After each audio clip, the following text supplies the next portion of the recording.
Uh,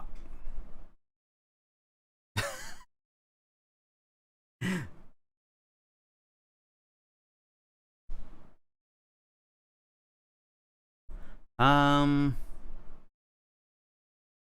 should be working anyway. No, I it wasn't the drop. Ah, man, damn it! I made a joke just now, where I mouthed thing out. I sort of like move my mouth without doing any voices. And then later on, I said like I'm just kidding around. I actually audio's still on. I'm just moving my mouth for fun. And then I said that there was a huge amount of drop frames on OBS, like big amount, 65%.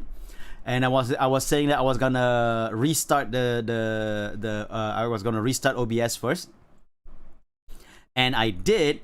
I restarted OBS, and so, but because of the drop frames delay, you guys didn't see the part where I said that that I was just joking around and all that, and it jumped straight to this part here where you see me talking. Damn, my joke just fell flat, as in my joke has disappeared. It's gone from the internet forever because it's never recorded. Yeah, anyway, guys. Yeah, I'm just following the Ludwig style of boys. Guys and gals, everybody in the chat. Today, I'm going to do a drawing of Ironmouse in her new adult costume body look, blah blah blah, whatever it is. So I'm gonna do this version of Ironmouse. That's my plan for today. So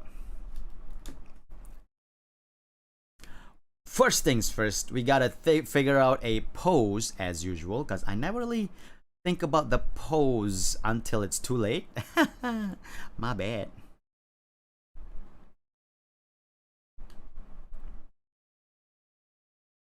There's no zoom function on my camera. Anyway. Still has baby. Yeah, she still has baby face. Yep. It's just adult body and baby face. Though the illustrations I've seen of this new costume definitely does not have baby faces. They still a lot of fan arts I saw really went for the One-chan look and or face. But yeah, anyway. So I did think of one type of pose for this. It's in my head. I just can't figure out how to push it to the paper. You know? Hey, Aini, welcome. It's like it's in my head. I see this pose. Hey, Sayot, welcome. I just can't figure out how to push it to the drawing itself. I say paper, but that's not real paper. I'm doing this digitally. Dah sarapan dah. I've had my breakfast already.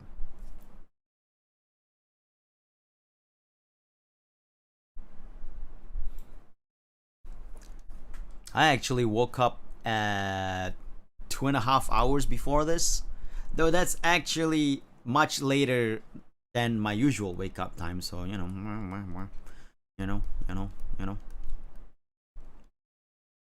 So yeah, here's what I figure out the pose could be. Because she's a demon, horns and everything. We don't want to make it too high up so that we can actually display said horns. Though in this mode, she kind of looks more like a succubus. Yeah, I'm drawing her queen form. Yep. Kind of looks more like a succubus than a demon. But don't matter none, son.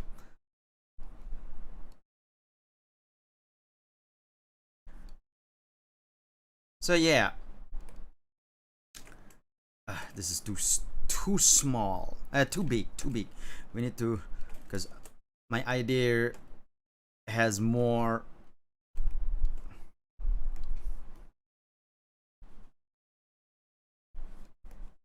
like a bicycle type of pose,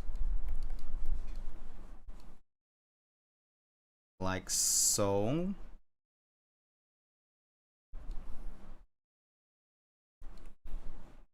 Then the usual, no wait, maybe that's a bit too succubus-y.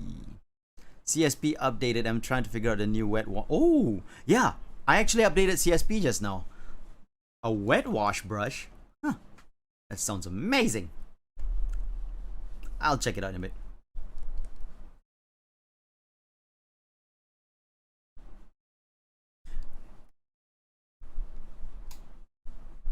Like I'm trying to figure out the hands are the one that I can see the style that I want the pose to be in. I just can't figure out how to pose the hand. It's under watercolor, it's neat, but I don't know how to use it. Interesting. Let's see that.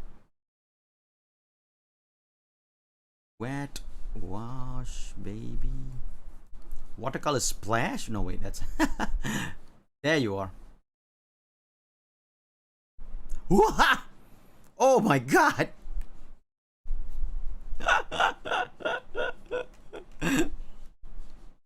Oh my god! That gave me a shock!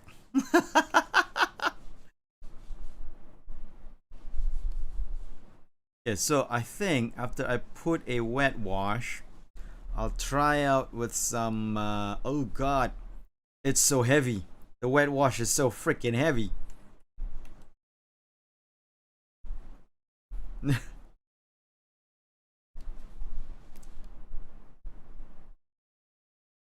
It's so heavy.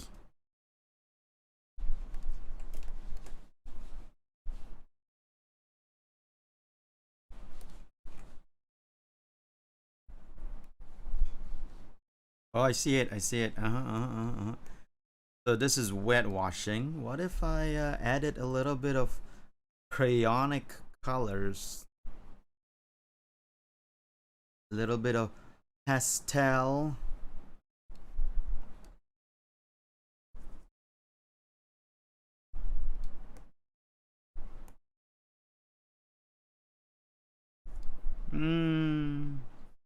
Yeah. Okay. I'm gonna there's a lot to undo after this.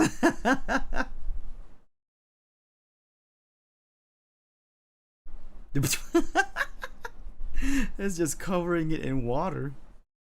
I don't know. That's a good point. How is this to be used?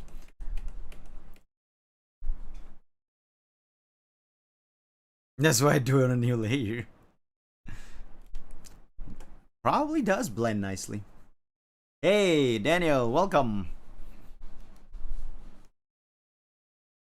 But anyway, to the subject at hand. I'm still trying to figure out a pose for our little mousey here.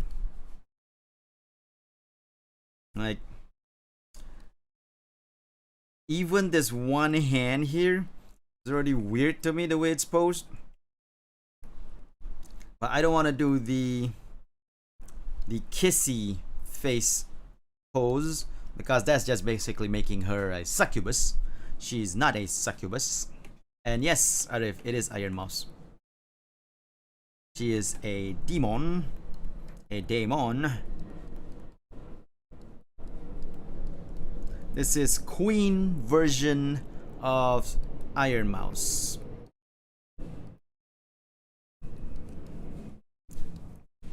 And then what if I push it? Maybe this hand will be on the legs like this. And then this hand poses like this. No, like this. Yeah, maybe this hand like this isn't so bad.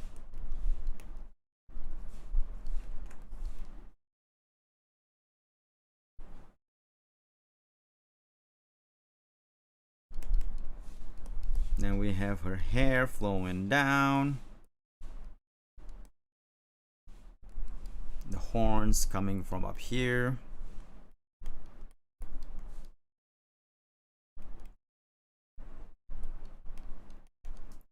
She's a seaman demon. Now, even if it's her word, Daniel Arif, we shouldn't say dirty things like that here in my chat. It's dirty, and I'm trying to make my chat family friendly. We can't really do family friendly if it's Ironmouse's drawing, can we?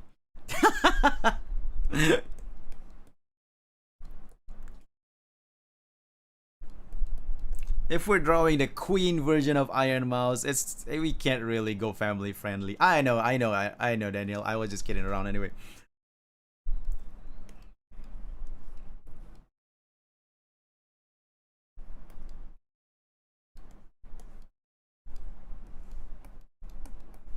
I mean, it's mousy. It's kind of hard for to you know, push the envelope of non. Well, she's super sexy in her queen form. We can't deny it. She's practically wearing lingerie in her queen form.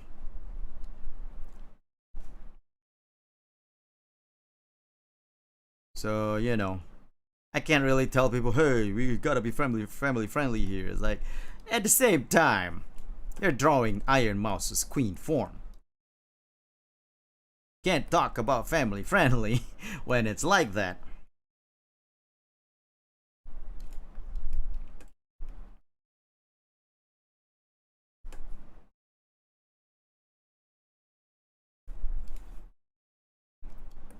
Oh, aha, sorry, quiet moment.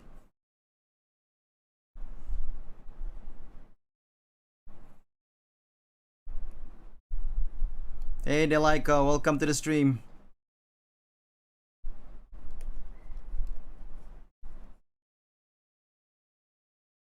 And, okay, the ribbons kinda goes like this, I guess.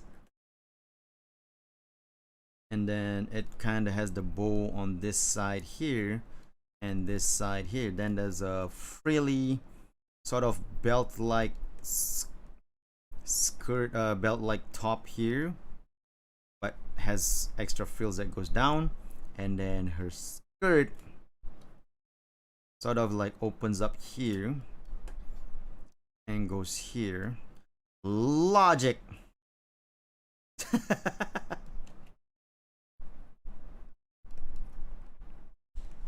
And then, yeah, I think I got it. I think this pose is not bad. So yeah, we can go for it.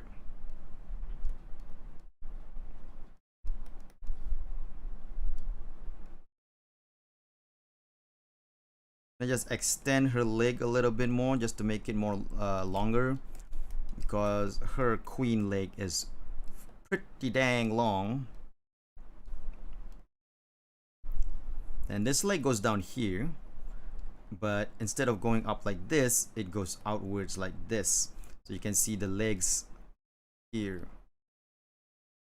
Now, the multitudes of, oh wait, hold on a second. We haven't finished all the ribbons yet, because apparently there's another ribbon that goes here with a little belt buckle here. We can make it flowy. And now the multitudes of wings that she has.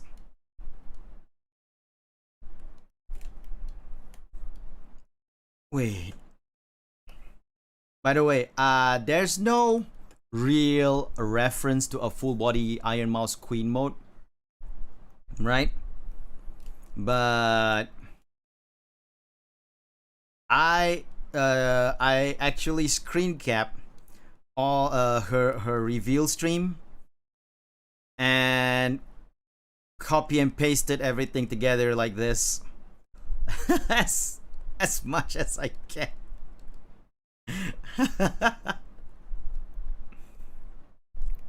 just so that I can have a nice reference.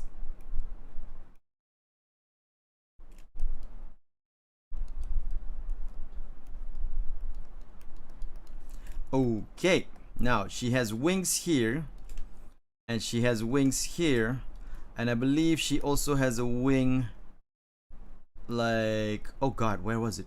I thought she has another set of wings somewhere. Just here. The legs, I believe there was, oh my god, did I lost it. I lost the other wing. I know there's one here in the leg. I know there's one here and one here, but I thought there was another set of wings. In my copy and paste, I must have lost it, I think. You know what? We're just gonna go forward with what we see.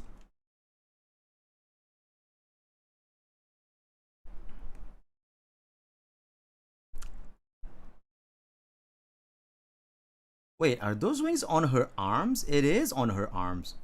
Oh. Oh. Oh, that's different.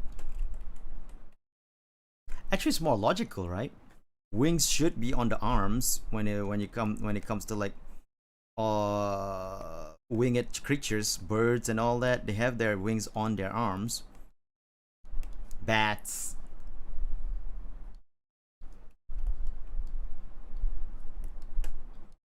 Then one in the ear, one on the ear, on the hair side here, and then on the leg. So yeah, there we got the pose roughed out.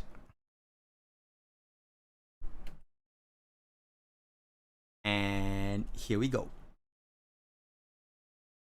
Now that we have the pose roughed out, we can have a cleaner pencil so that we can have a proper look at how the artwork would be. I always start with the eyes. I don't know why, but that's how I always start my drawing. Maybe because the eyes is the window to the soul, or whatever things that people come up with.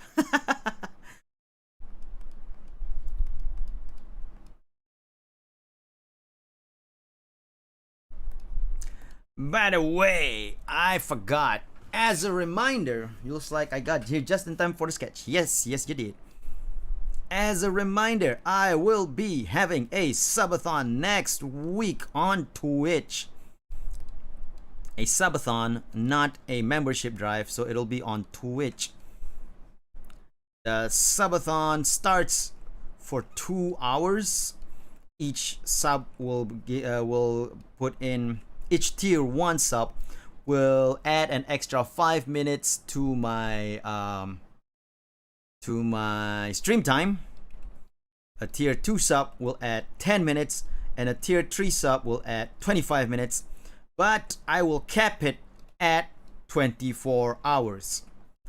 I will not stream more than 24 hours, so you know. There will be sub goals, 2 types of sub goals. One will be the stream sub goals, and the other will be ongoing sub goals. So I mentioned this in Citizens Address yesterday. The ongoing sub goals, one of the ones that I will put on ongoing sub goal is new costume. I have designed a new costume. Will not show it to you guys. No, we'll not show it to you guys. We'll reveal it, but I will only change to the new costume if said sub goal is reached. So the ongoing sub goals will go for a week.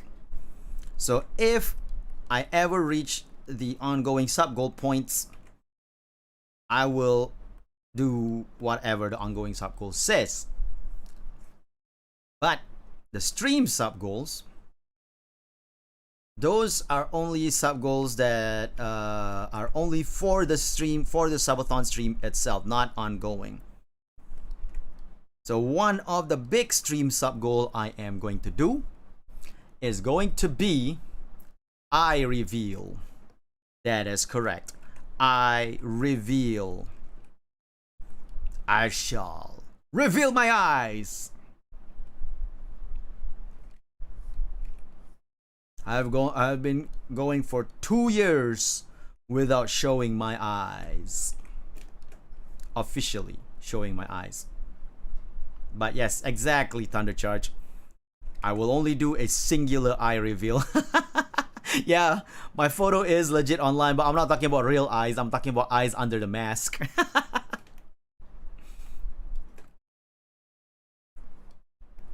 So basically what I'm saying is I'll take half the mask off because it's an eye reveal.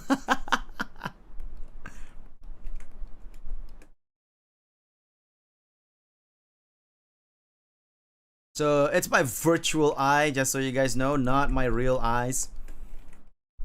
Because what's the point of showing my real eyes? Because as Argama said, my photo is legit online, so there's no point in actually showing my real eyes, right? Maskless eyes are more secret than your real ones. That's very true. Yes.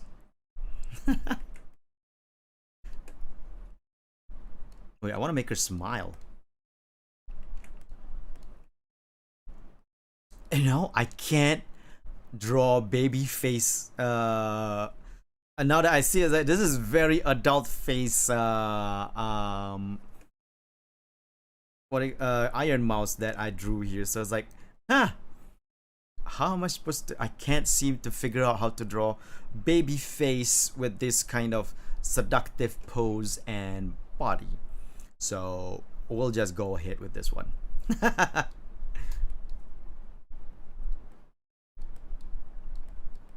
But yes, Argama did drew my eye. No, Argama didn't draw my eye. She drew Shadow Asu's eyes. In fact, she drew Shadow Asu's eye. One eye. Looks a little like Kyrie right now. I know. Can't get that baby face on. I forgot the hairpin. I probably tried to babyfy the face when I ink it. Oh goddamn. Hold on. I cannot figure out the top of her collar. Oh, okay, cool. Oh, the buckle is actually square, not circular as I thought it was. That is interesting.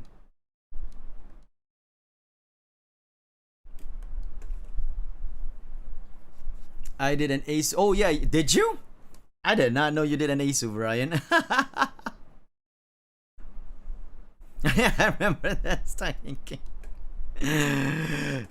Probably won't remember it, but you know, we do what we can. So anyway, that is part of the sub goal that I have for my subathon coming next week, June 3rd, on my 2nd anniversary. So yeah, check it out. We're gonna start the stream at 2 hours, like I said. But every tier 1 sub will add another 5 minutes to the stream. Every tier 2, 10 minutes, and every tier 3, 25 minutes. It will be on Twitch, not YouTube. Twitch.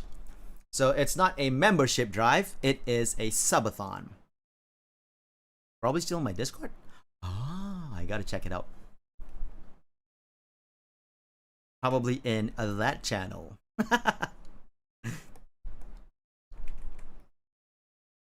You know, my Discord, I gotta mention this. My Discord is not active.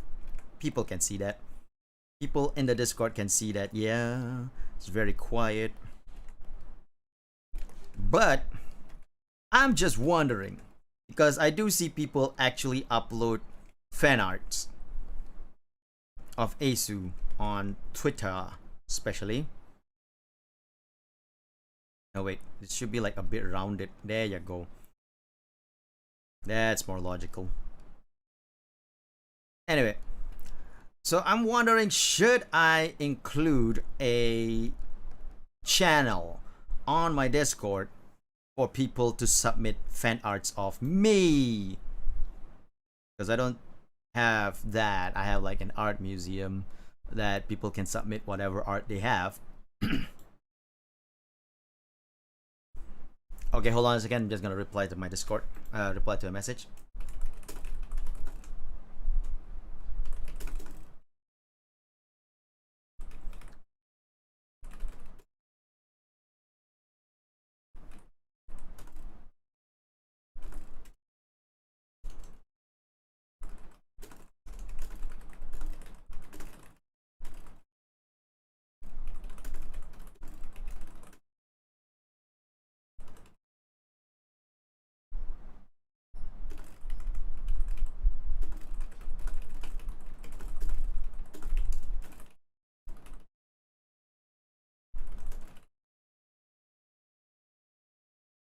Okay.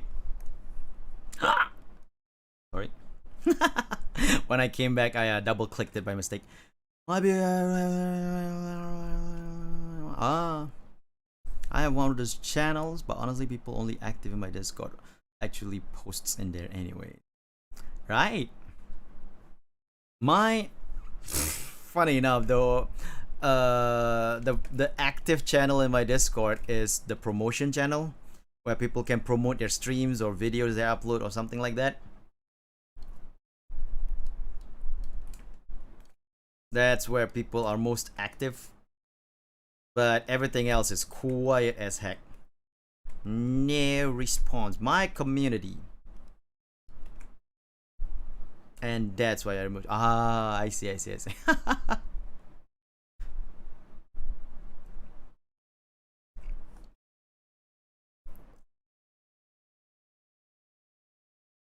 The promotions channel, right? You're talking about the promotions channel that you remove? So yeah, I mean, I understand them using my promotions channel more than the actual Discord pages or channels or whatever, right? Because you know they have their stream. They want to promote their stream, and but then they don't really post on the actual Discord. So I totally get why you would remove that channel, because it doesn't promote the community per se. It sort of more promotes people just using your Discord to promote themselves rather than actively speaking in the Discord itself. And it's kind of skeezy. I guess that's the best way to say it. It's kind of skeezy. Like, but then, right? I don't think, because I reply to whoever posts in my Discord to try and keep the Discord discussion going. But you know, it's just not working as well in terms of like keeping up the community. Now, what I do notice in some other active Discords, right, is that I do have a rule, and that is you only promote an inactive, you will be kicked. Yeah, I should do something like that, right? Because it's not cool to see like you join people joining your Discord only to promote themselves without really actually like doing any kind of a discussion, any kind of like being active and talking with people and all that. I feel like that's just I don't know. But the thing is, right? My Discord channel isn't exactly what I'd call a good place to promote your streams and or anything really. Generally ain't really a good place. Because come on, my Discord channel is dead. Well, not dead. I guess it's sort of it has from time to time shown itself to be slightly alive, slightly. That's like a little heartbeat, just like going tut, tut, tut, tut, tut, tut, and then and then dead. Hey Kite, welcome to the stream. Is that the Kite? Is that the real Kite?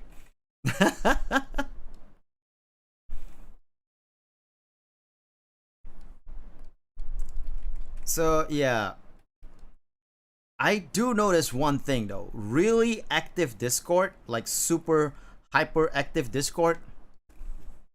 I'm a fake guy. Your channel is not that active. Why would people want to? Right? I don't know. I don't know. Maybe those people who advertise there, they just like they go to every Discord that they're in and see if there's a promotion page. They would just like actively promote their pages, their streams and whatnot. Anyway, what I do notice when I see like super like a Discord that are like super active is that the Discord owner takes their time to be in voice channels and talk with the community. Or, you know, they schedule a time like, hey, guys, it's Tuesday night. I'm gonna be in my VC. Come hang out, blah de blah de blah.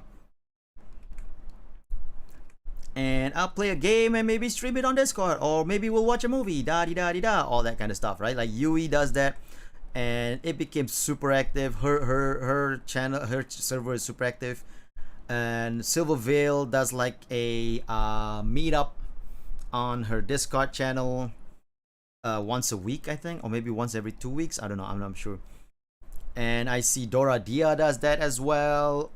Basically, a lot of super active Discord, they do that kind of thing, and it does help out a lot in building the community. Exactly, I was about to say that. Exactly, that as well. I was about to say that. For one thing, I don't see myself doing it because I'm a bit of an introvert when it comes to crowds. I don't really like crowds. I don't like being in crowds, and so you know, would actively try to avoid being in a big VC.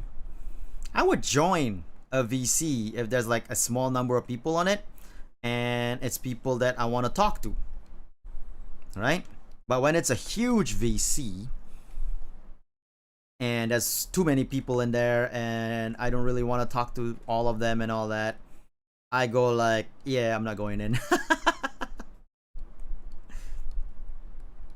I might be this guy that speaks a lot, but I have mentioned this in previous stream. I am actually very introverted. I won't even know when to talk in a VC more like people. I get that. I get that. But yeah, it's even worse for female though. It's even worse for female content creators. I feel, because they would go into a VC and then there's always gonna be a creep in the VC with them. A creepo who goes all like creeping and stuff like that. So it's even worse for female content creators. So I really feel for you guys. Wait a minute. This thing goes over.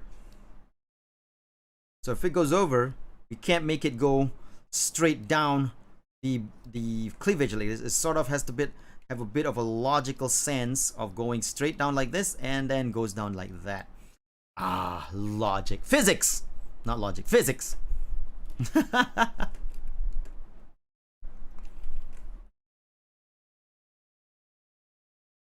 But yeah, anyway, so I do want my Discord to be active, so I reply to the main general channel when, hey, J-Man, wait, weren't you here already? I thought you were here first, J-Man. Welcome to the stream. The introverts, it seems like extroverts. They're the ones that always get ya. Yeah, I am not an extrovert. I mean, I can talk in a crowd. I'm not like super quiet. I'm not like how do you call that? A hyper. No, not a hyper. Hyper means a whole different thing. A big introvert. Logics and physics, same thing, except when they're not. I'm not like a major introvert, you know, where I clam up when in public setting or something like that. I used to be like that back when I was a child, a small child of yay high, and then I grew out of it, thankfully. If not, you'd be seeing like a weird streamer here who's not as funny or active as I just called myself funny. Cringe.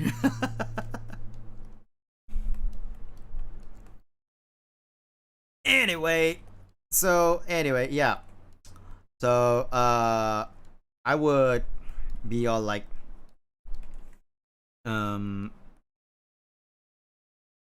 quiet if I didn't grow out of my introvertedness. So there's a little but I still have my introverted tendencies. I love to be alone rather than in a group.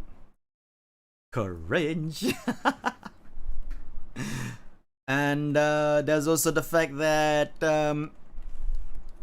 that's why I'm not really comfortable in big VC settings. You're not thinking of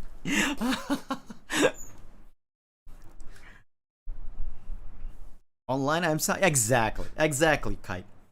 Though if I'm with a group of friends, right, a good group of friends, I like my board game friends, I can be active and hyper without and not seeming introverted. Like my friend actually thinks I'm an extrovert. Some of my friends actually think I'm an extrovert because they think like, hey, he's loud, he talks a lot, he's totally active, he's not at all introvert. I'm like, yeah, that's cause you don't know how I was when I was a child. When I was a child, I am extremely introverted. I would not talk to strangers. It's hard for me to make friends. People have to approach me for me to. How big we talking for VCs? Possible. Okay. More than 6 intro extrovert. More than 6, I'll feel uncomfortable, not including myself. So 7 people in a VC, I guess. I'll feel very uncomfortable and feel like I want to get out of here. Though I won't show it, though, just so you guys know, I won't show it inside the VC itself that I feel like I want to get out of there, or I feel like uncomfortable. I probably still act as I do because I don't like you know, souring the mood, so to say, to other people inside the VC. Though if people do become douchebags to me or to my friends in a VC, souring the mood or not, I will call you out.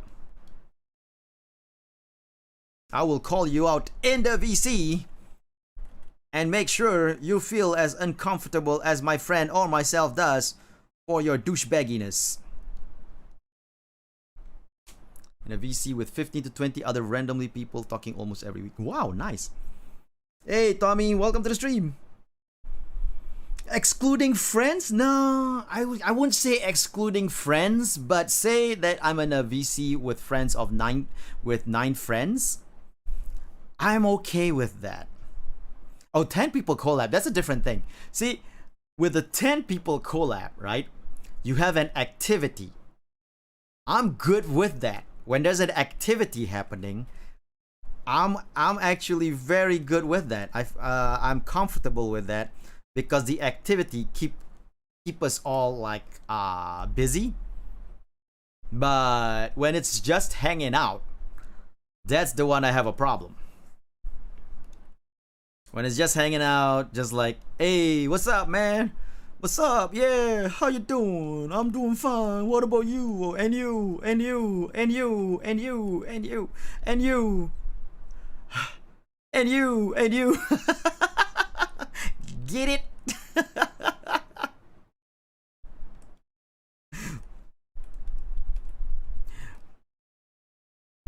It's and I don't have a need or a problem of trying to make everyone in a VC comfortable. I don't have the need to do that. I don't feel like I should have the need to do that. But at the same time, I don't want to be unfriendly. That was up. I don't know that many people. First Among Us collabs I have done were so fun, then they died down. Yeah. Among Us is pretty much dead nowadays. It's like nobody really playing it. Though that being said, I am going to be playing it on June 11th with Graveweaver Lily. So yeah, it's gonna be fun. Because okay, I don't see me playing Among Us as much as I used to anymore. But I see it as a from time to time thing because the game is fun. And you know, it's really enjoyable. So by the way, that June 11th thing is gonna be my return to Among Us, but not in a regular fashion, as a more like a from time to time thing. But it is also my return to social deduction games. So look forward to more you know, stuff like a as long as you put up face first. Look forward to more like Project Winter or Mine Night or maybe Republic of Jungle. Can you usually tell when I'm uncomfortable in large VC because I slowly stop talking? Yep, I do notice that. Also, this sash is not working out as much as I wanted to. Maybe I'll go with my original idea of making it flow back that way. I pressed the wrong button.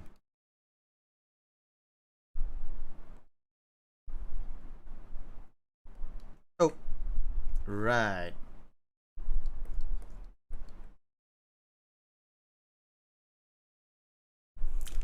The sash kind of opens up like a square. So it's kind of hard to make it look like it's flowing when it's a square like that. I gotta, because it's more fun when you can have a when you have to do a flowing cloth like this. It looks less fun than when you do a clawing cloth like this. You know? So I'm trying to get it because it opens up. It opens up so big like this that it's hard to close it up to get that fun sash look unless I extend the canvas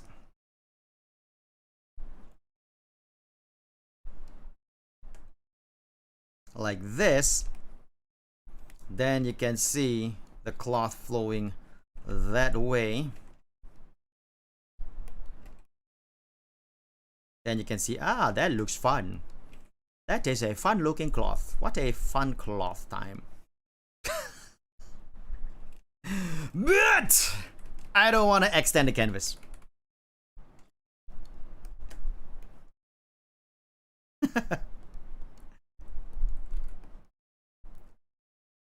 Hey, diehard, inner sloth. Always vote off Asu first. Hey, Rald Kun. Jangan lupa berjustice Ria. Wind apparently makes cloths fun. It does. Wind does make cloth fun. I mean, that's why when you see a flowing flag like this, it's boring. But when you see a flowing flag that goes like this, then you go like that. is a flowing flag. That flag is flowing happily in the wind. So yeah. Flags are boring. I cannot deny that. Which is why Vshojo doesn't have a flag.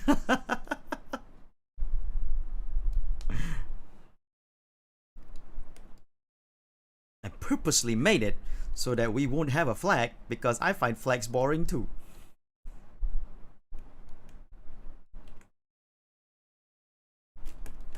But anyway, yeah, so glowing cloth, blah blah blah blah. Have to figure out a way to make it look nice in this very limited space because, sure, banners. Now that's the moneymaker. Hey, read one, welcome to the stream. Hey, Bredzerk, you passed? Nice, you passed. Oh yeah, your Japanese class, right? You passed. Congratulations, Bredzerk. Wait, was it Japanese class or class in general? I forgot.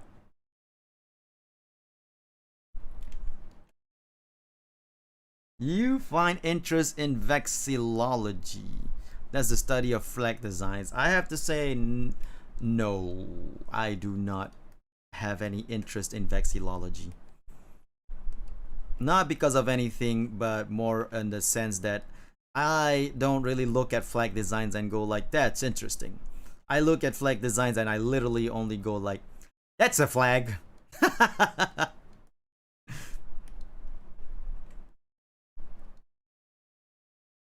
Because again, here's the thing, here's how my approach of flag design is, right? This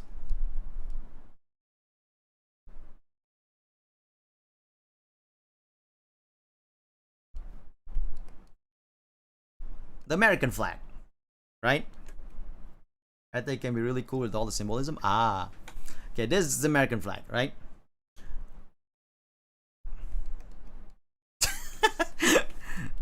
It's basically a boring design because it's all square shapes with like very standardized placement of the stars. So freaking hectic. Yes, exactly. I was about to get to that. It also has too many things in it. Now, Malaysian flag. This is the Malaysian flag. What? Same thing as the American flag. You have to fit 50 of them in there. Less hectic, but still just as boring because it is, you know, square shapes, a moon and a star, blah blah blah, too standard. And then you have something like the Japanese flag, which is just a circle. Unique, sort of unique, but also boring. By the same time, you can go like, it's recognizable. What are the points of the stripes? The point of the stripes is to represent the 14 states that we have, because there's 14 stripes in the Malaysian flag. It is super boring, but it's less hectic. It's minimalism, and then you know you have like Ireland, Italy, and India, all like Ireland, Italy, France, all having like just 3 colors like this. Also boring as hell, right? But then you have like a super complicated flag, like I think Jamaica, and then there's the Union Jack, and then there's also Australia, which has stars here and a Union Jack on this side. Yes, all flags are boring. That's how I see it. Because my problem is, it's not the symbolism and all that. That's fine. And if you like flags, that's good for you. But the way I see it is that whether it be an intricate design or a minimalist design or a busy design, It's all the same to me. That's my point anyway. Here is what I would do a Virtuotopia flag. If I were to do a Virtuotopia flag.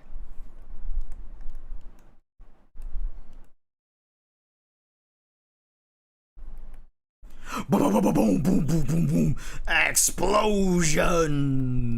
Ba-ba-boom. There. Virtuotopia flag.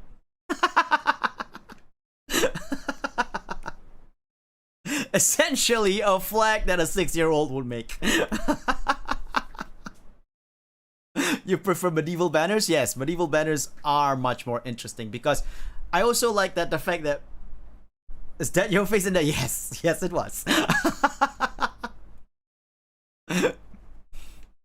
I am recognized as the hero of Virtuotopia, so you know. Also, now you guys know that the V on my crown is the logo for Virtuotopia. The explosions are metaphor for explosions, nothing else. Banners have shapes, exactly. That's what I was about to say. The thing about banners is that they have shapes, and people have to design the logo pattern and all that according to the shape, right? And they have to be really creative with it, and that's why I like banners more. Getting that limited shape that they have to figure out how to make a pretty banner to strike fear in the hearts of men or enemies. Sorry, in the hearts of enemies.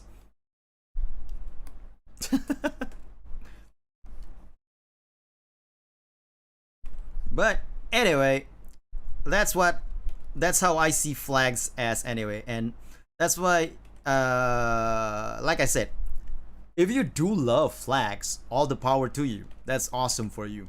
I just can't see it in that sense. It's my own view of things. Like, I guess because I don't really see a lot of symbolism in things, you know? Like, if I were to see a movie, a lake is just a lake. Some people will go like, a lake is the mirror of the... In this scene, she's looking into a lake, which is a mirror of her soul. So she's reflecting on her past deeds, misdeeds, or what have yous, and all that. I'm like, a lake is just a lake to me. That's how I see it anyway. So that's why, I guess, because I don't really see symbolism in anything, really, that's why I can't really appreciate flags as much as a lot of people do. Because, it's, like I said, it's more power to you when you appreciate a flag, when you appreciate all the symbolisms in a flag. That's really cool. Big brain stuff. AI is not big brain. How about military war flag? Apparently they have different designs from the country's flag. I didn't know that. I actually did not know that. The explosions are representative of his explosive personality. It was a very deep and meaningful flag. If you say so, Thundercharge. Do I have an explosive personality though? I mean, I do a lot of impulsive stuff. That is interesting. I never knew that there's actually a different flag for military. I thought the whole point of a military is to represent a country, right?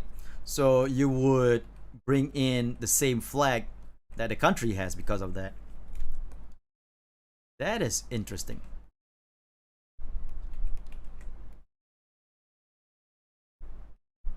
Too much undoes.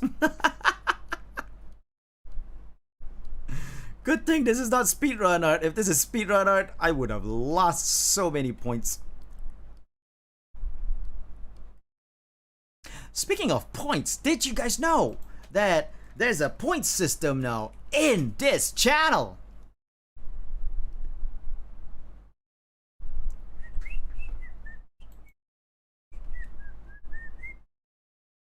Wow, thanks Streamlabs.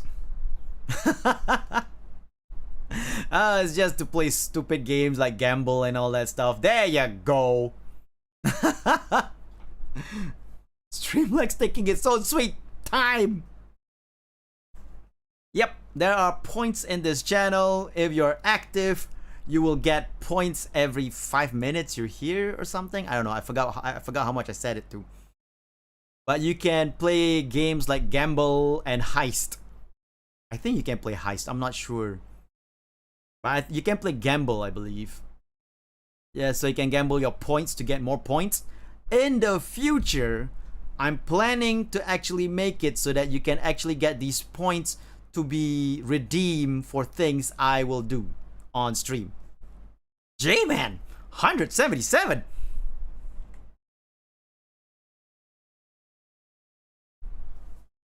But yeah, you have to be actually active in the channel for the points to take effect. Like if you're just lurking, because I don't chat, because I don't chat actively while J-Man does. So if you actively chat, you get more points.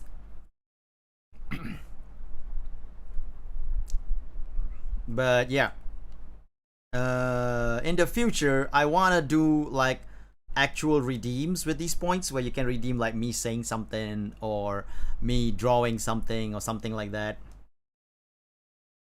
Asu works in his own stream. SMH. Asu, be active in your stream, please. What's the point of having your own stream if you're not active in it?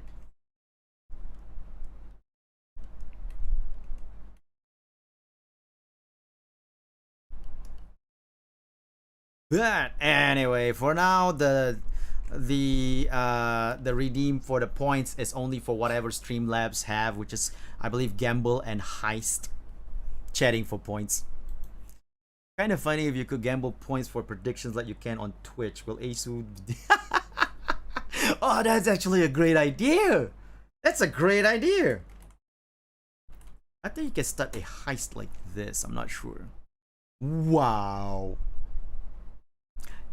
The way Streamlabs replied to you guys is so much faster than it does to me. Streamlabs, I am channel owner. Why do you reply so slowly?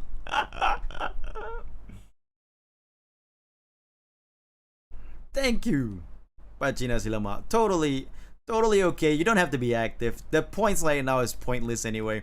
It's just to play stupid games that Streamlabs has, like Heist or other things. Let me check on Streamlabs right now what they actually have as a game.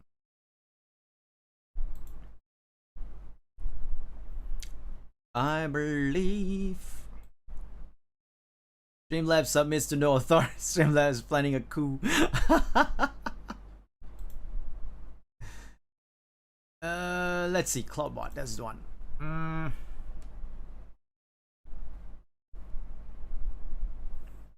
Commands, I think. No, that's Cloudbot. I'm not looking for Cloudbot.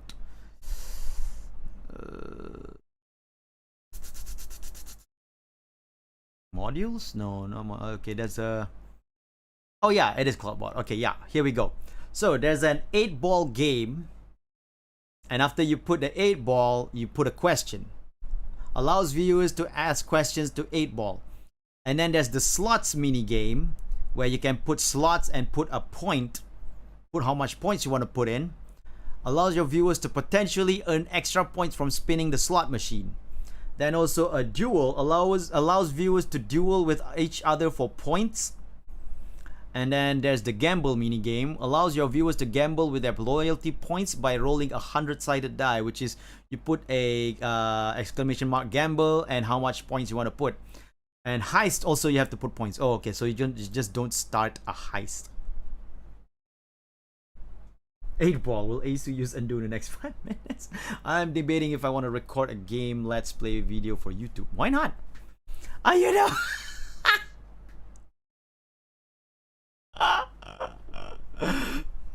I don't know. I know, right? Using Twitch emotes on YouTube, Streamlabs. You're embarrassing.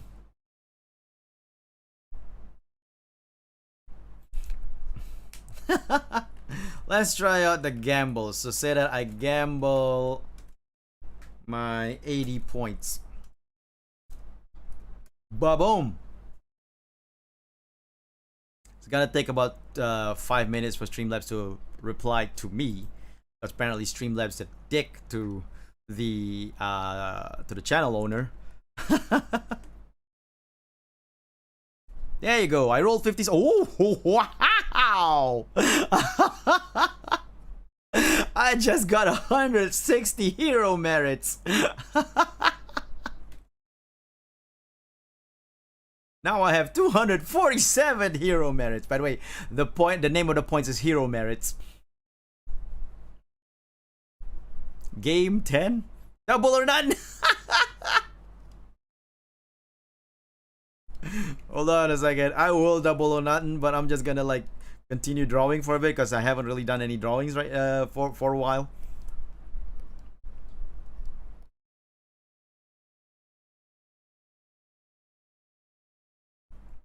Nice! You want 20 hero merits, which now means you have 63 hero merits.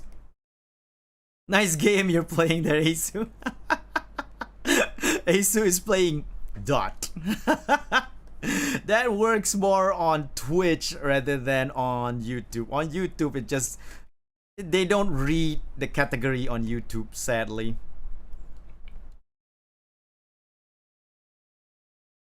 You'd think that YouTube would be much more... you'd think that, you know, YouTube would have more deals with Streamlabs or something, but apparently YouTube's too greedy or something. I don't know. They're not making much Streamlabs deals.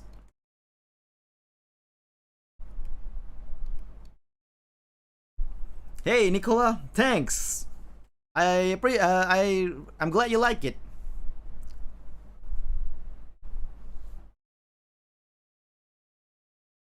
And welcome to the stream. Anyway, here we are drawing Ironmouse right now. This is supposed to be her hand, I just remembered. Drawing Queen mode Ironmouse because why not?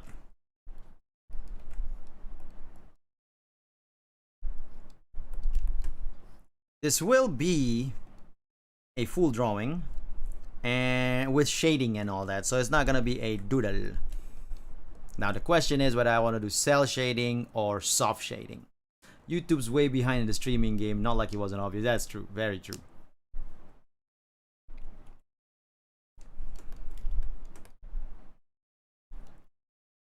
Also, this hand also has the sash. You can see, also has other sash. So this hand will go like this and like this, then it will go down here. But you can't see it because it's behind the head. But it has the sash, so I will flow the sash behind her head like this.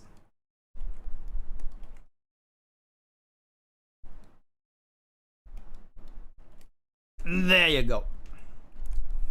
And thus the hell is this? Is that supposed to be her hair? Her hair's not that long, so I'm not supposed to go all the way down here. Why did I draw the hair down there? Huh. Weird. Anyway, the basic sketch of Ironmouse is done. I can now proceed to the inking mode. Oh yeah, let's start a heist, guys. While I have all the money, let's start a heist. I'm starting it at 180. Who's with me?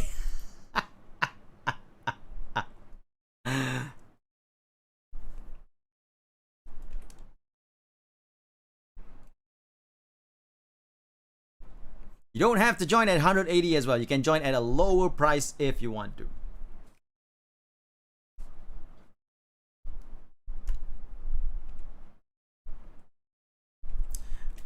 I actually implemented this point system for like, I don't know, 2-3 weeks already. I'm not sure. But I just never like actually actively tell people about it. I really should. I am not promoting my channels well on my own streams. I'm just like, well, guys, welcome to the stream. I'm playing this game right now. God damn it, I hate this game. And then I was like, all right, guys, see you around. Bye bye. And instead of telling people to like and subscribe or telling people to join my membership, I'm just like not really actively promoting. It's really horrible. You vaguely remember. Right. I think that was during the time I was testing it. It was. It's not a success. Because at that time it was like I can't figure out how to get Streamlabs into the chat and everything. So it was like sometimes the point system appears, sometimes it doesn't. But I fixed it. It will now appear. And for you guys, it's happening really fast. For me, it is super slow. Like the reply from Streamlabs, I mean.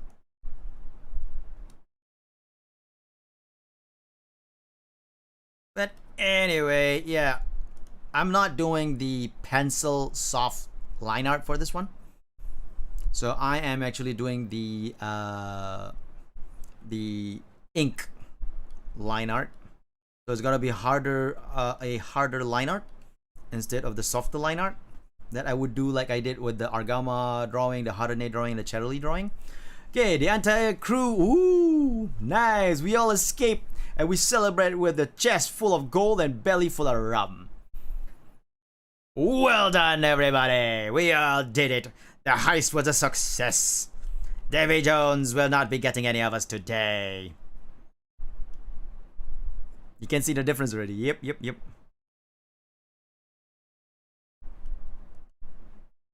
Y'all, my crew, and you all did a fine job on the heist.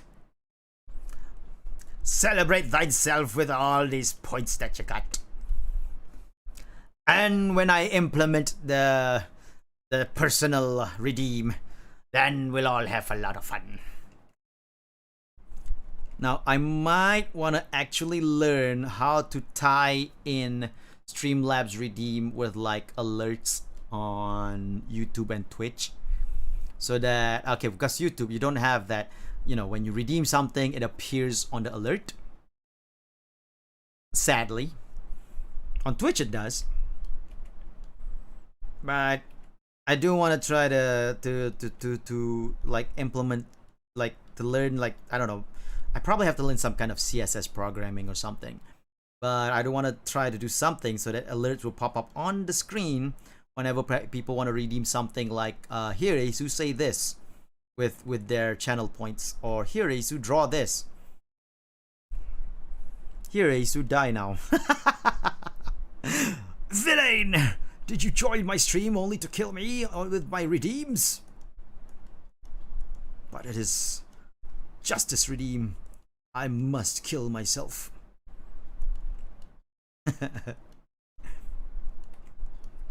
If I do not follow my justice, then who will?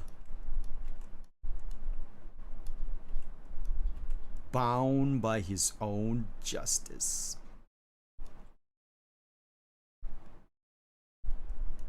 I know that this doesn't really have the heart eyes for Ironmouse, but she does have it here, and I want to draw that. Oh my god, look at that. That's even more baby face than the other one. If I zoom in this close, you didn't think that it's actually Queen Ironmouse. You'd think like it's normal Ironmouse with baby face. Yui managed to get Streamlabs ready to appear on stream, so it's certainly... I mean, on Twitch? Wait, did she manage to get it appear on stream on YouTube?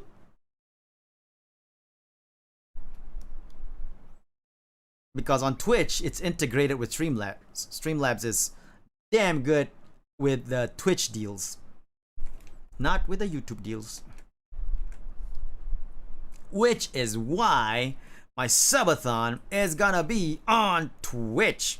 That's right, for people who just came in, I am having a subathon on June 3rd, next week. The subathon will start for only 2 hours. I will stream for only 2 hours, but every subscription, tier 1 sub will add 5 minutes to my stream time. And every tier 2 sub will add 10 minutes. and tier 3 sub will add 25 minutes. I will stream on forever if that's the case, but I will also cap it at 24 hours.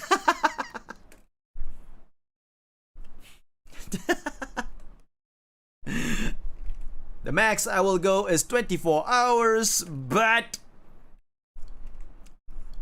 if my past subathon is any indication, I feel like I'll probably reach maybe 3 or 4 hours. Which is fine with me. I'm good with that. Oh, it's thin. It is not thick like I drew here. Interesting, interesting. Also, it's just one side that has that flowy hair. This flowiness is not is non-existent. Interesting. Did not realize that.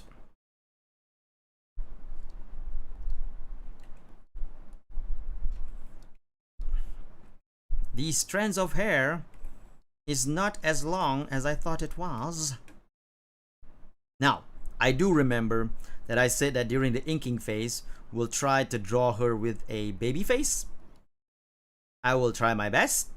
I can't promise anything because I already missed out on the eyes. The eyes are not baby face eyes.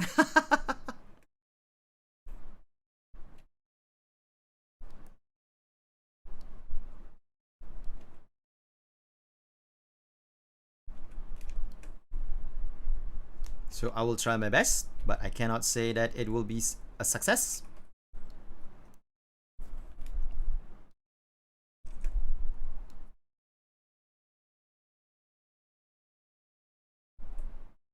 You know, there is one social deduction game that I saw the OTV gang, the offline TV gang, play on YouTube and Twitch and all that. It's called First Class. Must admit, I continue to get Kyrie vibes when even when you're zoomed in. Exactly. Which is why I did not get the eyes, the baby eyes, because I think for baby eyes, I need to make it like, even if I want to do like this sort of like closed eye thing, sort of have to draw it big first, then try to close it like that.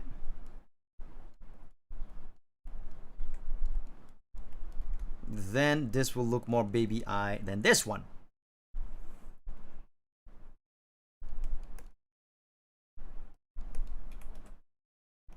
Like that. Sort of works. Maybe I'll try that out. Let's delete everything that I drew. For the eyes, for the eyes. And try that out.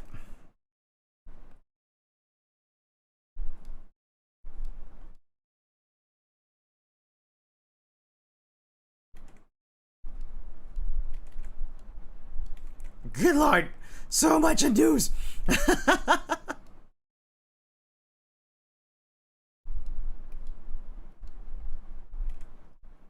I want to try to lessen my undos, but dang it, it's hard.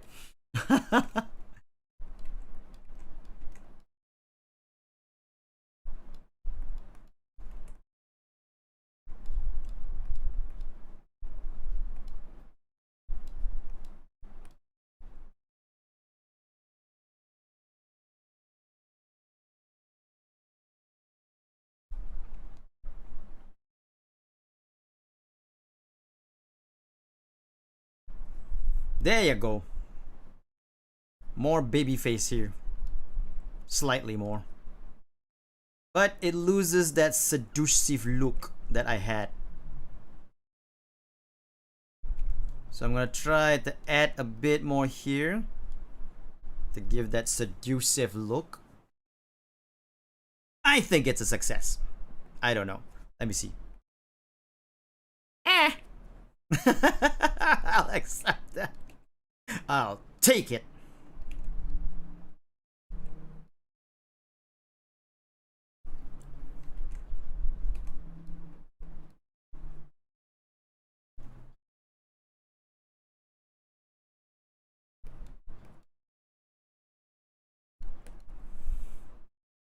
Yeah.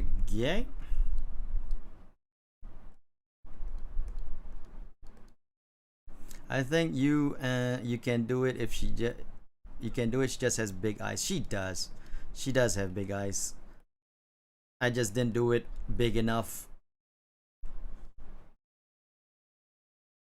You know, I gotta say, one time I was showing a example drawing to a friend, to my staff, because I was animation director at an animation company for a while, and I was showing to a drawing sample, like, because they were like wondering like, how do you do this, how do you do that. Then I can't remember what is it I wanted to show, but I drew Elsa because Frozen was a thing back then at that time, and I drew Elsa, and basically what happened was I drew her freaking eyes like plate size, like huge plate size eyes. It was the biggest eyes I've ever drawn, and it looks bizarre as heck. Let me see if I can find it, because I didn't draw it on this PC. I drew it on my work PC. Plate size, yeah. So might not have it on this PC. I'm gonna look for it though, just in case. That's wow. I drew a lot of VTubers. I'm scrolling through as like VTubers. Wow, I drew a lot of VTubers. So it's not that I cannot draw big eyes. I can. I just have to have that mindset to be able to draw big eyes first. Good lord. How long ago was it? 2014? I'm already down to like... Wait, this is... Okay, I think I'm close by. Hold on a second, guys. Hold on a second. Oh no. I saw Razor from Green Lantern. That is not 2014. That is way older. That's at least 2011. Oh, I found it. Here we go.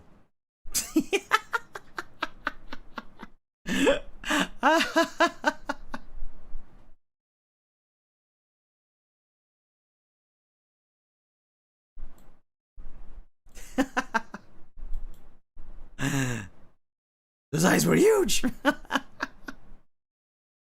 They were not, how would you say, proportional to the face I was given. I was drawing, and I think I drew Anna with even bigger eyes, but I can't find the Anna drawing I did.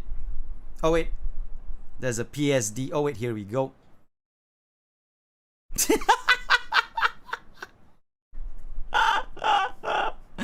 You blinked and you missed it? Hold on a second. This is the Elsa drawing I did. And this is the Anna drawing I did. Again, I was drawing this in the office with the idea of giving an example to my staff members, though I can't remember why I was drawing Anna and Elsa. And I don't know why I gave them such big eyes, because my style is definitely not big eyes like this. Anna's eyes actually unnerve. Here, I'll show you why Anna's eyes unnerve you. I will show you why. This eyes, right? They're too big for this face. The skull literally is like this. You know? The forehead is only this much. The hairline goes from here. It's not enough forehead. And with the eyebrow being here, meaning that this eyebrow is if it's not like wide eyebrows yet, like open wide eyes, the eyebrow can go all the way up to the hairline. So it's kind of unnerving. And also the way it's placed, right?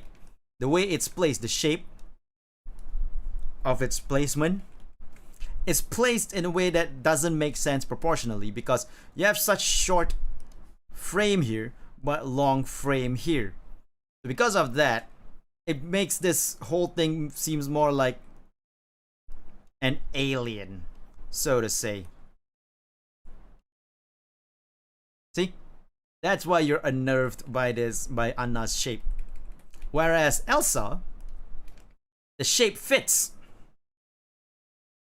The frame here and the frame here, not so bad. And the eyebrows are still not far enough that even if you were to go wide eyes, there's still quite a distance between the eyebrows. So even though the eyes are huge, right? It's still proportionally to the face. Exactly. It's not placed correctly into the drawing. And then if you place it like this, then you do this, and then you color it in blue. Hold on a second. And you take this and you color it in blue.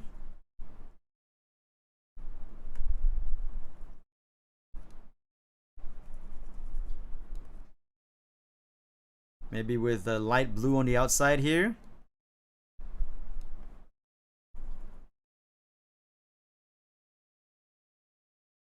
And then maybe yellow for the eyes. Ah, no, it's Blue Beetle.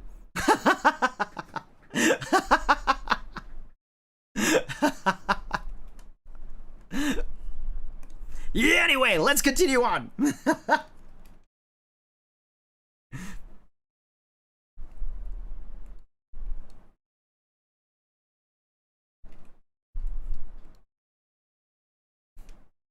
A drive-by hello. Hey, seriously, Sarah. Hey. Saw the big eye comment. Welcome to the stream and thanks for driving by.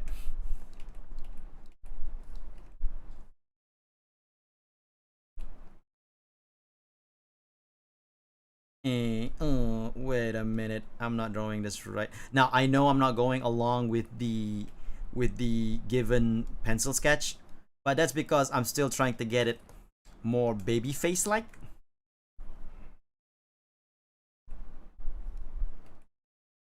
If I go all the way down here, it becomes One-chan face.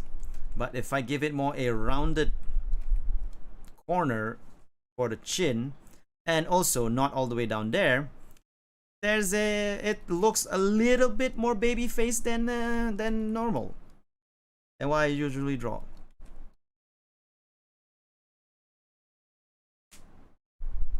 That was the best thing.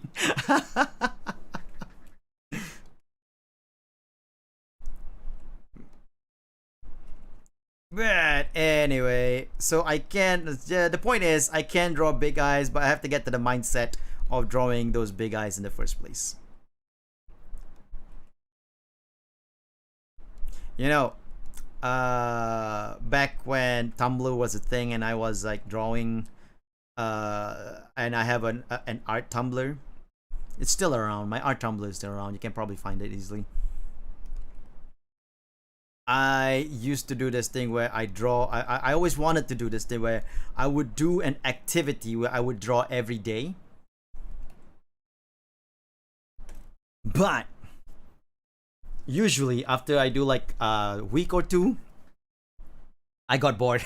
After I got like 4 to 7 days, I got bored and don't want to draw anymore.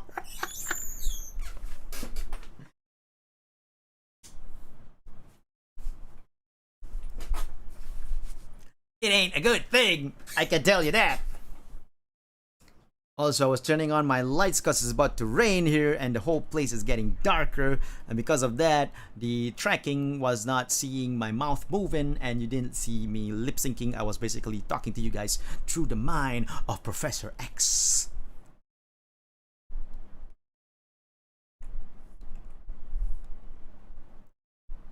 Anyway, I just realized this whole time I've been streaming for 1.5 hours, 1 hour 24 minutes. Well, actually more than that, not 1 hour 24 minutes, about 2 hours, 1 hour 44 minutes.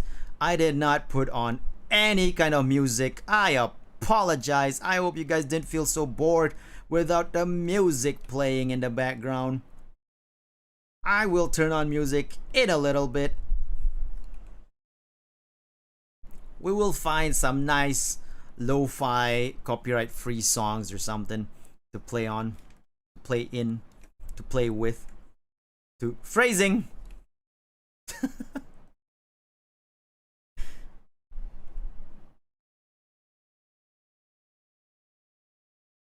Okay, that looks decent.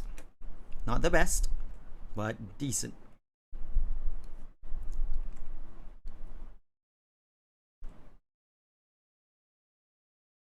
I shape my own hearts. I'm not gonna conform to how a heart shape should be. If I wanna make it crooked, I will make it crooked.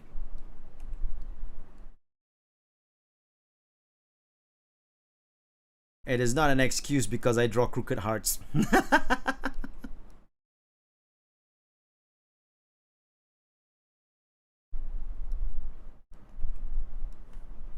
Oh, anyway. Hey, Denchan, welcome to the stream.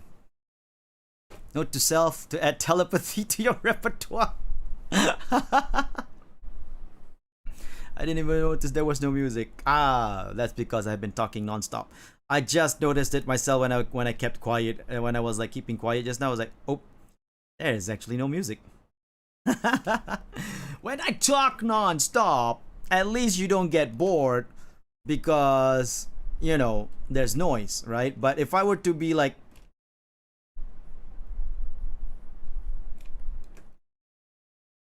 then it's gonna be like, ah, there's no music. So boring. Ace's stream is boring. He's been faking it with game music. God damn it. The lies. All the lies. That being said, I should start promoting my channel at the same time. Society's imposed standard on what hearts should look like is toxic and should be broken. Society. You know, there was, you know, the whole think Mark think, and then I posted on Twitter that it was actually think Mark, and then not long after that, what do you call that? Ironmouse also posted think Mark, and then I replied to her saying Mousy, and with a link to my tweet saying that I mentioned this also. So that tweet blew up because Mousy commented, commented on my reply, and people see the reply that Mousy commented on, and then, you know, see my post, and people start, you know, seeing, start liking my post, my original post as well, and it's just like, well, this is blowing up weirdly. Also doesn't help. Wait, what am I doing? Okay, there you go. So yeah, that blew up and all that. So someone mentioned that, you know, it's the Mandela effect because the comic had Think Mark Think, and as much as the comic has Think Mark Think, the meme all reference the actual animation series, not animated series, not the comic. So you really can't use Think Mark Think. But if you want to use it, go ahead. I'm not gonna police what you want to put on your memes. It is totally up to you. It's still funny, and that's what matters for a meme, as long as it's funny and people enjoy it. Now, that aside, someone posted like the Mandela effect with other nerd culture stuff. You know, like Luke, I am your father, is actually Luke. No, it's like that line was actually, no, I am your father, and other stuff. Yeah, it's not really the Mandela effect. People call it the Mandela effect, but what happened with the Invincible one isn't the Mandela effect. I just don't have any name for it, so I call it the Mandela effect. Mandela effect is more like you remembering an old thing, like the wrong thing. You remember the wrong thing generally, like and it stems from the death of Mandela back in 1987 or something. I don't know. where people thought Mandela died back in the 80s, but he didn't. And then when he was freed from prison in the early 2000s, people were like, "Wait, he didn't die? No, I remember. There was news about it. Blah blah blah blah blah." 97? 97. Oh, it's the 90s. It's the 90s. Yeah, not the 80s. And then people got the Mandela effect. It's the same thing as, what was it, Kazam, where people thought Sinbad was in a movie. No, Shazam. No, Kazam. Yeah, it was Kazam, where people thought Sinbad was in a movie where he's a genie, but it was actually Shaq. It was funny. It was a lot of Mandela effect. It was a lot of weird stuff with the Mandela effect. So yeah, that's actually what the Mandela effect is. Invincible isn't really the Mandela effect. That's just people misremembering quotes. You have memories of him dying in the 90s? Interesting. I can't say. I don't think I was privy to the news at that time. Anyway, misremembering quotes isn't really Mandela effect. That's just misremembering quotes. You know, you just quoted the wrong thing, and that wrong quote became more famous. Mind playing tricks and that kind of stuff. Exactly, Thundercharge. So,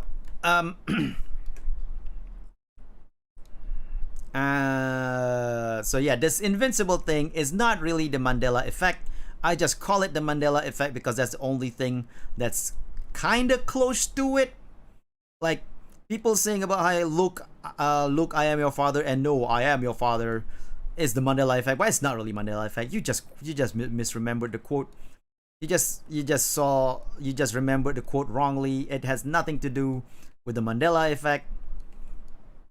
But yeah, I still call it Mandela effect because, like I said, I don't know what else to call it, and calling it misremembering a quote just feels so long and stretched out. But enough.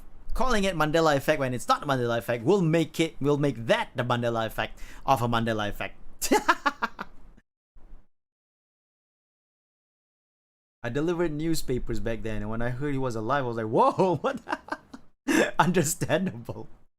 Speaking of the mind, I think I'll head off to rest mine for now. Alright, Thundercharge, have a good night, have a good sleep, and I hope you have... Oh, sorry. And I hope you enjoy the future, Thundercharge. I almost got my sign-off wrong, because I'm stupid sometimes. All the time, anyway. So, anyway... The whole thing I wanted to say was that the Joker, there was a line that people say Joker said where he says, like, we live in a society. But I watched the movie after the society meme came out, right? He never said that. He never said we live in a society. Like, I watched the whole movie.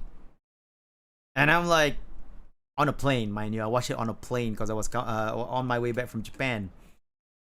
And I was watching that. I was like, waiting for that line, right? And it never appeared. He did mention this society is a problem, blah, blah, blah. He says that. But, or something close to that. But he didn't say, we live in a society. Also, my Joker voice is closer to the Heath Ledger Joker because I was doing a lot of Heath Ledger Joker impressions back when Dark Knight first came out because I really, really love that movie. That's because you didn't watch the Snyder Cut.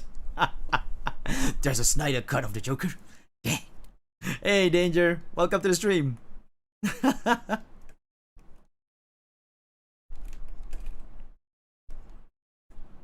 Now I know I'm missing out on the DCEU.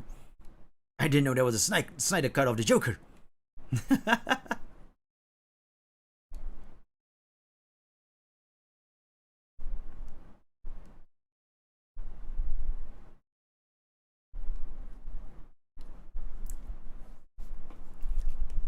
Anyway, basically I'm just saying that people misquotes nerd stuff all the time.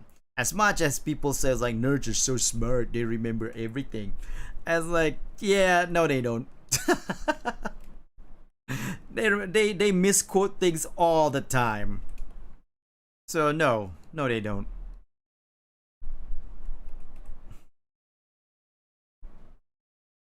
Humans are flawed in general, so don't think that just because a nerd is smart that they can remember every little detail and or every little thing in the world of nerdism or nerd culture. They will misquote things, and despite people saying the think Mark think meme, right? People are replying to my post saying, "Oh, just because in the comic he said think Mark think." It's like, who cares? That's the comic. If the meme posts the comic panel, I'll accept that. But the meme did not. I'll still accept this. I'll still accept it anyway. I'm just saying the excuse. I'll accept the excuse of because the comic says that if you posted the comic panel, but they did not. They posted the animated movie, a still from the animated series, and using the comic line instead, which makes no sense. But like I said, I'm not butthurt about it. People can use all they want, can misquote everything they want.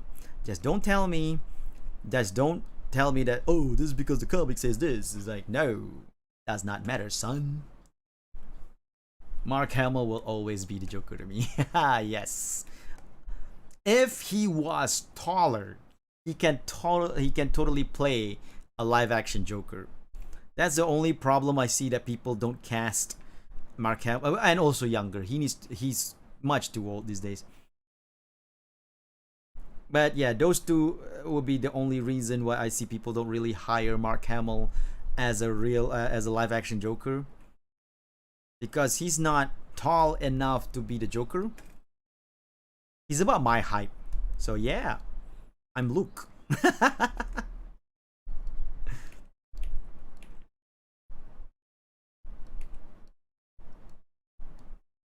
I think he might be slightly shorter than me. I'm not sure. Let me see his height. Mark Hamill. 1M. Wait, is he 1.75? I thought he was like 1.65 or 6'4". Huh. That's actually taller than I thought. So he's taller than me then. Oh, I'm short. I'm super short.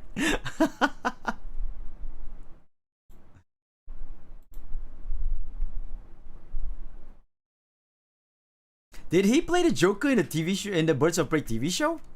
I didn't know that. But then I also didn't watch the Birds of Prey TV show. And I do know that in the Birds of Prey TV show, they used what's his face's voice for the Batman voiceover. Kevin something. Kevin whatever. He's an inch taller than me? Ah. I mean, than you. He's an inch taller than you, not me. And yes, I have confirmed it before that Argama is taller than me. But do not despair, children of justice. Even though I'm short, I am still a capable hero. Capable. I'm still a capable hero.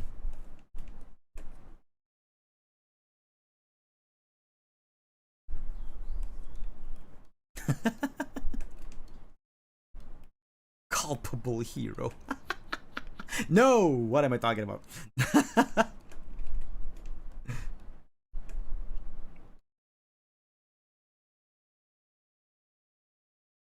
Okay, there is way more details than I thought in Ironmouse's outfit. This stream is gonna go for at least 5 hours if I want to finish it on this stream. At least.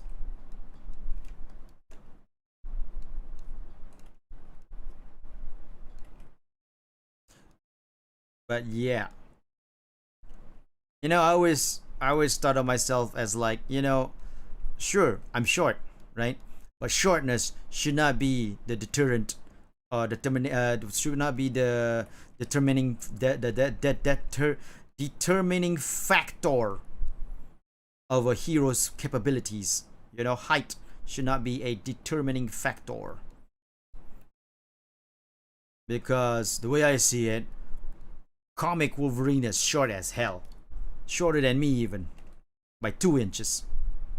Only 2 inches. But people love him to death since the comic days. Of course, the movie made him tall. Could get some heels going in. Nah, I don't want to look taller. I don't. Kevin Conroy, thanks, J-Man. Short Stack of Justice. I knew it was Kevin something. I forgot what the last name was. But yeah. They did use Kevin Conroy as Batman in a Crisis of Infinite Earth crossover with the Arrowverse. That was pretty freaking awesome. But that Batman lost his way. They made it so that Batman is more brutal and kills his enemies and all that. And I'm like, this is a lost way Batman. This is like a Batman that has like gave up on life or real justice. Though from what I read, that role that Kevin Conroy played was supposed to be for Michael Keaton. They wanted to get Michael Keaton Batman for that one. So it was supposed to be that Batman universe. But, you know, they couldn't do it. They couldn't get a deal with Michael Keaton done. So they went with the next best thing, which is the Kevin Conroy, which is Kevin Conroy, which I think for me might be the better one. I love the Michael Keaton Batman, the Tim Burton Batman. I love how stupidly campy it is and all that. I enjoy those movies. I still don't get the inch stuff. How long it was in centimeters? I believe inch is like a 2.75 centimeters. It's easier to count via centimeters than it is of inch, though. That's for sure. 1 inch is centimeters. 2.54 centimeters. That is 1 inch is 2.54 centimeters. Not 7.5. My bad. Flashpoint Batman. Yeah, exactly. Wolverine being short. But anyway, the Kevin Conroy scene inside the Crisis of Infinite Earth crossover in the Arrowverse was amazing. I enjoyed that. I really liked that. Sure, they went with an evil Batman, the Batman that already lost his way, but it was still enjoyable. I had a lot of fun watching it. It was really good. That aside, I have not watched the Arrowverse for years. I literally only watched those Crisis of Infinite Earth crossover things only from YouTube clips, not from the actual series itself. I haven't watched that for years because I got bored. No problem, Denchan. Because I got bored with watching the Arrowverse series. I like the Arrowverse series though. Gotta tell you that first. I thought the Arrowverse series was pretty fun. Stephen Amell did such a great job as Arrow. Grant Gustin was a really fun Flash in the first season. Then they ruined him in the second season.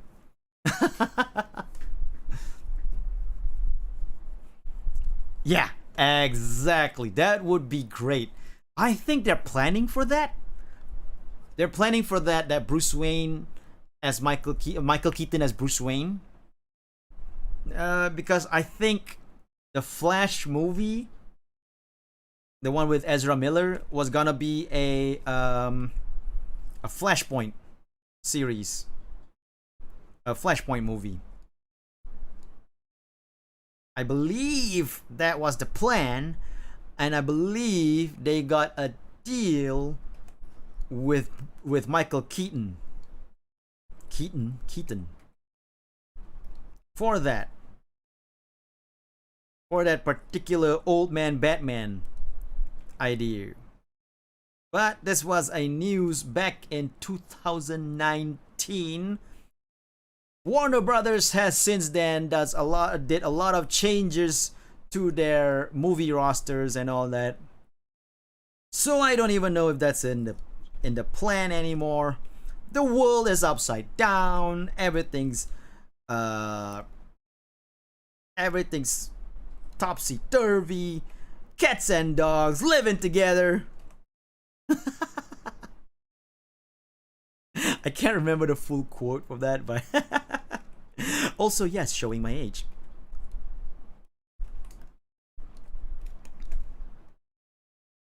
But yeah.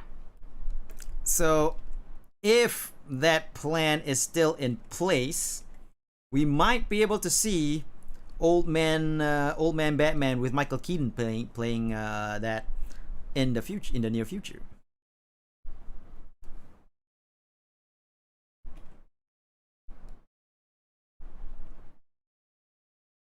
Oh, they did do this. One of the things that I liked about the Crisis of Infinite Earth, mass hysteria. Exactly, mass hysteria. Cats and dogs living together. Blah blah blah blah. Man, I gotta check out the full quote. I love that quote. Bill Murray delivered it so hilariously. Also, Ghostbusters, a movie that everyone must watch. The first one, everyone must watch it. It's great. I loved it. As a child, I love Ghostbusters 2 as well.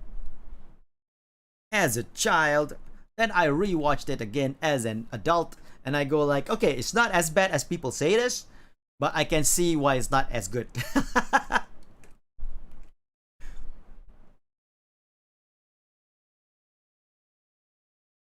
People tout it like it's a horrible movie. I don't think it's that bad.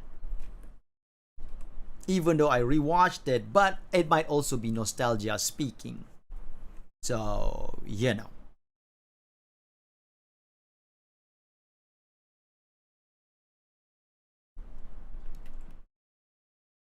Overall, though, I feel like Ghostbusters 2, not that bad of a movie as people tout it to be, but not good as well. Not as good as I thought it was when I watched it as a child. That's the best way I can say it. Now, that aside, the real Ghostbusters cartoon, however, is a classic. I gotta find that. I really love that cartoon series. I want to see what Marvel does with the next Spider-Man because it would have all three of the actors. Now, so far, that's a rumor. That's still a rumor that it has Tobey Maguire and what's his face, Andrew Garfield in it. But what's confirmed is Alex Molina or Andrew Molina. Alex Molina. Yeah, Doc Ock anyway. Doc Ock, the guy who played Doc Ock in the Sam Raimi one. That is already confirmed. But yeah, we're gonna find that out in December. That is also a anticipated movie for me because I do want to see what happens there.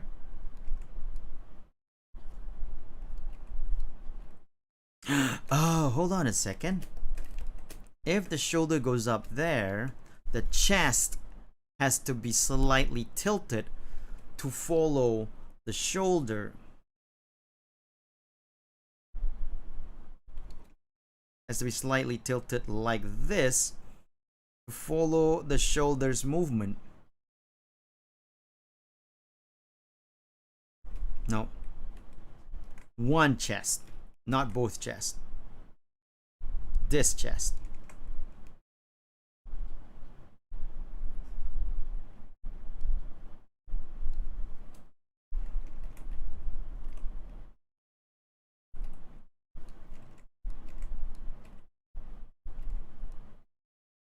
Now, it's logical.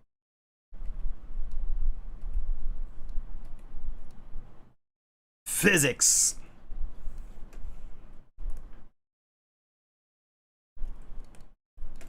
I will, however, adjust the landing here.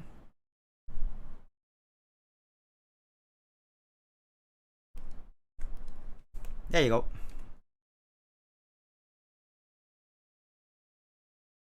You know what? The curiosity is getting to me. I'm gonna just hold on a tick.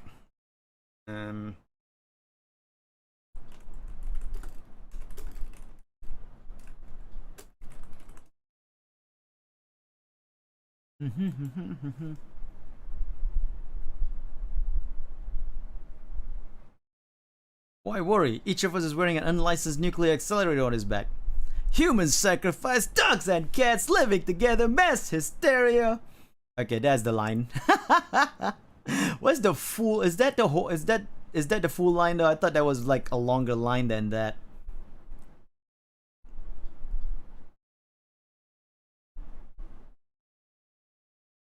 I thought the line was longer than that. Hold on a tick.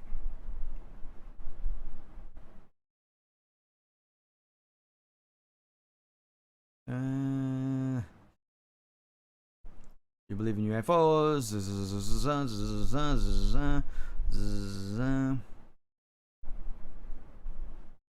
Oh yeah. Okay, so it goes on. It starts from Ray stands. That's why I remember it being longer. Ray says it first. Ray goes like, fire and brimstone coming out from the skies, rivers and seas boiling. 40 years of darkness, earthquakes, volcanoes. The dead rising from the grave. Humans sacrifice dogs and cats living together, mass hysteria. That's the whole spiel.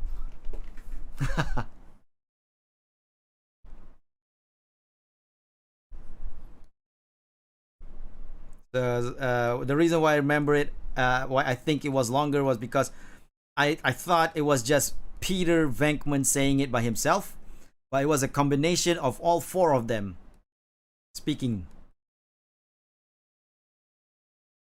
It started with Ray Stantz, played by Dan Aykroyd, great actor, a bit loopy in the hit, but great actor.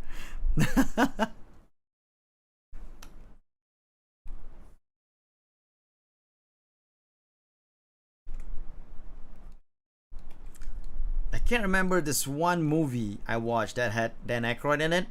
It starred Dan Aykroyd and I think Chevy Chase. It had Dan Aykroyd playing multiple roles, a la Eddie Murphy in The Clumps, or the Nutty Professor. It was basically about a couple who got stuck in this town that has a weird governance by like mutant inbred people or something. It was disturbing but funny. I forgot the title of the movie. But yeah, I love that movie. I watched it so many times. Like when I was a child. Like when I was a teenager. When I was a teenager, I watched a lot of movies by the SNL people without watching SNL. Because we don't get SNL here in Malaysia.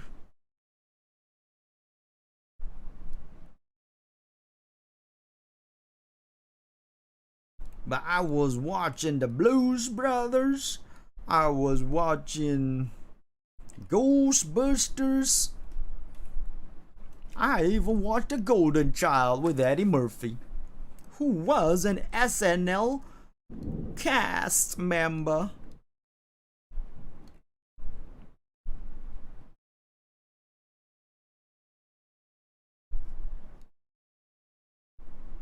Back in the old days.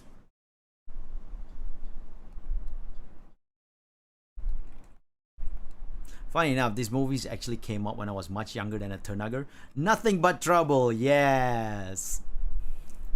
As I said, funny enough, these movies came out when I was much younger than I was a teenager, right? But when I watched it as a kid, I don't really understand it. English was not my first language.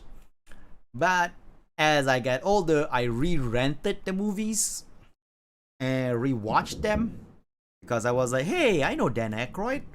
I remember him in Ghostbusters. Then I watched them and I was like, yeah, this movie is great. Freaky, but great.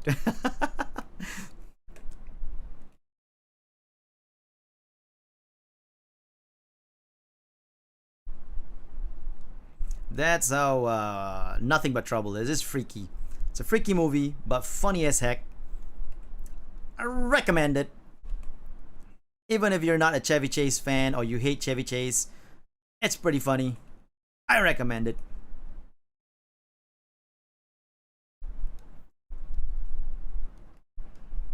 Spaceballs.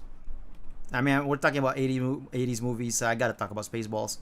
Spaceballs is a movie that I watched as a child, like literally a child.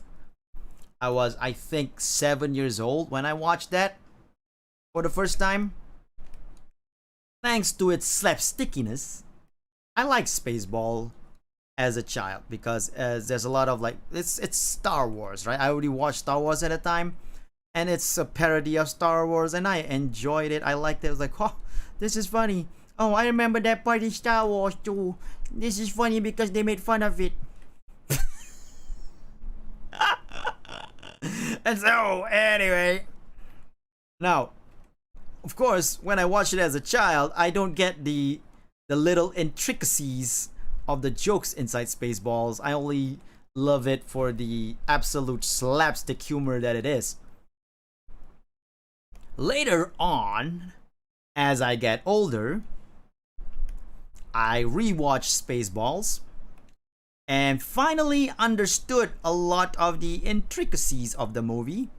And I go like, that's what they meant.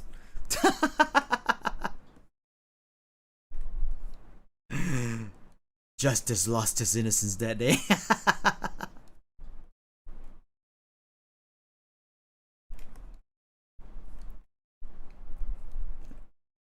But anyway, I really enjoyed Spaceballs. Also, another movie I recommend everyone watch. It's really funny. It's so good in so many levels. Not only because it's a parody of Star Wars, but because of the jokes in it. I believe the jokes are timeless. There's, of course, there are some jokes that's in the movie that's like, that you gotta go like, this doesn't make any sense. But they do it in a way like the VCR thing, right? The renting is VCR thing. You watched Facebook when I was very young. I like Blazing. Yeah, that's the thing. Later on, when I'm older, I found out that Mel Brooks has more movies. I never knew. I only watched Spaceballs because that's the only one that my father bought, right? And then I found out that Mel Brooks has other movies, so I started renting them. And I rented, I believe it was Young Frankenstein. And I was like, geez, these movies are hilarious, right? And then my dad, my late father, he bought a Blazing Saddles Laserdisc. And I enjoyed that movie so much. I love Blazing Saddles so much that I keep on watching it over and over and over again. If I get bored, what I do is I put in the Blazing Saddles Laserdisc and start watching that. Now, you think the amount of time I watch Blazing Saddles, I'd remember things from it? But no. No, I don't. I don't remember the names. I don't remember the lines. Why don't I have this memory? I don't know. I actually honestly can't tell you. Maybe because I haven't watched it for the past 10 years or so. Or more than that. Maybe because as much as I watched it when I was a teenager, my memories were not totally focused on the lines, on remembering the lines, because I was just laughing too much. Now, if you were to tell me though, that I never remember the line, that is not true. When I was a teenager and I was telling people about the movie Blazing Saddles, and I was telling them, oh, this is such a great movie, I love it so much, you guys should watch it, it's so funny, come over to my house and let's watch it together. And they were like, no, dude, we're not your friends. I'm sorry. Now, some of my friends did come over and watch it, and I showed them Blazing Saddles, and they enjoyed it. And I was actually, as they were watching it, quoting the movie as well. So I can't say that I don't remember the lines, because I remembered it very well back then. Nowadays, however, I have forgotten literally almost every line from that movie. Now, what does this mean? This means I am an old person. That's all. I am an old person. I have a decrepit, a brain that's going decrepit, and I'm losing memories. That's all. In 10 years, I'm probably gonna be streaming on YouTube as a VTuber, because I don't see myself killing my VTuber anytime soon at all, and saying like, hey guys, welcome to the stream. This is my second year as a VTuber, even though it was already 10 years.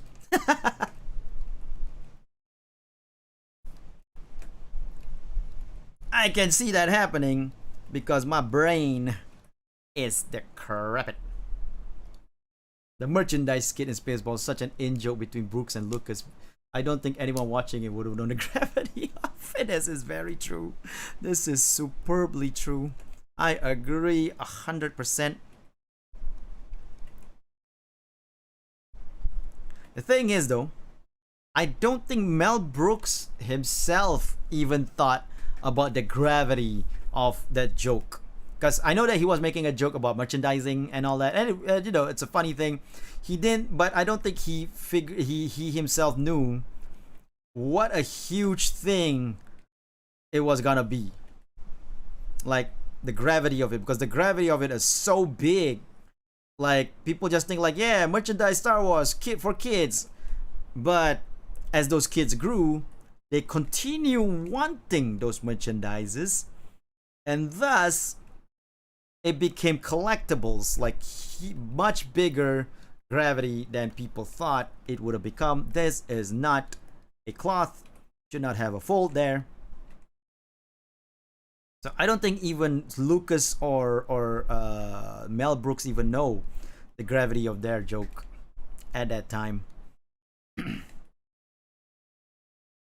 I mean, people see that joke now and they go like, haha, yeah, I get this, because of history showing how much the Star Wars brand lucratively became lucrative because of their merchandises.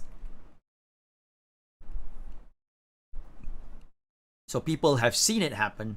So people watch that now and they go like, ha, I get this. This is funny. But back then, people probably watched that and go like, ha, this is silly. This is this bunch of flamethrower merchandise, so silly. But yeah, no. Merchandises have gone beyond that nowadays. It has gone in a extremely crazy way that you can't even tell. You can't even tell like how crazy it is.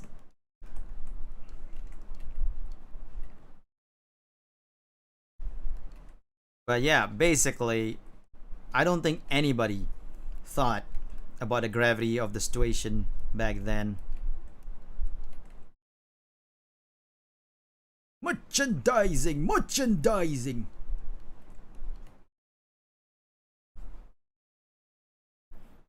I don't think people were that stupid back then. That was me around the time that cartoons were made. Yep. I mean, they probably did find the joke funny though. They probably did understand like, yeah, I get it. merchandising like Star Wars did and other cartoons did. They probably get that, but they just didn't understand the gravity of it and how how big it becomes, you know. That's what I was thinking anyway. Like these days, people watch Spaceballs. They probably go like, yeah, hilarious. Yeah, this is like a commentary on the merchandising, on the what do you call that? The capitalism, corporations capitalizing on nerd culture, blah blah blah, right? But as much as Mel Brooks might be thinking that back then when he was making it, he probably didn't think about it in the size that it became and how big, how true it is what he does, what he did, especially with the flamethrower thing, because I'm not sure if there's a flamethrower, but I think there's like Star Wars fire starters. So it became crazy. The idea of us, the merchandising for Star Wars and all that, generally.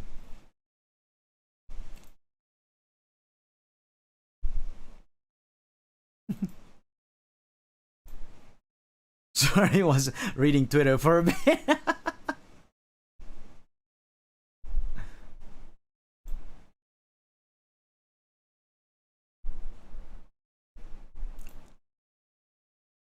I would assume his commentary is to hope it doesn't get that big. Yeah, that's probably what he was hoping. To make the parody on the terms that no merchandising was allowed, so he put it on the film instead. Tongue stick out moment. Hey Kichikuma, welcome to the stream. I'm not here long since I gotta sleep. No problem, totally understandable. Hi, and thanks for stopping by.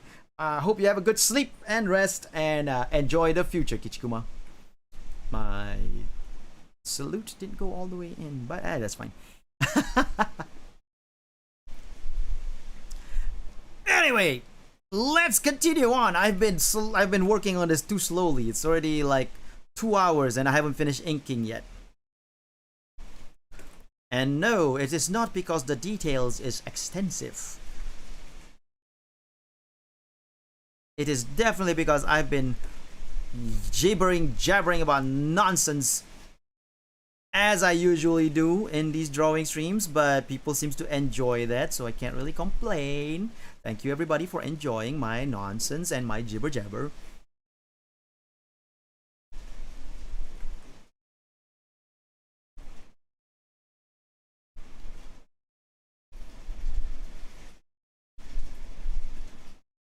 The reason Star Wars was marketed so much was because George Lucas had the rights to any merchandise sold from Star Wars. Yep. Exactly, because at that time, movie studios didn't think merchandising was the way to go to make extra money for movies. They thought the only way you can really make money from movies is from ticket sales, and later on they thought, what do you call that? Video sales. But Star Wars proved them wrong, showed them, hey, when it's something that you can make toys of, make it. Really, I won't be here for the end of the stream. I'll give you slightly early odds of justice. Alright, thank you, Kichi. Really appreciate it.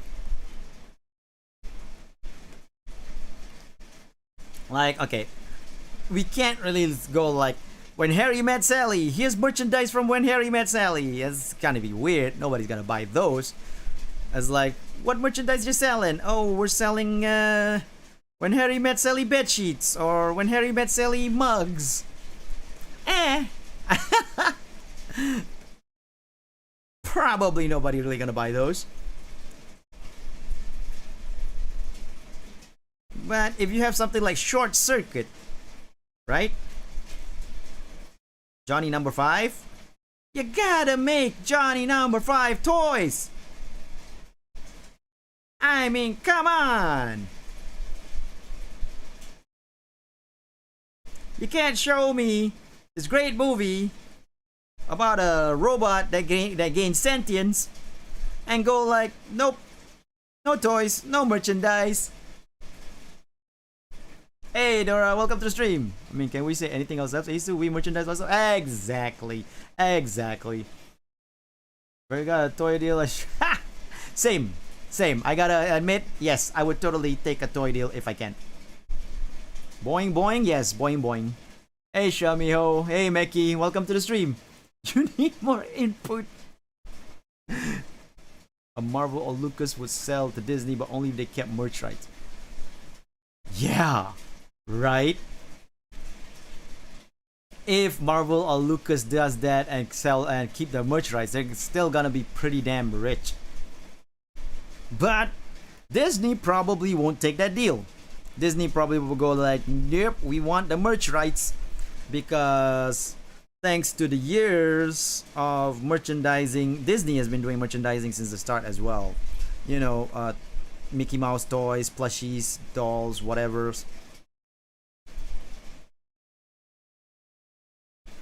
But nobody really thought of making merchandise of movies. People always think like making merchandise of animated stuff, but never really movies. So Star Wars kind of showed like, hey, movies can make merchandise too, you know.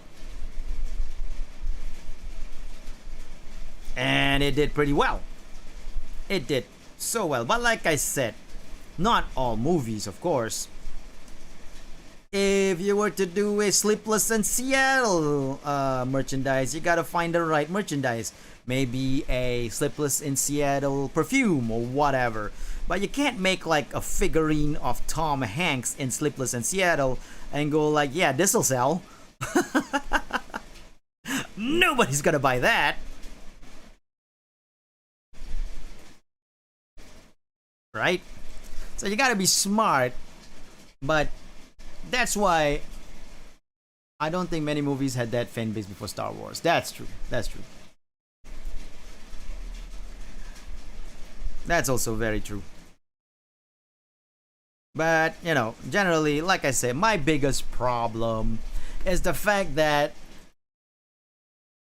where is my Johnny 5 toy?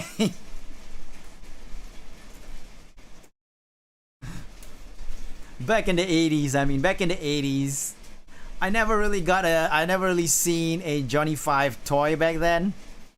And I was so disappointed back when I was a child, because I was like, Johnny number 5, where's his toys? Johnny number 5 needs toys.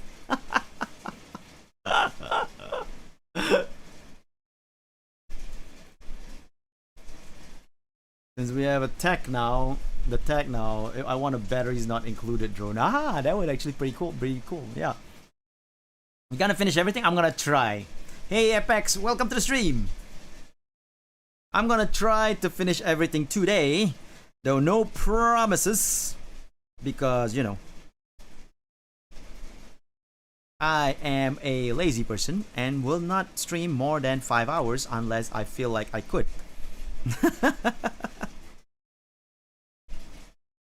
Speaking of long streams, guys, next week I will have a subathon for people who just came in. For people who just came in, next week I will have a subathon on June 3rd on Twitch, not YouTube, Twitch. It will be a subathon that starts for 2 hours, but every tier 1 sub will add 5 minutes to the stream time, and every tier 2 for 10 minutes, and every tier 3 for 25 minutes. So come on down, check it out, June 3rd, subathon. There will be sub goals, either stream sub goals. There will be 2 types of sub goals, streams. There will be 2 types of sub goals, stream sub goals and ongoing sub goals. Ongoing sub goals will go on for a week, while stream sub goals will only be goals that will be achieved during the stream. Anyway, I just wanted to tell you that. Thank you, citizen. Zetsu, thank you for becoming a citizen. I hope you enjoy yourself here in Virtuotopia. Also, just gotta check. That's a follow, so that's a follow on Twitch, not on YouTube. So Zetsu probably did not see me mentioning that to him.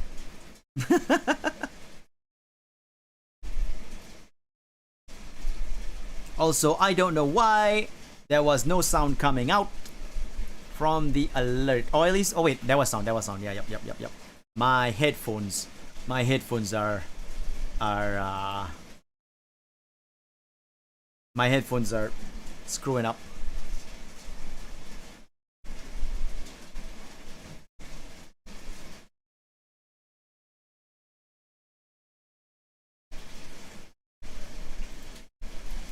Anyway, that's my promotion for the subathon next week.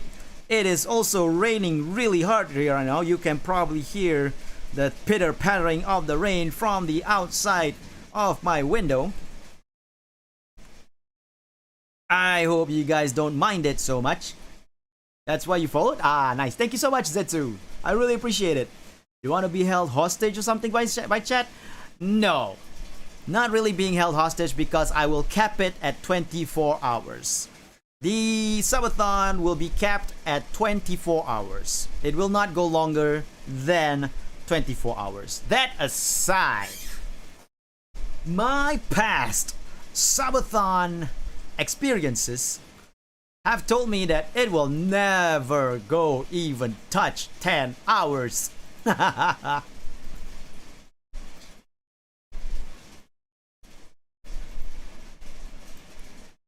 So yeah, I don't think we'll even touch 10 hours, so don't worry about it, everybody.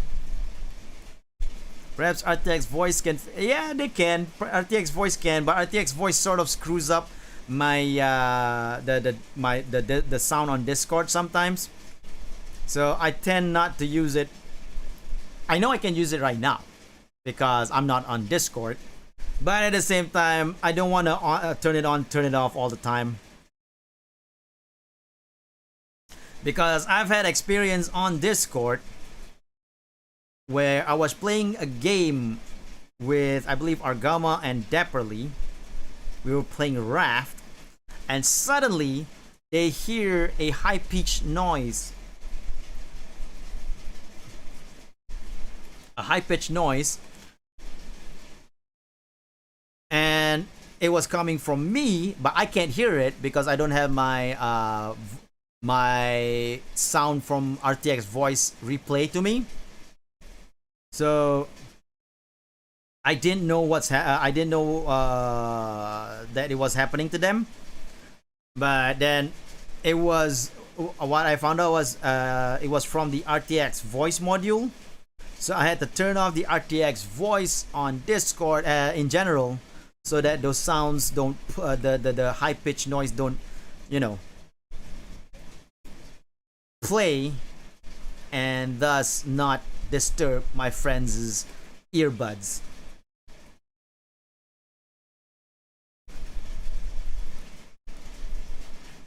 So because of that, I decided not to use RTX voice for my voice capture, because as much as helpful as it is, turning it on and off just because I'm on Discord, kinda like a bit too much work. And you know me, I'm not a too much work kind of guy. Also, I forgot, hold on a tick.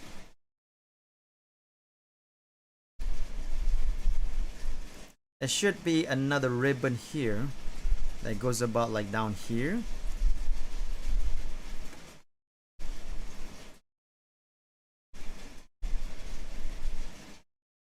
With that little love buckle.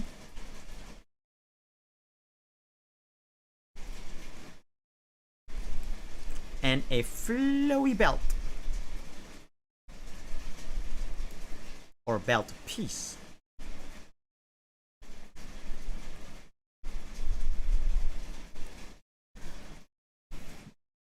Speaking of subathon, have I even had a subathon goal?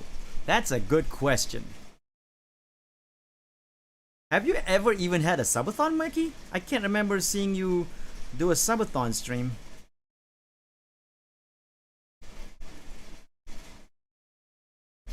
Also, just to mention to people who just came in, one of the ongoing subathon goals, as in the goals that that will go on for a week, and if reached will, like, unlock things.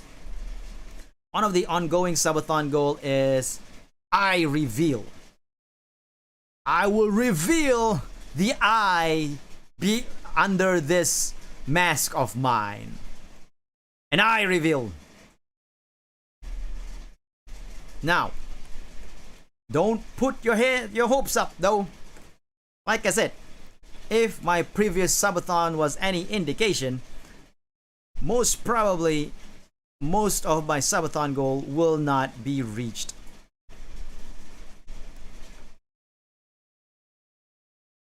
Have you?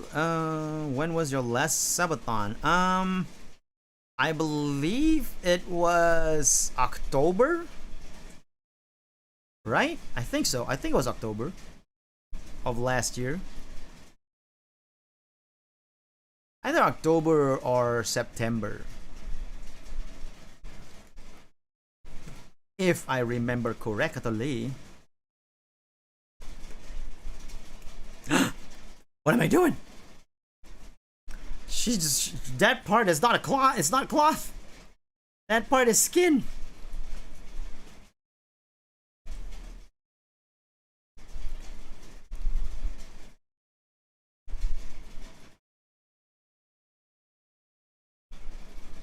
Before you move, yeah, you're right. I think so.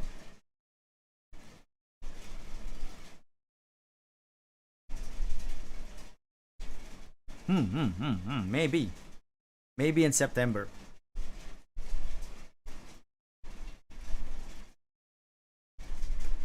For the half subs. But yeah, so next week, June 3rd, subathon. Be there, be square, blah blah blah, all that kind of stuff. I will cap it at 24 hours, but like I said, if my past experience was any indication, I might not even touch 10 hours because, Asu is not popular. Or even if he's popular, he's not exactly what people want to watch. This is something that I deduced, that the reason why I don't think people want to watch me is because of my superhero persona. I mean, yes, superhero movies is big. Have you met me? I didn't say that.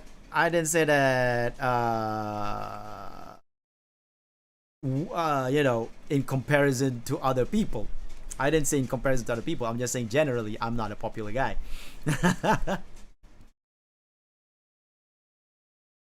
So I deduced that the reason why people don't really want to watch me is because of a superhero persona. Like not the fact that I'm not the fact that I'm a goody two shoes. People love goody two shoes as well. People watch a lot of those people who's like not lewd and oh wait, this is the wrong pattern for this one. Not lewd and more pure, or what the weebs call it, say so. Right? People still watch those gals.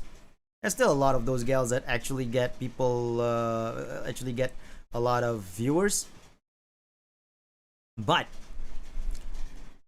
a superhero, despite superhero movies being big and all that, people probably don't really want to. A lot of VTuber fans probably don't really look forward to watching a superhero, because they were probably thinking like, one, not Japanese, A, not a girl, B, not a fan of superheroes. Their biggest a lot of VTuber fans, their closest thing to being a superhero fan is watching My Hero Academia. Maybe Asu needs to do a subathon to get to be to be an anime. girl for a week. I don't want to be an anime girl. Be it for a week or forever.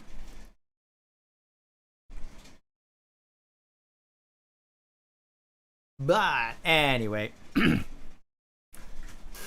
So because of that, I feel like that's why people don't really want to watch me, even though they follow me on Twitter and all that. Famisu, but they dig Oyaji streamers though. Grow a justice beard. Ah, I have my real life beard. Would be an interesting experiment. I do not disagree. I do not disagree. But the thing about it is that I feel like my voice is also kind of grating to some people, that they don't want to watch an anime girl with this voice, is what I feel. I could be wrong, of course.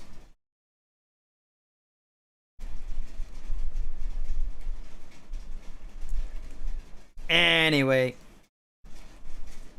because we want to say like, people don't know me. People know me. When I go into someone's chat, like last night, I went to Liliana Vampire's chat, and Liliana saw me and goes like, "Hey, Asu's here. Everybody say hi to Asu," and everybody says hi to me. But a lot of them was saying hi to me because they know who I am. You know? You don't think that's the case? The voice thing? I don't know. Maybe, maybe not. And like you said, maybe worthy an experiment. Where was I? Okay, yeah. So, I was like in Liliana Vampire's chat, saying hello to her, and I just remember this is supposed to go underneath the belt. Like that, yeah. Saying hello to her, and she said hello to me. And then chat was saying hello to me as well. But some people in chat was like, "Hey, so how's the superhero business? Blah, blah, blah, blah," and all that. Because they know me. But these people are also never in my chat. Because they also saw me like either in someone else's chat or on Twitter, or they follow me on Twitter or something or other. So I know for a fact that people do know about me. Not a lot of people, but people know about me. People just don't watch me.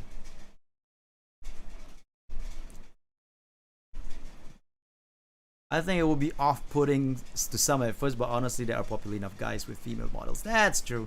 That's true. But yeah, yeah, you're right. You're right. It's worthy of experiment. Maybe one day I will. Maybe. Not gonna say. Not gonna be a sub goal though. If I want to do that, I want to do it because I want to do it. As an experiment. Now, if I want to do that, I have this to say. Your hours are different. Only got here since it's work. No. It's not even my hours. I stream sometimes in the morning, sometimes at night. But both streams, whether it be morning or night, I don't get viewers. I get maybe 5 to 9, 10, maybe 11, but would not touch 20. It's not the hours. It's not the hours. People just don't watch me. That's a general thing, and I've accepted this. I don't blame them. I've accepted this. This is the way it is, and not to say I'm cool with it. I would like to actually get audiences, of course, but I'm not gonna go all like. I'm not gonna go all getting angry at people for not watching me. Even though they follow me on Twitter and all that. Because, if people don't want to watch me, they don't want to watch me, I can't do anything about it, It's just the way it is. And generally, I think, like, maybe, I think the biggest thing is definitely the superhero angle. Person is in is all that matters. That's true, J-Man. But at the same time, to get people to watch that person be entertaining, they gotta actually go to the stream first, right? And a lot of people don't go to my stream first, probably because of the superhero angle I'm going with. So a lot of people probably going like, I don't want to watch a superhero, you know. Probably, as Argama said, if I experiment as an anime girl, I might get more viewers than I think. Maybe even returning viewers. But that will be an experiment in the future if I want to do it. It'll be an interesting experiment for sure, but I have to. Okay, I have this stupid thing, right? Thing we're just too. That's true. That's true. There's also that fact that we're too old, and I'm not hiding my age, as well. So a lot of people probably go like, this guy is an old man, being a cartoon. It's creepy. And I'm an anime girl. You do hide your age, but at the same time, you also, don't really, how do you say, like, well, you show the era you're in. Yeah, exactly. You show the era you're in, right? So I don't know. Maybe because of that, people now don't really come watch us because of our age. I don't know. Maybe.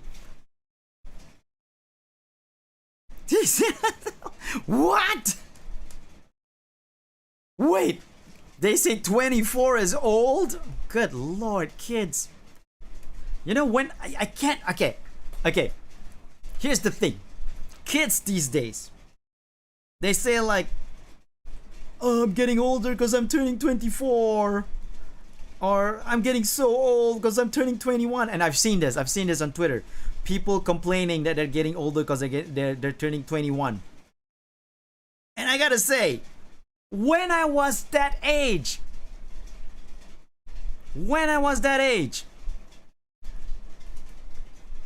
I never thought of turning 24 as getting older at all.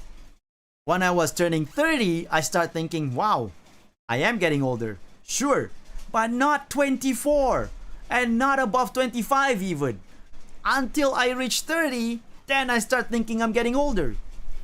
So I gotta say about kids these days, why, in God's name, do you guys think turning 24 is old? I don't get it, children. I should do these kind of videos on my channel. The veteran hero speaks, talking and trying to talk to the kids these days. Like, why, kids? And if you reply in the comment down below, I'm gonna just ban you. Way to scare off more people. I'm not looking for an answer, kids. I just want to rant as old people does. You know how old people do. We talk, we ask questions why, but we don't want an answer. We don't care. We don't really care.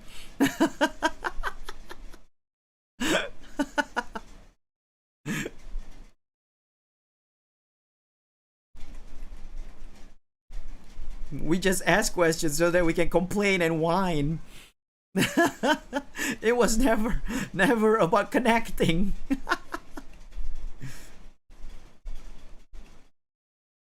It was never about connecting with the youth of today. It's just about showing off how old we are. You know, that's what I always feel like sometimes when we, even myself, when we complain about kids of today and how different they are and all that, there is a slight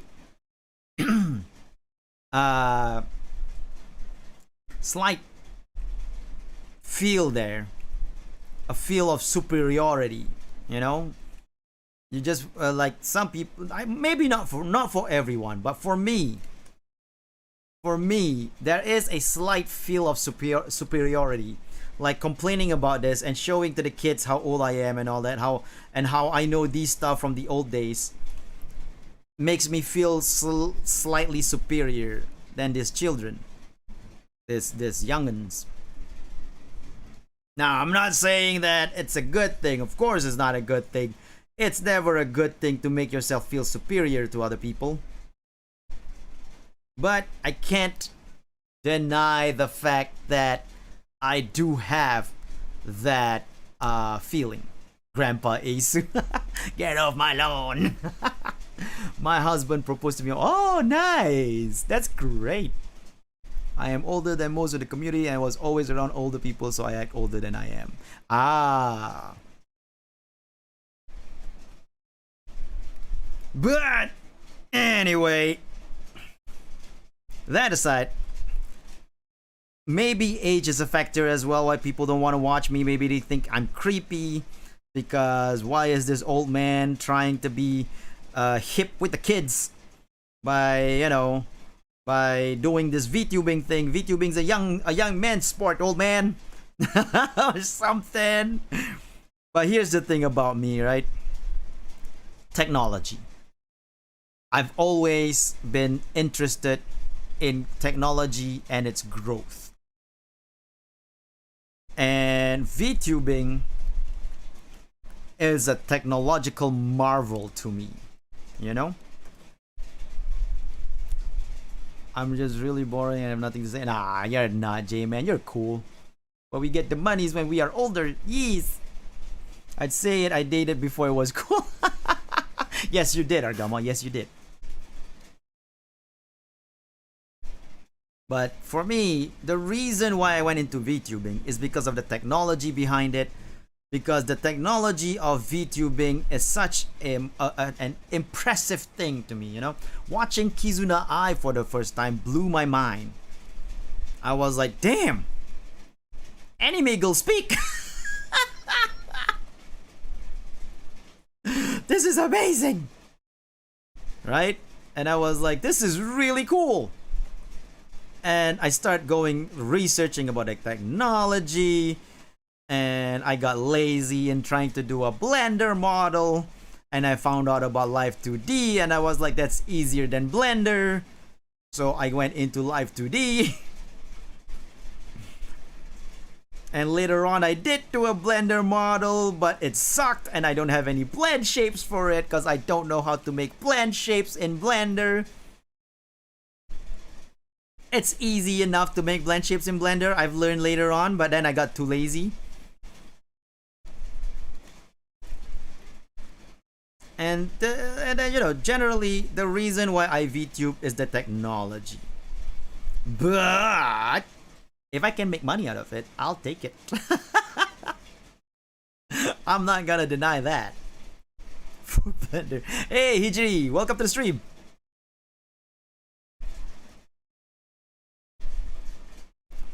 One thing I do regret, though, is never really pursuing my stream career back in 2012. Because back in 2012, when I was using Fraps of all thing, put your pen drive inside Blender. That's funny, Hijiri. Not the right Blender, but funny as well, but still funny.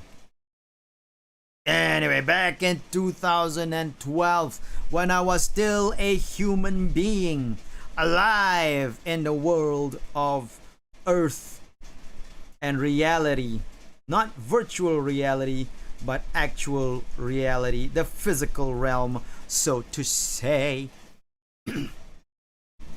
Back then, I was a guy that likes to I was trying out live streaming on Twitch with drawing my online comic No Pink Ponies back in 2012.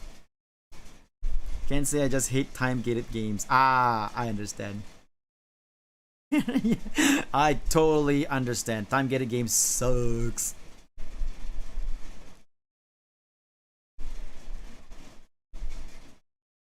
Actual, virtual, and virtual reality. No, there's actual reality and virtual reality.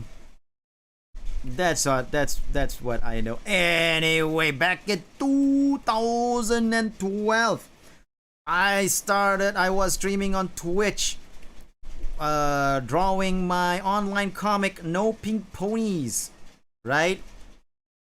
And then I was like, okay, I got 11 viewers at a time. My first stream, I got 11 viewers.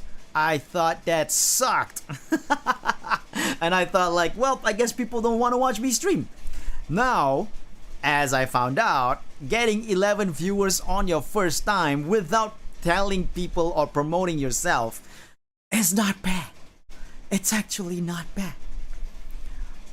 You know? Because these days, if I were to actually stream without telling people and all that, and people know me, I'll be lucky to get 5 viewers. So yeah, bro, indeed. And this was back 2012. When did Twitch start? When did Twitch start? Twitch began back in 2011. Holy crap, only a year after Twitch started. Only a year after Twitch started. Damn. This was back in 2012. I was doing my Twitch stream for the first time ever. I got 11 viewers. And the chat was slightly active, but not so active.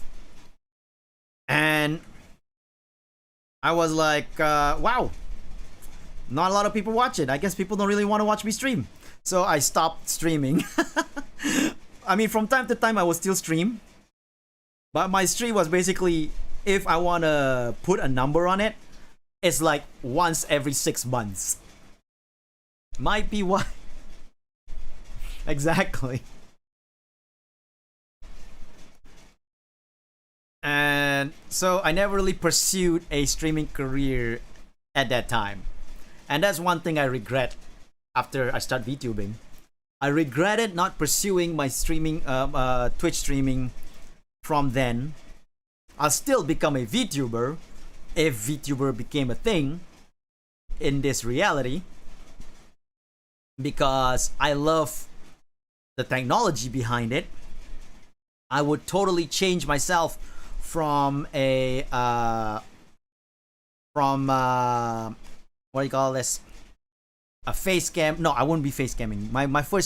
When I did my first stream, I didn't use face cam. I just used fraps. And then, was it fraps? I forgot what I was using. I was using something. Oh, XSplit. I was using XSplit, not fraps. I was using XSplit viewer to stream on Twitch and capturing my display, but I did not have a camera at the time to face cam. Now, if I had pursued the career, the streaming career back then, I might have face cam myself, but I might still have not. I might still have gone with the faceless artist route. Anyway, again, like I said, that's the one thing I regret. I never really pursued my Twitch streaming career back then. There were several factors, and 11 viewers was not the only factor, because like I said, I do stream again after that first time, but I stream like once every 6 months, if even at all, that year.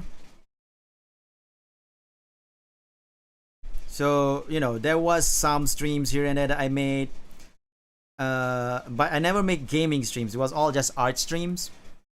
Mainly because my computer was old and I didn't think it can survive streaming. Then I became a VTuber and I was like, you know what? I don't care, old computer or not. I'm gonna try stream on my janky ass computer that's 9 years old. And what do you know? It did survive streaming. You got 2 views from your first stream. Yeah. When I became a VTuber, my first stream, which was a Monster Hunter World stream, where I stream my PS4 game, the PS4 game of Monster Hunter, on Twitch. It was I think I got 2 viewers, but not all the time. Like I got 1 viewer most of the time. Then a second viewer came in, then went out. That was the old stream Monster Hunter. It is I actually edited that stream and uploaded it here on YouTube. That was my first stream as a VTuber. Not my first stream in general, but my first stream as a VTuber and using OBS for the first time. It is basically my VTuber debut stream. But my VTuber debut is not even a stream. It's my intro video here on YouTube. When you visit my channel and you hear the and going like, "Good morrow, citizens. I am Remy Asumokta." Blah blah blah blah. That is my debut. Because back then, there's no such thing as a debut stream. We don't do debut stream. We put out a video or a stream and we go like, "Hey, I'm streaming for the first time. Come on down and check me out." Debut culture was not a thing back then. It was a peaceful time. Remy is yeah. That's my real name. It is actually on the intro video. We have introductions, yes. My real name is actually on my intro video.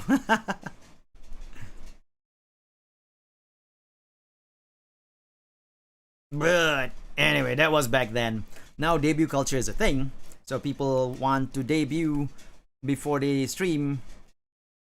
And in a weird way, pre-debut before they stream, as in actually streaming, but calling it pre-debut, which doesn't make any sense, because if you already showed yourself streaming for the first time, that's your debut.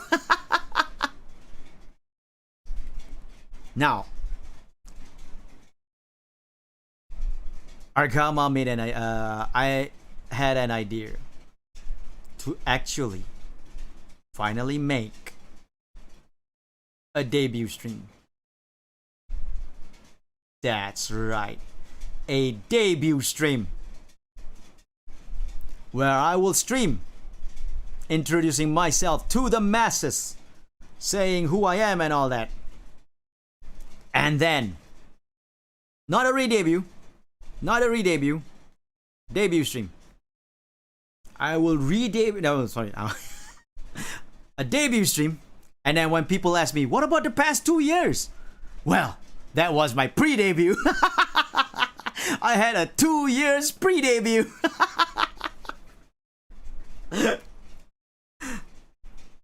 2 days before I had my first stream. Nice.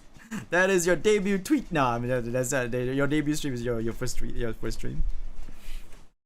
It was flashback.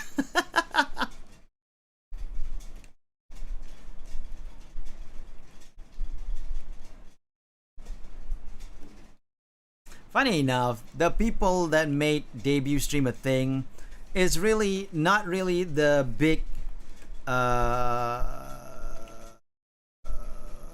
it's really the new people.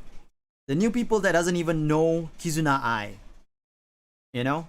They saw like, hey, Nichi-sanji, Hololive, and they saw like, oh, they have debut streams. I'm gonna have a debut stream too, and they became it became a culture thing. Debut stream, yay! We're gonna have debut stream, yay! Look at me, debut. And then people gonna go like, huh, debut, fun. Oh, look, new VTuber. How long have you been VTubing? 2 years. Wait, 2 years? And you're just debuting? Yes. Previous years were all pre-debuts. How do you like me now?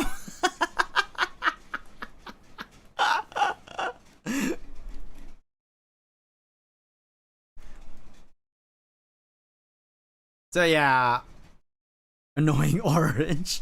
That was Remy. Yes, exactly. That was Remy. Now it's Asu. There are any those people treat like idol culture, but when treated like idols in idol culture, they get upset. That's true.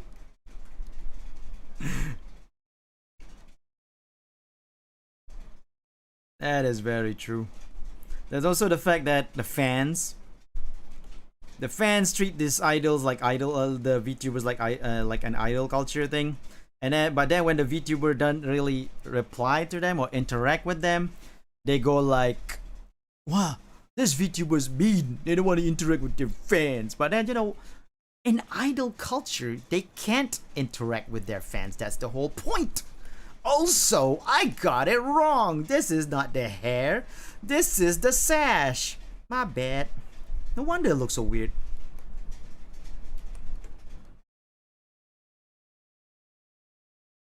I was wondering why it looks so weird. The hair is down here.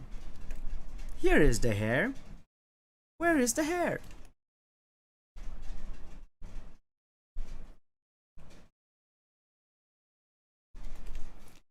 Feels like in the villainous mangas I read, it's the coming of age ball equals debut. Previous streams was just an illusion. Sky in the Sword like a debutante ball. Ah, debutante ball. I don't know what that is. What is a debutante ball? I don't think I have a debutante ball. I don't think Malaysia has a debutante ball.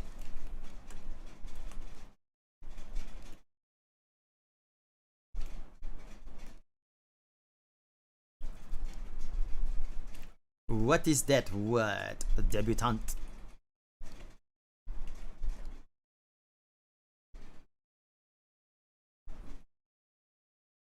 Debut is French, right? The word debut?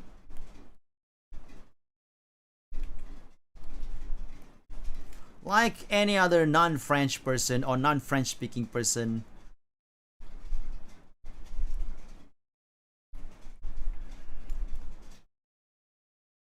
when I was a child, I call it debut. I didn't know it was pronounced debut until I was much older and found out the actual pronunciation.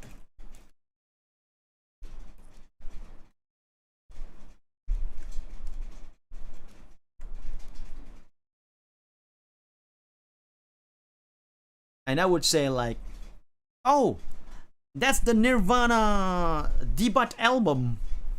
It was embarrassing. You need to increase your shoujo manga diet. What? For the hair flow? No. It's when rich people would enter society. Ah, what? It's when rich people would enter society. So, the rich people was not in society at first? Did they not get rich and then suddenly have to enter the society?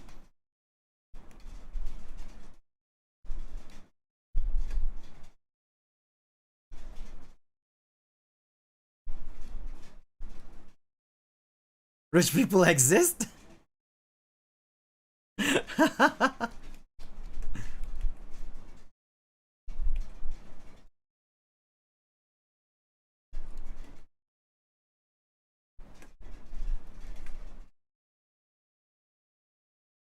3 hours! Holy crap! And I haven't finished the inking yet. I am slow today.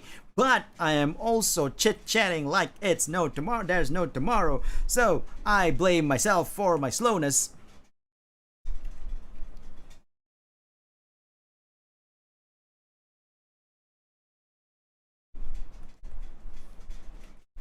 Usually I would finish the inking already. But today I've been extremely slow. Slower than I've ever been before.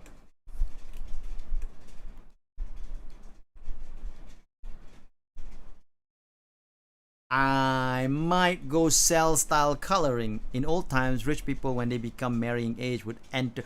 Ah, okay, I get it now. That's what you meant by enter society. Like they get older and graduate high school or whatever. I see. Oh, okay. Cool. So that's what the debutante ball is. Ah, interesting.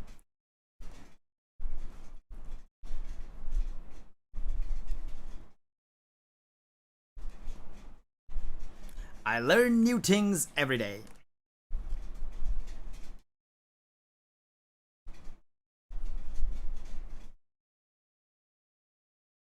Oh, I forgot to tell you guys. Most were home tutored. Ah, I see. Well, no high school. That's true. We just have gender reveal parties.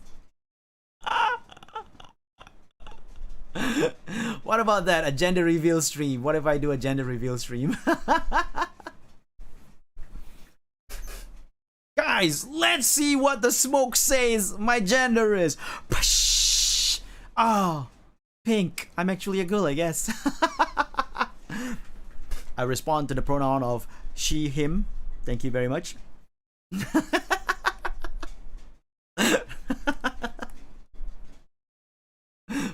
Do a redebut gender review.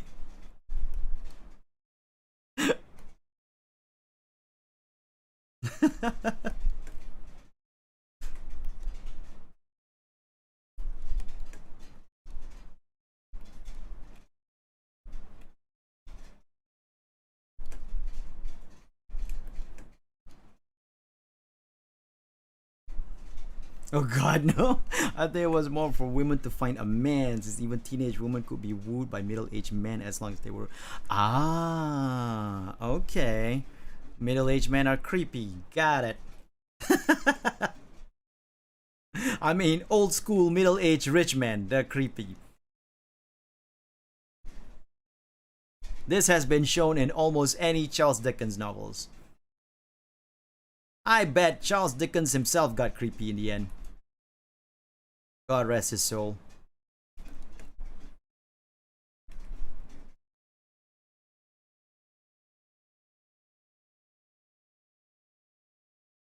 But anyway, I wanted to tell you guys just now another subathon goal that I have, but this is a stream goal, not a ongoing goal. So it will be a goal only to be revealed, only to be done on stream during the subathon. After the subathon has ended, that goal, if not achieved, is abandoned. And what is that goal, you may ask? New costume. New costume, not reveal. Not new costume reveal, but new costume in general. If that goal is achieved on... No, it's not sexy costume. In fact, it has more cloth than I do right now. If that goal is achieved during the subathon, I will, on the subathon itself, change to my new costume. If it is not achieved at all, then I will not get a new costume for another year. We will see Mark II, the one I'm wearing right now, for one more year. And I will not wear any new costume or design any new costume until the year after. So, new costume will only be achieved if the subathon goal is reached during the stream. Can you wear Demon Queen costume? No, I cannot. I don't have the boob size for it. I am at least an A. I got a little bit of man boob. I'm not gonna lie.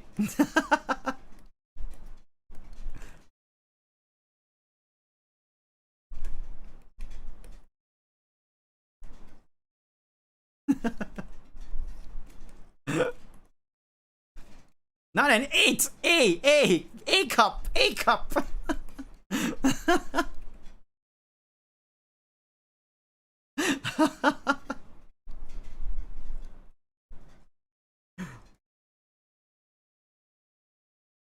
Not 8 cups.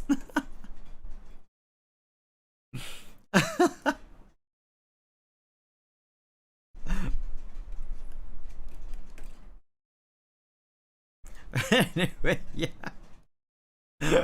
So, anyway, the new costume.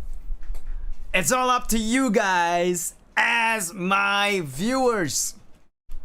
There's a lot of man boobs, Asu. I know. Like I said, I'm not ashamed to admit that I have man boobs. Of course, it doesn't really fit a bra because it's not jutting out. It's more flat. It's more wide. But, you know, it's there. It's muscles. Well, it's not muscles. It's kind of soft. But it is hardening as I'm continuing my exercise. Flat is justice. No. I don't believe in that. I believe any size is justice. Can be flat, can be big, can be F, can be G, can be A, can be double A. Everything is justice because everything is beautiful.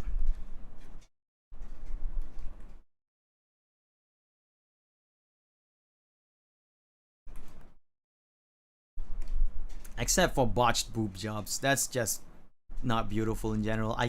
I'm sorry. If you got a botched boob job and it looks horrible, I can't even look you in the eye and say it's beautiful. I can't. It's bad. It's horrible lying. You have a botched boob job. I'm sorry. My chest to give. Wait, what?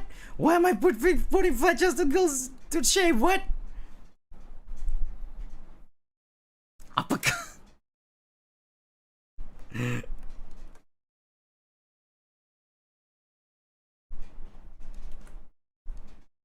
Anyway, just wanted to say that my new costume is dependent on the citizen support.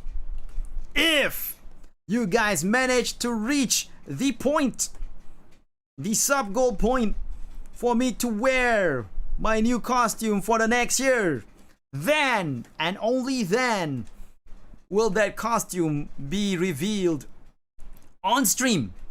I will wear it immediately when we reach that goal.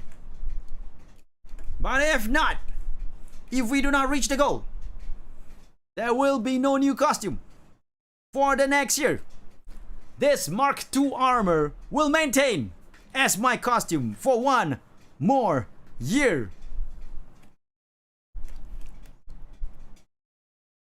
And only in the next year, on the 3rd anniversary, will I wear the new costume if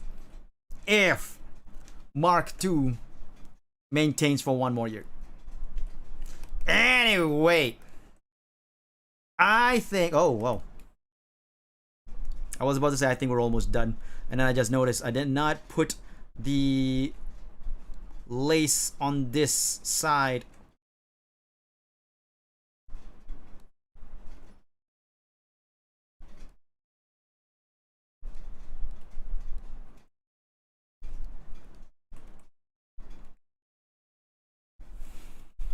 Anyway, the inking is complete.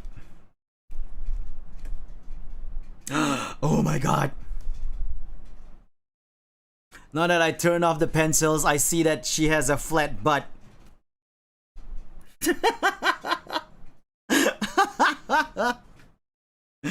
I don't know what happened there. Because you can see here.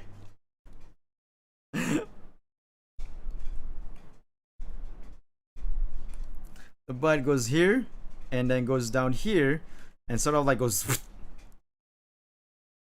What if you drew Asu in that mousy outfit? Feel free to, Argama. I look forward to seeing that. I will say quite heartily, ha! What a nice imagination my friend Argama has. It's just an imagination, guys. I never wore this costume.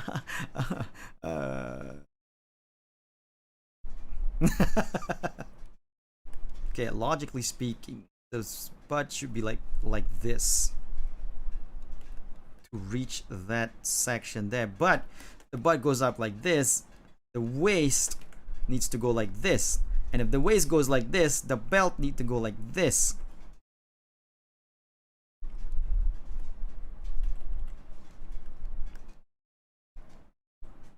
Because then this leg won't go here. This leg will be behind here.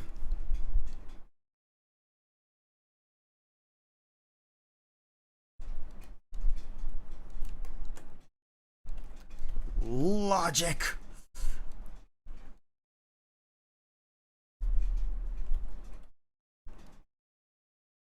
This would be the logical sense of how the arch would look like. I want to make sense with the waist here. But then the waist is here.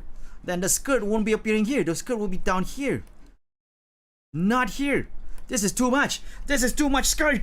I need to delete this skirt. Also, don't worry about it. It's on a different layer.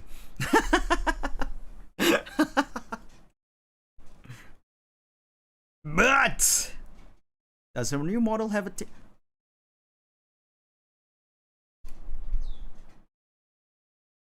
does not look like it. Does not look that like the model has a tail. Oh wait, it does. It does. This should be part of a tail, I think.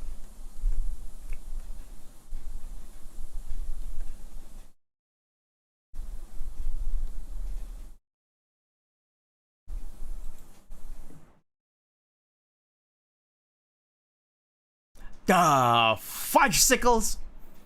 I did not know there's this tweet that shows her full body. I mishmashed this freaking reference from like from her debut stream, from her reveal stream, and mishmash and pasted everything in screenshots. And here it is in full glory. And there's the second wing I was talking about. It's from her shoulder side. God damn it.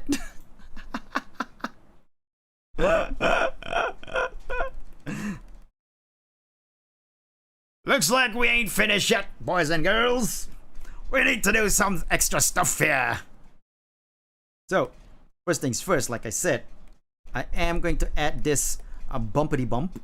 Gonna push this thing here, delete this part of the skirt and delete this part of the leg, push it to this side, and then maybe from there, I also forgot that this leg is supposed to have like some extra extension here like in the original sketch. So we will do it like these. Then we'll do a pew, a tail.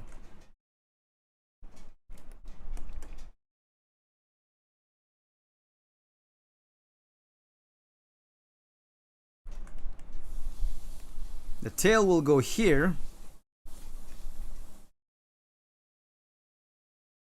And also she has a second wing here. So we will add one here. The second wing has a bit more of a faded look to it.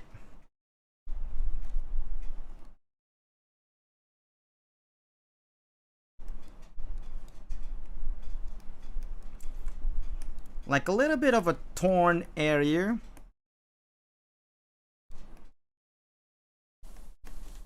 And we'll add the second wing here. And also the sash apparently goes like around her back, as I can see now in this particular reference. Thank you, Orgama, for this reference, by the way. So I can actually make the sash go from here all the way back here on her back and goes up there towards where her arm is here, and it goes like that. Okay, I think this is a good way to fix it. To 1 minute of looking at her feet to find this. I wasn't looking carefully. Also, I did not follow etc. Iron Vertex. I've never followed her and did not think to check from when Mousy linked her Twitter to see, all these, the reference.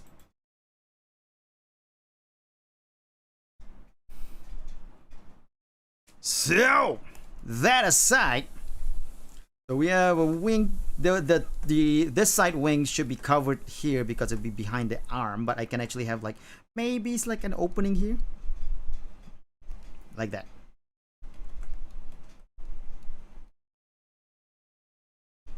All right, let's fix this up, ladies and gents.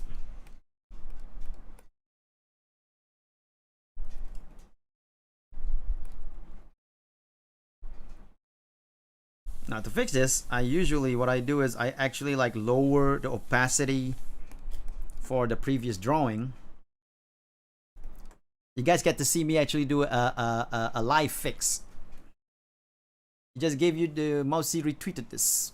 I just gave you the direct link. Ah, okay. I did not see it. Oh, that's weird. Oh no, it's because when I went to Mousy's Twitter page, I clicked media. So that's why I didn't see the retweet. Because I click on media, so I just see what she posts as images. So I never saw the retweet because of that. Yeah, my mistake. Then I would I would fix it over the line like this. This is what I usually do when I fix an artwork that needs like major fixing.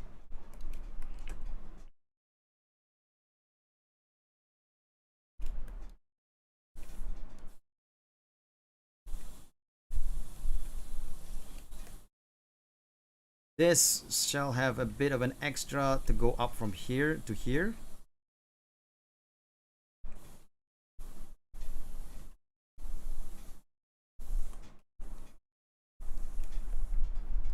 And this maybe go to here.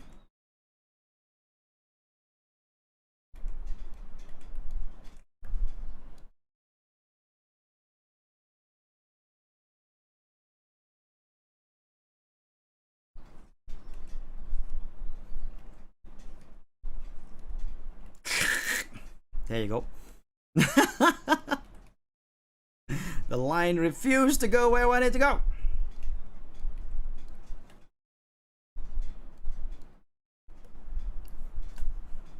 This is also not just a fixed on. I mean, what I have here is actually still not bad, even though it's a mishmash. Also, it's bigger, and it's not a GIF, so it's easier for me to reference. It's bigger.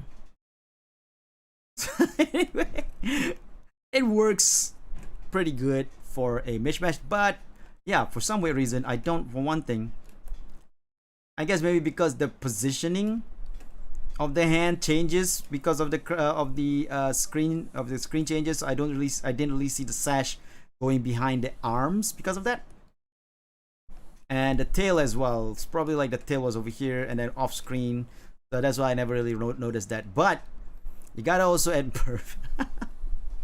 but you gotta also admit that the wings, the extra set of wings, is supposed to be here and here, so it should have been shown, but it's not shown on this particular set of images of Mousy face close-ups, because the face I got here, the Mousy face here, is one of the face close-up image that she posted, not from her stream. So I think that's why we don't see the wings that's supposed to be on the shoulders.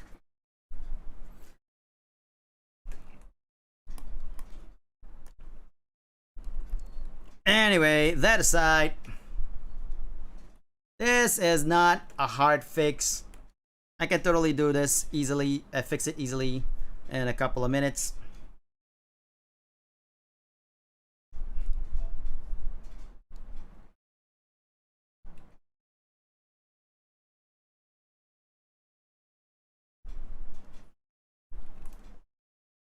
think it's because of its mid physics. Ah, yeah. You're right. Probably.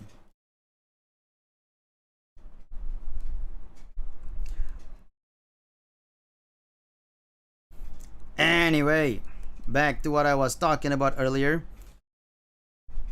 The costume review. I am actually working on the costume currently. I'm not gonna say that, you know, the reason why I'm doing the sub goal like that is because I haven't done the costume yet. Nope. The costume is designed. And it's not the same one that you saw last time, J-Man. Not the same one that I showed you guys last time. J-Man has seen the one that I showed last time.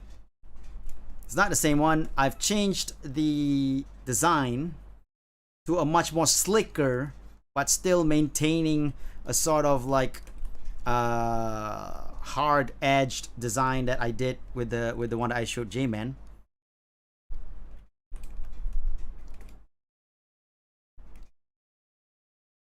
So it's a new costume.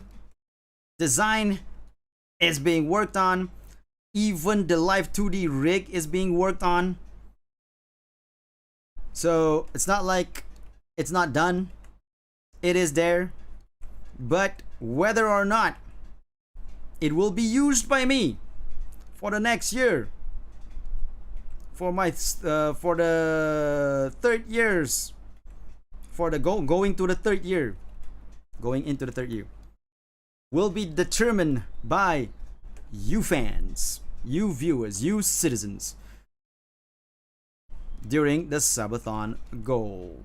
So if you guys want to see that, and it's gonna be a stream goal, not an ongoing goal. Yes, cape. I made sure that it has a cape. Because I miss capes. I want to wear capes again. I don't care what Edna Mode says. Edna Mode is not my costume designer.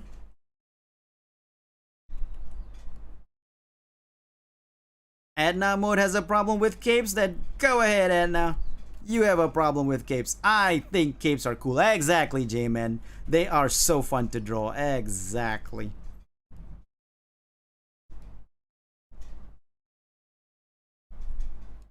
I love Edna Mode. I do. I love Incredibles. I do. But, come on. Capes. Capes. Gotta have capes.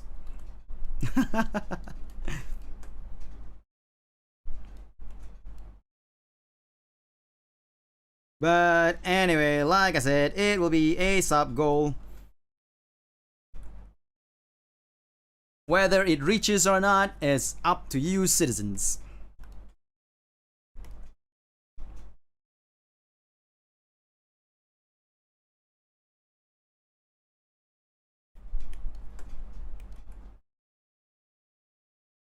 If it reaches, the sub goal reaches, then I will on stream itself change to the costume. If not, we will wait for one more year before I change into the new costume.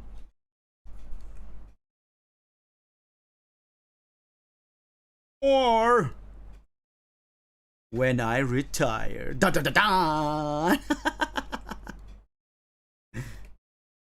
Which is gonna be in December. Guys, I can't just retire in December though.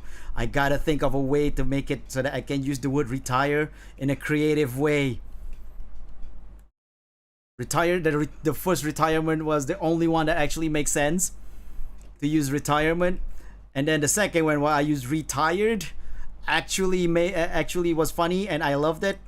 The wordplay is I thought the wordplay was funny as heck. But I don't know what to do for the third year, for this December. What is this retirement? I don't know, Meki. You tell me. Some people told me you're a professional at that. You made Fang cry.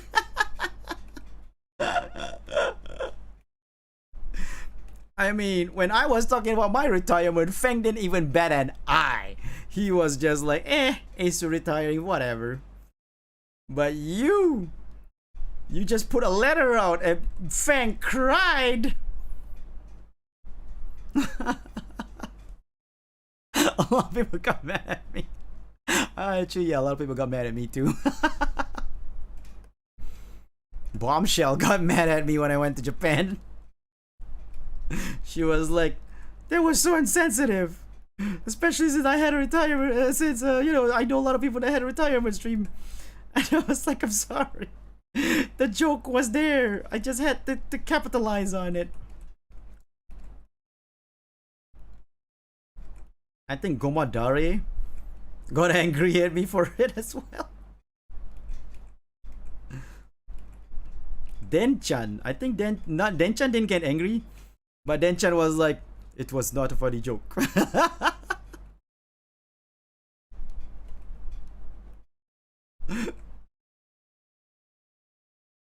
Especially since I know I've seen so many people got retired and all that at the graduate, so you know. Going to die in DMs. Holy crap. In DM even. That's a serious thing.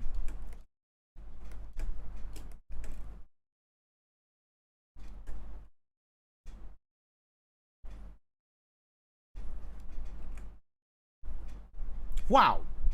That is so close to the actual pencil. I'm impressed with myself. Now check this out. Because, you know, a tail is sort of like a little bit thicker. So you can't just do one line. Especially if you want to put like detail. Get it? Detail. I'm sorry. That's just a joke. I'm not gonna do that.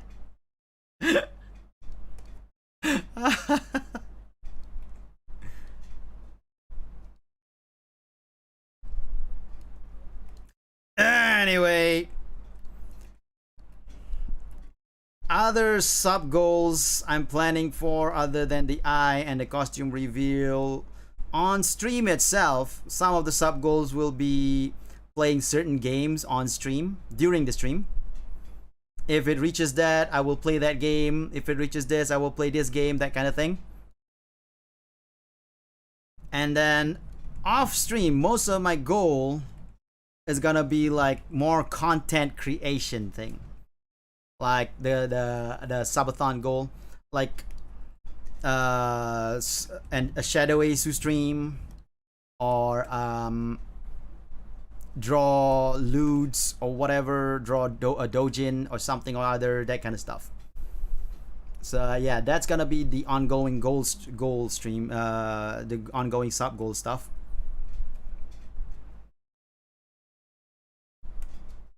The lewds are just gonna be classy lewds. It's not gonna be explicit, just so you guys know. Might have tiny nudity, but not like explicit nudity.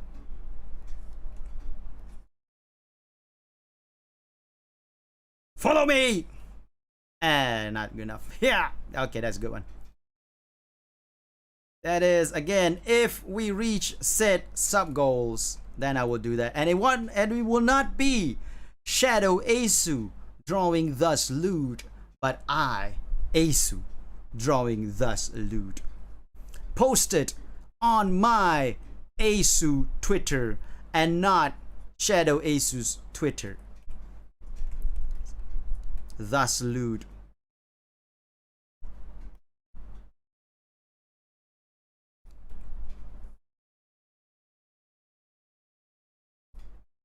So yeah, that would be one of the sub goals as well. So yeah, I'm still in the process of thinking up the sub goals and all that. So yeah, it's gonna happen on June 3rd.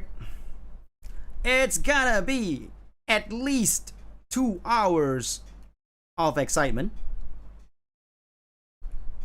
I mean, I'm not gonna lie, there's probably gonna be some subs coming in and out and all that, but I doubt we'd even reach 10 hours. Come on, you guys know this. Let's not lie to each other. I'm not a popular streamer. I'm not a streamer that people want to watch, so I'm not gonna get like sub goals like crazy. I'm not gonna get like all the subs, all the 100 subs and all that. I'm not gonna get that. You know this. So that's why when I do a subathon, I'm never really worried. More melee loots? Possible.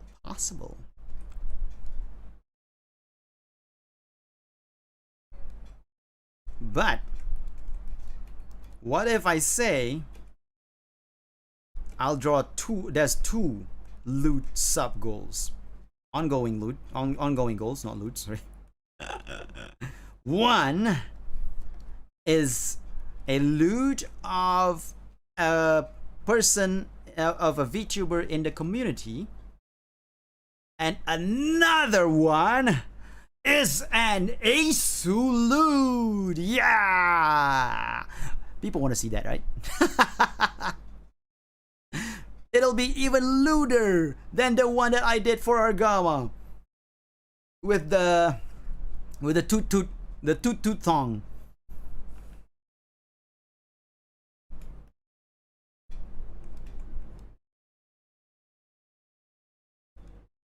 And it will be drawn properly, not as a sketch, not for fun. It'll be a properly drawn Asu loot.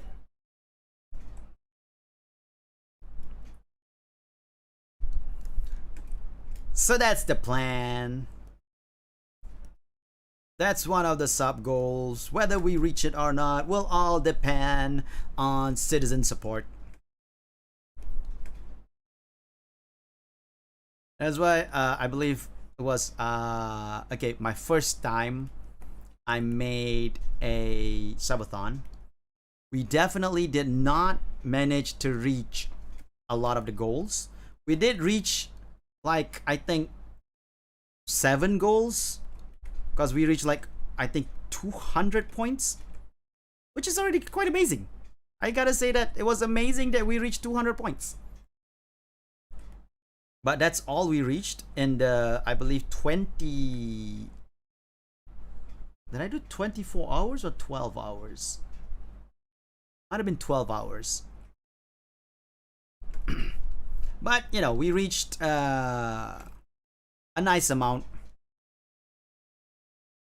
200 points, which is not bad, but I had goals up to like 700 points. So we were not even halfway into the goals. And then my second one was even worse. Didn't reach half the goals? Oh, wait, you didn't? I thought you did. My second subathon was even worse. We only got up to like 109 points. So, from these two experiences, I can tell you, I am not even gonna touch 10 hours of my stream. Because it'll be like okay, 2 hours. I start with 2 hours. 5 minutes per tier 1. 5 minutes is about 50 minutes. So 100 is 500 minutes. What's 500 minutes? Like 4 hours? 4 hours plus? 4 hours minus 10 minus 100 minutes. Blah blah blah blah. In any case, $1 1 minute. Exactly, $1 1 minute. But I am not gonna accept donations for the time extension. Only subscription would give time extensions. So yeah, 10, 100, 5 hours. Yeah, about 7 hours if I get 100 tier 1 sub. Yeah, about 7-8 hours probably. Okay, I'm curious. Google time.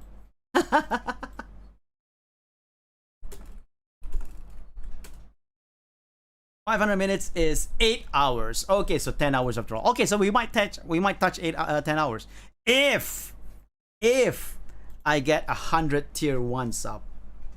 Exactly, 100 subs is a lot. If I get 100 tier 1 subs, then we get 8 hours extension to my 2-hour stream, and thus giving us another a 10-hour stream, right? But that's if I get 100 tier 1 subs, which is not, I don't see that happening. Like I said, we did reach 109 points last time when chat bullies me. But chat bullies you out of love. We did get 109 points last time, but that's not subscriber only. That's including donation. If I don't include donation, subscribers only, I think we had like maybe 50, 60 subs or something during that time. During that last subathon, which is like a 12-hour subathon. The last subathon I remember was a 12-hour subathon. How many subs for the new outfit? I'm aiming for 150.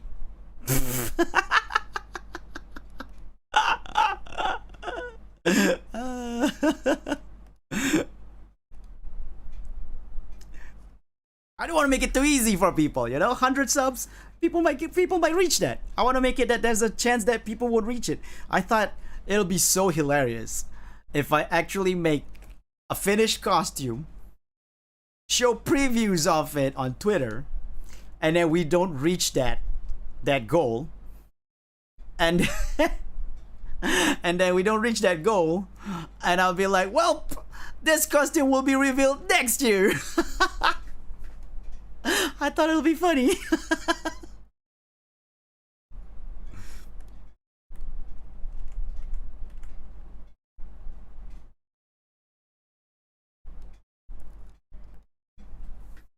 I know, Origama. I'm sorry. It's you know me. I like my jokes. So you know, you want? No. I will show snippets of the costume. No problem about that. So you will get to see snippets of the cape, snippets of the costume here and there with the cape and all. You just won't see it in full if the goal is not reached. That's all.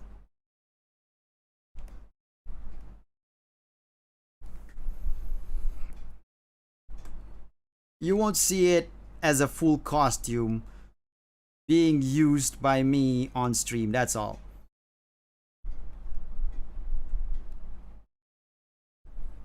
I don't care about the loots. I just miss Asu with the cape.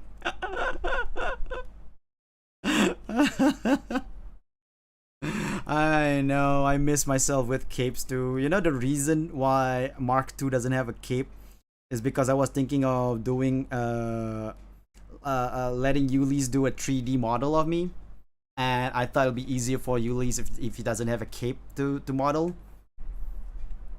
And I was like, yeah, this will be fun. And then financial problems and things happen and all that, and I couldn't commission Ulysse for the model, and thus, you know,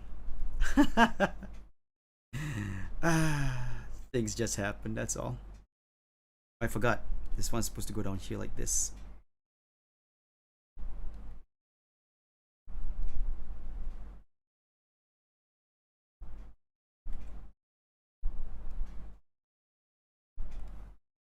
There you go. Because that will show the bend that I need down here so that people can see that the body is more leaned over like that. There you go. All right.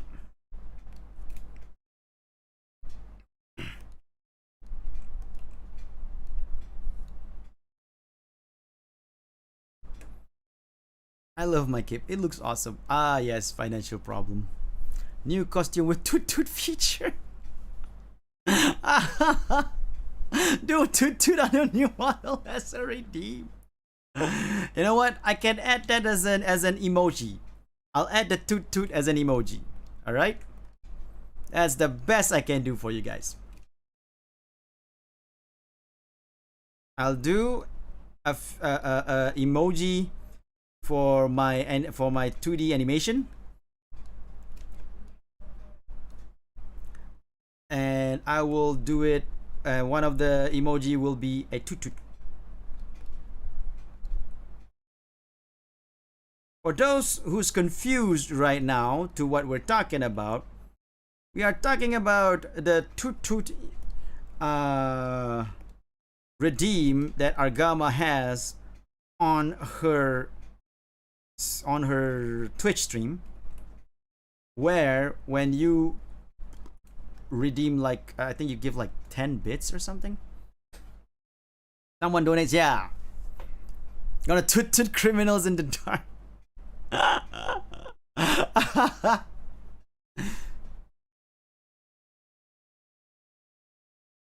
On my mask? Toot on my mask? No, I mean, I guess. But yeah, that toot is basically me spinning where I am wearing almost nothing but an elephant head at my toot.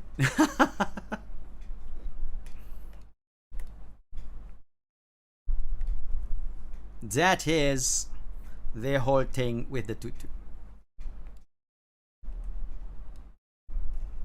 No, wait, why did I put a new... Wait, what?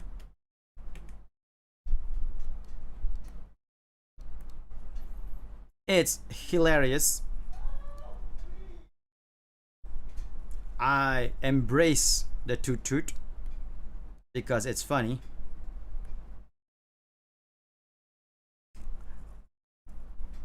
I even drew it at one time during a speedrun art, as requested by our Gamma.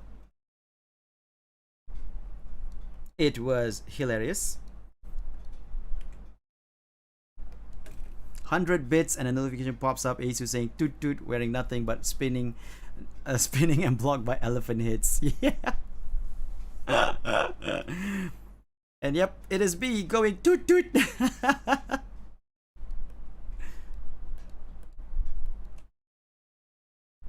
Like I said, I embrace the toot. The toot shall save thee. Thou shalt be saved by the toot.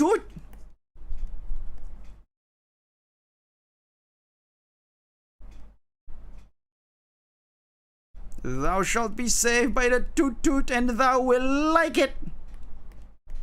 Thou shalt not complain about the toot.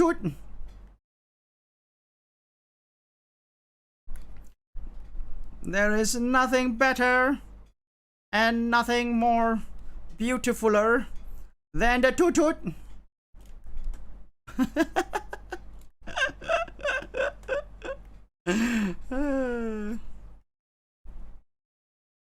I like the extra pose. Can I add to your sub goal? Sure, I think. You have ideas? Sure. Though whether I accept it or not is another matter. But if you have ideas, you can, DM me the ideas of what you think I should have on my sub goal. It would be a good thing as well, because, my sub goal is kind of bare right now. I don't have much ideas on it. Just the standard stuff, from previous sub goals as well. So if you have any creative ideas to add to my sub goal, please do DM me the ideas. And if I like it, I put it up.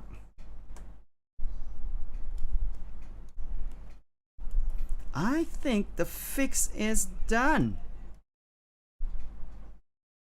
It looks like it. Hold on a second. Turn it off. Increase the opacity. Yeah. I think the fix is done. Duh, not all.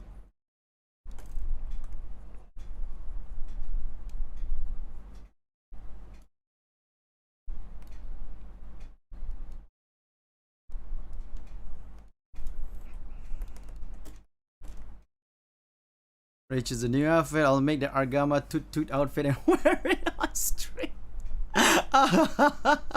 Okay. Alright. That sounds like a great idea. Sure.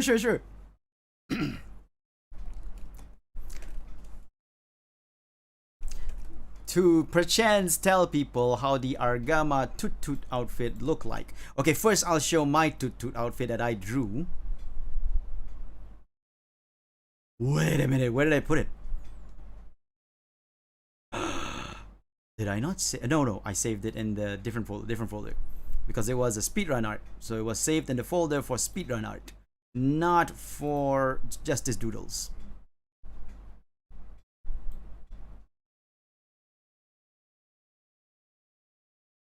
This is the Toot Toot outfit. Okay, Argama's thing is not really an outfit. It was actually censorship, where it's me butt naked with the elephant head down there to censor my Toot Toot.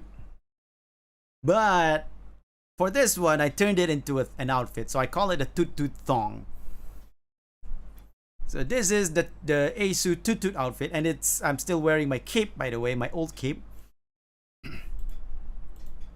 Then for a Justice Doodle requested by friend of the channel, J-Man,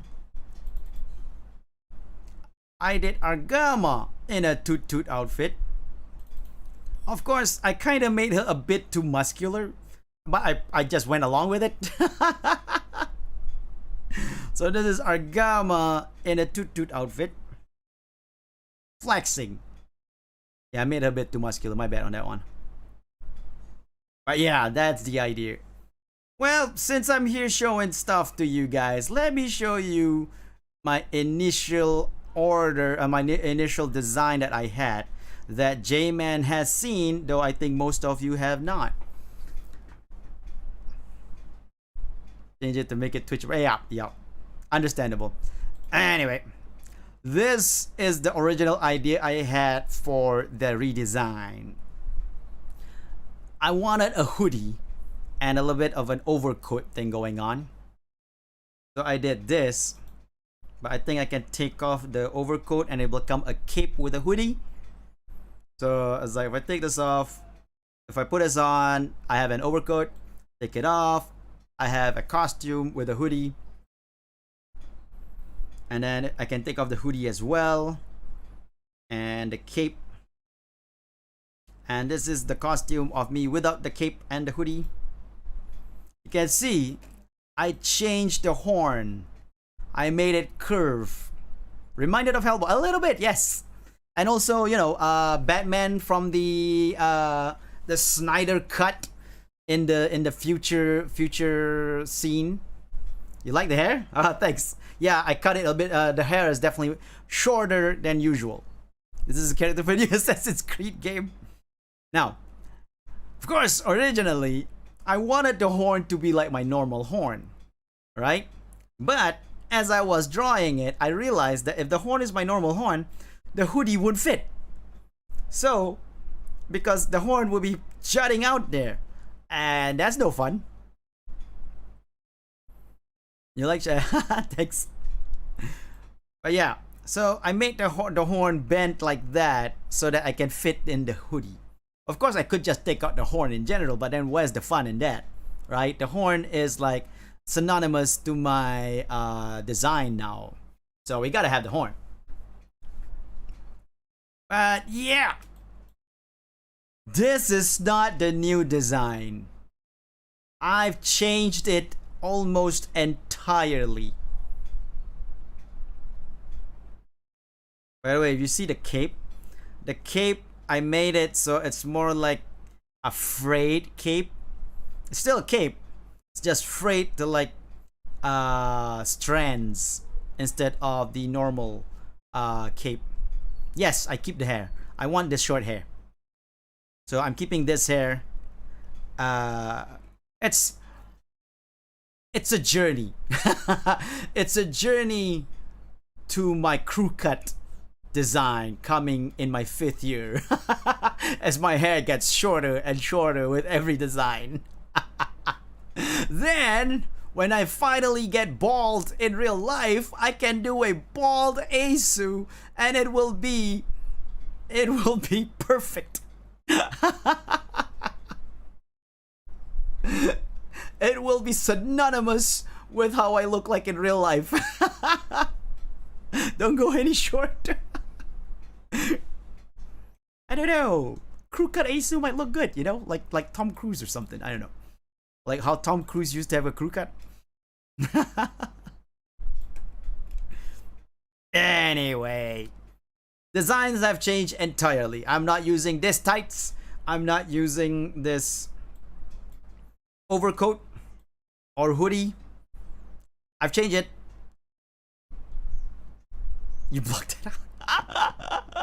You blocked out Tom Cruise with a crew cut. I understand.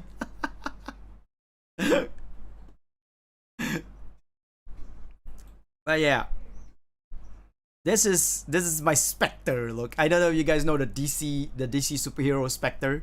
This is basically how if I were to go with the Spectre route with my superhero design.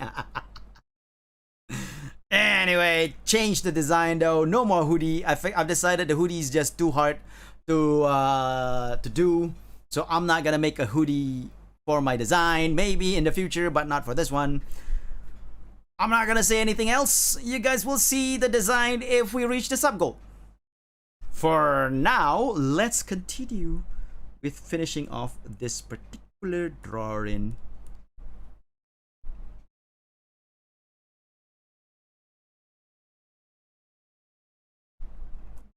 Now that I fixed it, I think it would be safe for me to combine this layer for the line art layer. These are kept outside for the sole purpose of changing the colors of the line art when the time comes. Where's the gender reveal? When I take off my toot.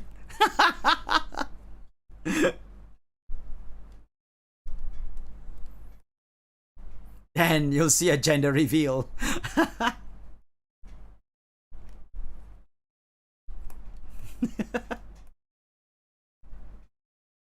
Usually I used to actually like try to use the eyedrop tool to to actually like catch the colors, but then I find that they never really get the color I want.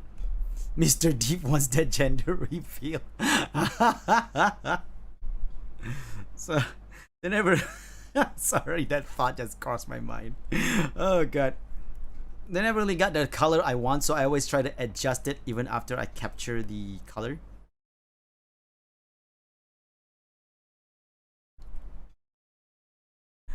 Oh god, no.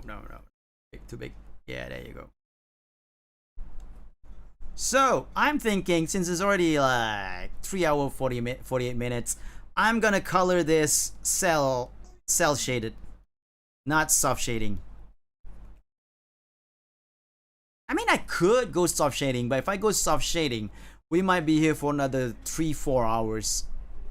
So, it'll be faster if I do it with cell shading, and I can finish it in less than 5 hours at least. We'll go beyond the 4 hours, of course, but I'll at least finish it in under 5 hours. So it'll be faster, it'll be easier. I took too long already. I'm chatting too much, you know.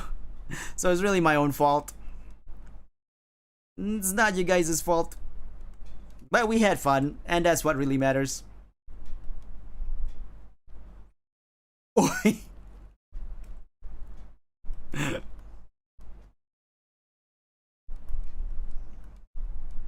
I mean, people don't mind my cell shaded artwork, right? People seem to like it. Heck, I might even say some people like it more than my soft shading artwork. I know a friend of mine does, because of course that was my old soft shading artwork that had like a much more raw look to it. But she said to me like, you do such great cell shading. Why you should concentrate more on that. Don't do your soft shading. I was like, but I like soft shading. I like drawing. I like drawing it. I like looking at it. So you're not a boss of me. If I want to do soft shading, I'll do soft shading. Okay?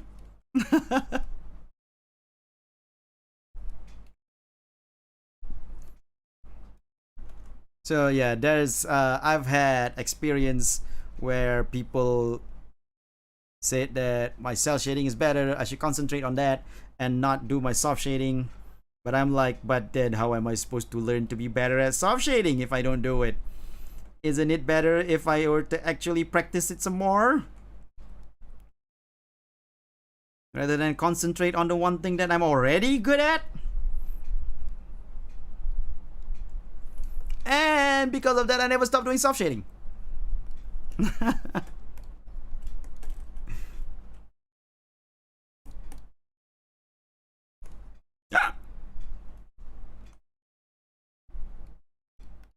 Got to delete these.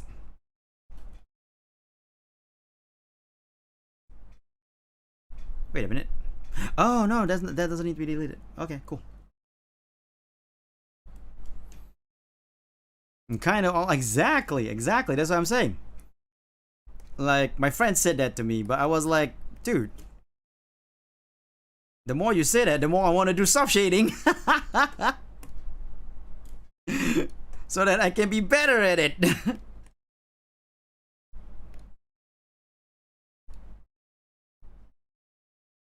It's like you tell me that I suck at doing this. Well, after I do that, right? Then what I'm gonna say to you is that, well, I'm gonna do it some more. You're gonna have to suffer through like 10,000 years of sucky drawings that I do until I'm good at it.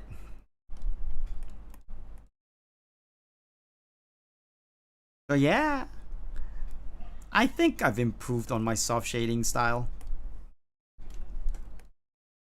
But I wouldn't say like I'm the best yet. I'm still far from the level I want to be at with my soft shading. But that being said, the latest one I did, which is the drawing of J King for the Gartic Phone thumbnail. Sucky. Anyway, the drawing of J King for the Gartic Phone thumbnail, right? I think that came out better than I imagined it would. So that was good. That was a big confidence boost to me because it, it came out better than I thought it would. So I was like, nice. So that means that at least I can see some, not a lot, but some improvements here. I'll show you the drawing. This is the drawing.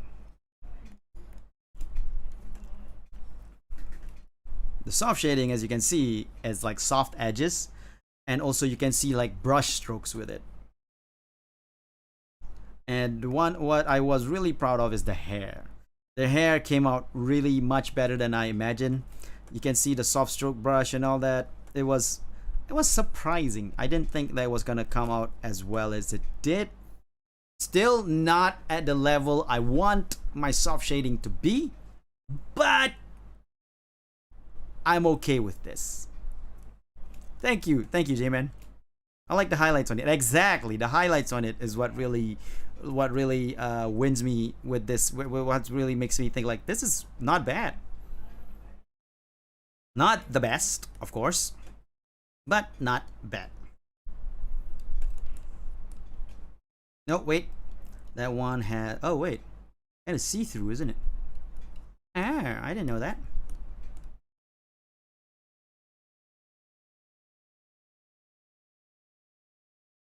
Okay, now to color the other stuff. Let's go with the hair first.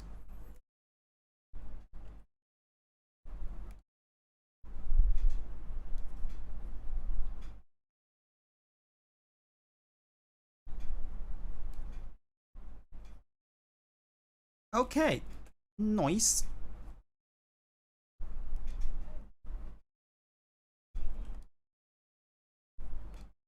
That is.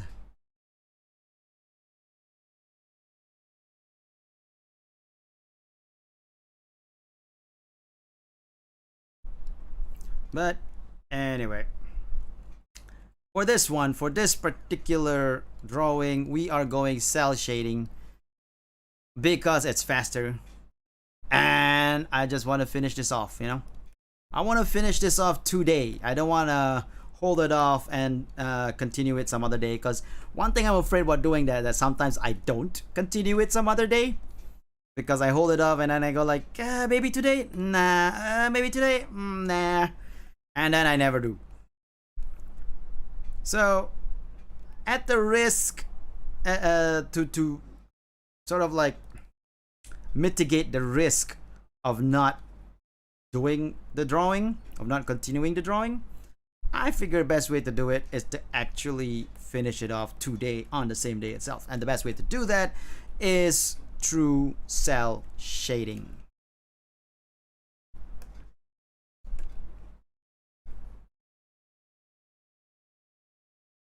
The heck is that?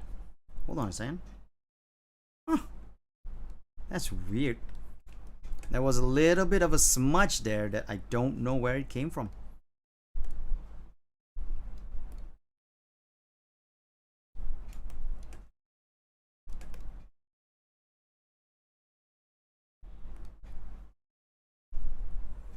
So, other than the whole thing with the subathon thing and me drawing, blah blah blah, nothing else really going on with my life right now. Just the ye old boring staying at home quarantine stuff. Malaysia is back in a state of emergency again. So our shops open at around 9 a.m. and closes at 8 p.m. Malaysia's shops opens all the way to 10 p.m. usually. So it gives you a perspective of how, example of cell shading. Hold on a second.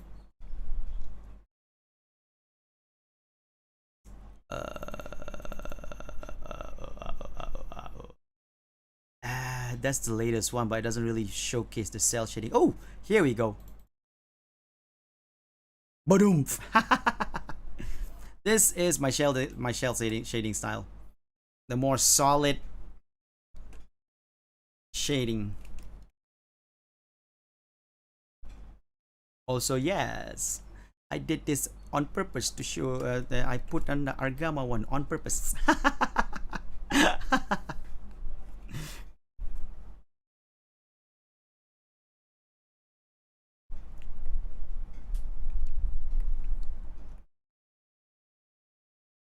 Yeah, exactly. That's what my friend says as well. He likes my cell shading more because of the stronger contrast. And I agree. I agree. My cell shaded work is better looking. I'm not disagreeing with that. Because I don't know, I have a better sense of shading, right? And soft shading requires like the right kind of strokes and blending, which I have not mastered yet. I am sort of there, sort of not there. Sometimes I can do a pretty nice one, but then I can't replicate it, and that's my problem. Like I did this one that I did 2.5 years ago for a Kickstarter. It didn't work, by the way. The Kickstarter did not work.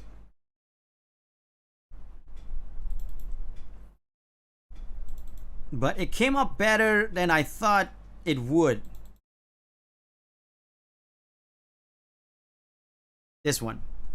Because this one has a right amount of stroke and soft shading. And just the right amount of, like, you can see the strokes, but at the same time you can see how soft it is and how it works in terms of like the putting like secondary shades and all that. The putting making the depth better. Now the highlights is better on the J King art. The highlights not as good here. See, the J King one had better highlights, but this one's not so bad as well. You can see here the cloth. You can really see how it folds and all that. But I haven't been able to replicate this stroke ever since I drew this. I've been trying, I just haven't been able to replicate it, or even if I do replicate it, it only is replicated in small parts of the drawing and not the whole drawing itself.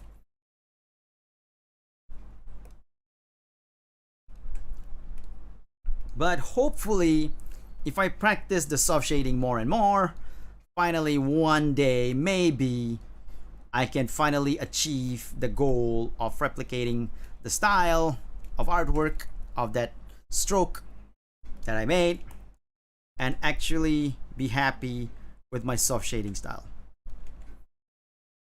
Of course, the soft shading style, one thing is that it takes longer to do. It takes me longer to finish a soft shading artwork than it is a cell shaded artwork. Cell shaded artwork is easy, just like one go, slice, done.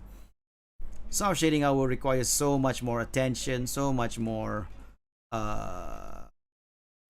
concentration, getting and then moving back and forth. Like, whoops, that's not right. Got to do this again, kind of thing, you know. So that's why in my commissions page, my soft shading is much lesser than it is than my much lesser in price than my cell shading, because my cell shading I can finish quicker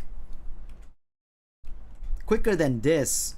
This is an anomaly in terms of my cell shading, in terms of my drawing right now. So much slower than usual.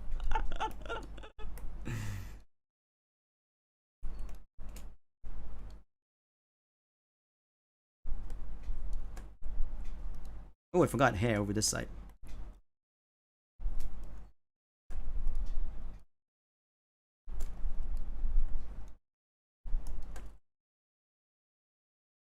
But anyway, I will still continue to do soft shading artwork from time to time, because I do, like I said, need to practice it. I want to practice it to get to the level I want with that soft shading style. One of these days I'll get there. And when that day happens, I can finally retire. I'm sorry. The joke's not even funny, Jesus.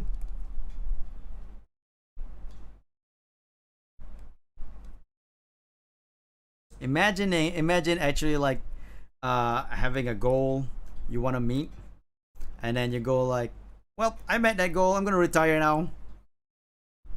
It's kind of weird,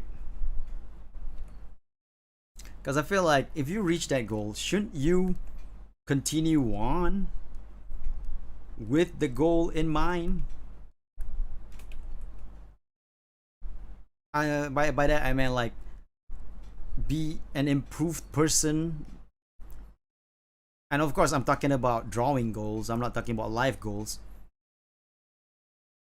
But you know, you reach the goal that you want to reach, shouldn't you continue on with your new style and not retire? That's kind of a waste to retire, isn't it? Anyway, but that aside, you know, retirement jokes I can only go so far with it. And one of these days, Deprally is gonna kill me for making more retirement jokes. I met my goal and felt a loss of self-purpose. Yeah, I understand that.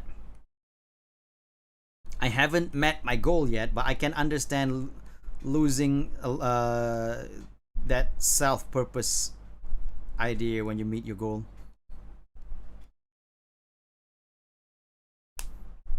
All I can say is that hopefully, if I were to meet my goal in the future,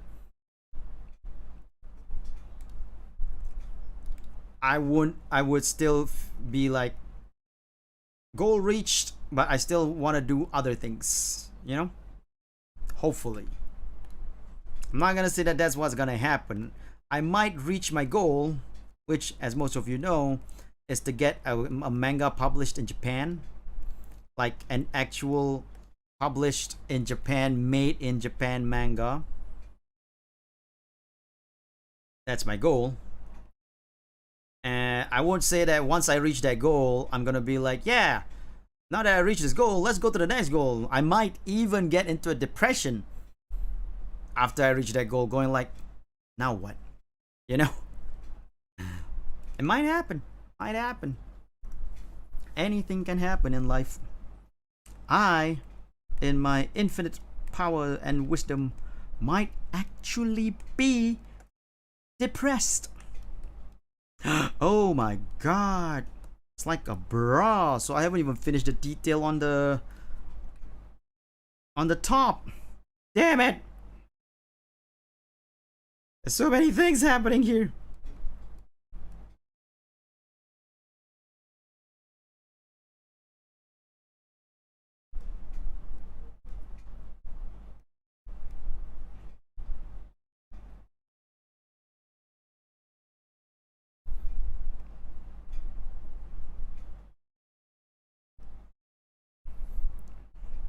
Just make the bra in a PNG background, just like Origama did to my. I can't do that. My sense of artistry won't allow me to do that, Meki.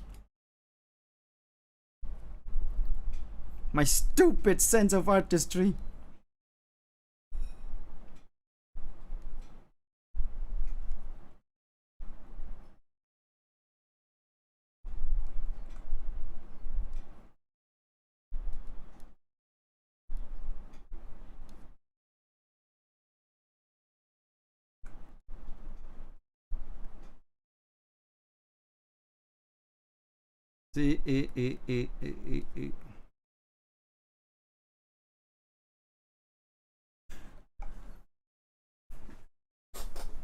But wait.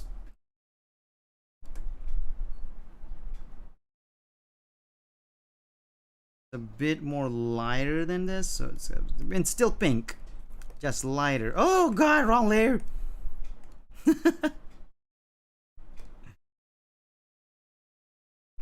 Then you have a darker pink on the inside.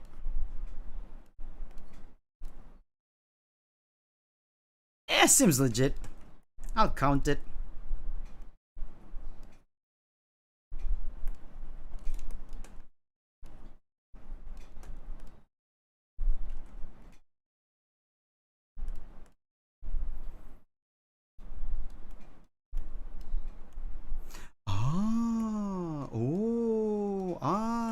Hold on a sec. This one should not be this dark. There you go, because it's the same color as the little belt here.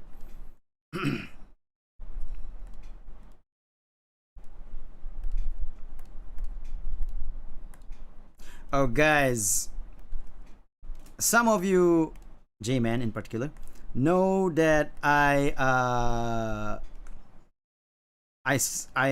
applied for a Red Dead Redemption RP where we play the Red Dead Redemption game multiplayer online, but we role play our character and cannot go off character and all that. I applied for that. I got a reply and I got rejected. But they say that I can still reapply, and they gave me like a list of what they think I can fix on my application, which is mainly on the storyline based. Like, if you keep it PNG, is that loot? Possible. I'm not gonna say it is, but possible. Anyway, so I got it got rejected. So they say that I need to fix on my storyline because it didn't seem like I put much thought in the storyline, and they're right about that, by the way. I did not put much thought in the storyline, my character storyline. So I'm thinking, should I make a stream asking chat for help on how to make my RP storyline much more interesting?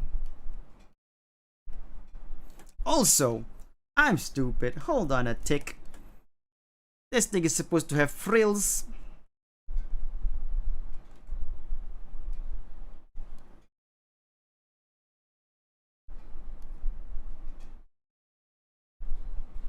Of course, for that particular RP idea stream, it will be only serious suggestions to be taken. You can joke inside the chat if you want to, go ahead. But I won't take it. I won't use your jokes, your joke suggestions. Only serious suggestions, so that I can try to join the Red Dead Redemption RP. Cause seems like an interesting game to play, to RP as, because cowboys. I might not be American, but I can tell you, I do have an affinity of watching cowboys. So I would love to be able to actually play and horse around in this world of Red Dead Redemption RP. So I will try to reapply again. Because you know as well as I do, I ain't gonna give up. It's just something Red Dead Redemption. The RP version though is modded. Is a modded version of the multiplayer game. And basically, if you play the RP version, you have to stay in character the whole time you play. There's gonna be like in-voice game and all that. And when you meet a cowboy, you go, "Howdy, partner," and stuff like that, as if you're actually you're RPing. You're basically role playing.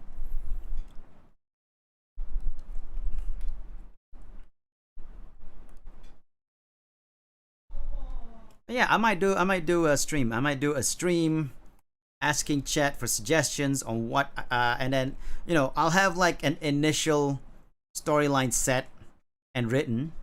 Then I'll ask chat like, "What do you think?" And then I'll go like, "Do you have any suggestions?" Blah de blah de blah, all that kind of stuff. So yeah, maybe I'll do that. Maybe I'll do an actual stream to help me build my Red Dead Redemption RP character. But if I were to do said stream, it will be on Twitch. Because I'm thinking if I were to play the Red Dead Redemption game, the Red Dead Redemption RP on stream, it will be on Twitch, not on YouTube. Not for any particular reason, just because I feel like it's better on Twitch. That's all.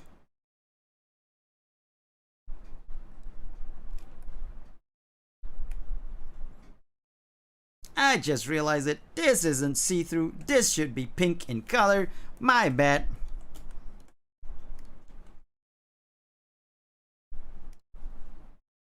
Because I forgot a little bit more detail down here.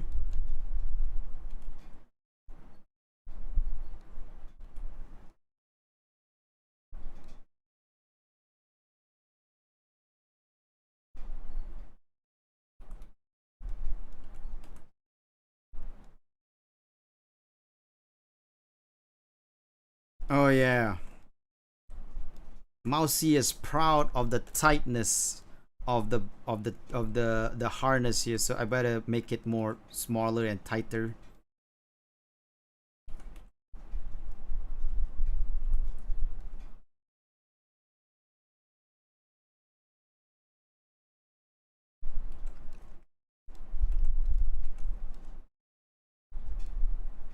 There you go. Oh, stupid. The whole point of that is to recolor this to pink.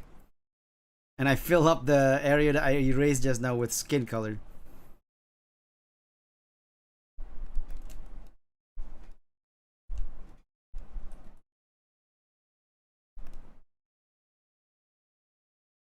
I had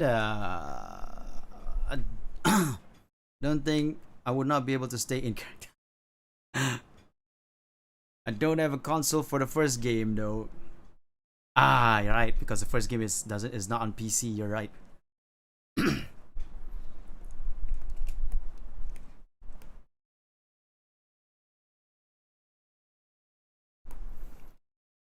But yeah.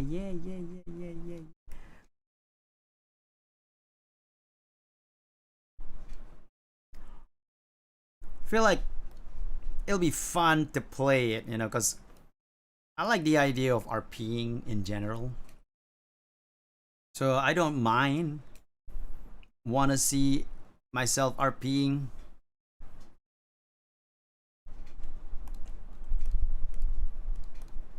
And then, you know, because I've been watching a lot of OTV Saikuno. I've been watching a lot of Saikuno playing Grand Theft Auto RP on the No Pixel server, and it's fun. It's fun to watch him play that. But at the same time, and I was going to apply for No Pixel server for the Grand Theft Auto RP too. I was about to apply for that. Then I had a thought. What if Red Dead Redemption Online has an RP server? Right? Then I was like, I'll try to look for it. And I found it. I was like, oh, cool. If there's a Red Dead Redemption RP game, I want to play that more than I do the Grand Theft Auto game, because I would like to role play as a cowboy more than as a, you know, as a thug or whatever inside Grand Theft Auto, or a cop. Oh no. I gotta tell you guys the idea I had for Grand Theft Auto though. When I was applying for it, the idea I had for it was that I was gonna be a character. I was gonna be a guy who lives in a city as an accountant or something. John Wooflip. Yeah, John Wooflip. Too OP.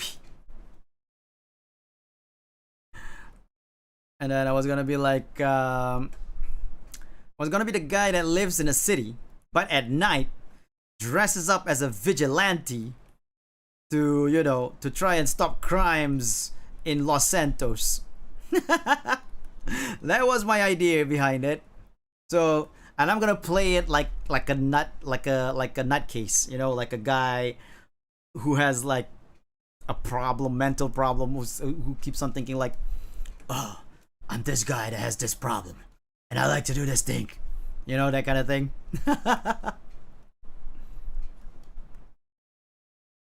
The heck?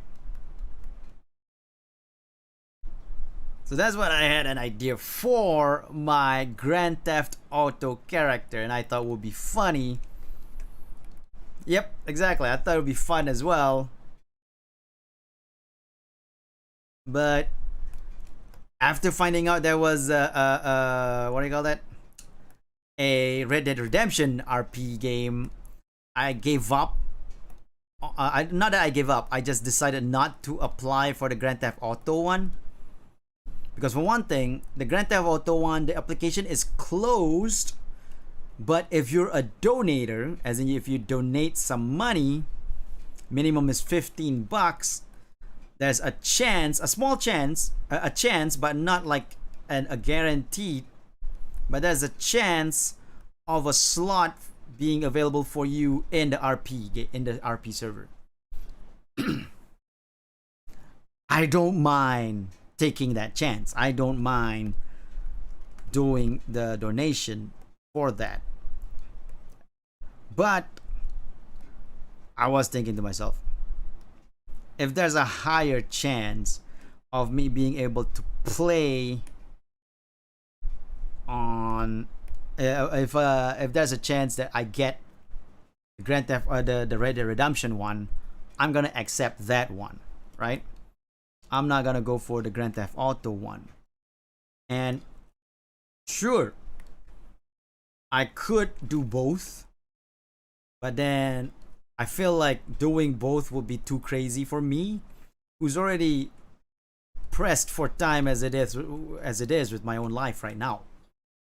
If I were to do 2 RP games, it's probably just gonna be like too much time, and I just won't have the energy for it. So I decided, nah, I'll go for Grand Theft Auto. I'll go for Red Dead Redemption.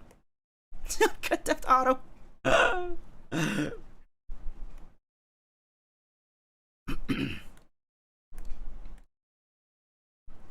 So that is that.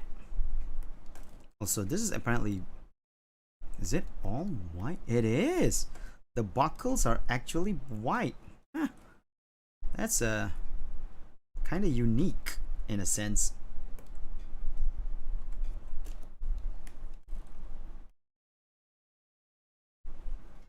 God damn it. What did I do? What did I do?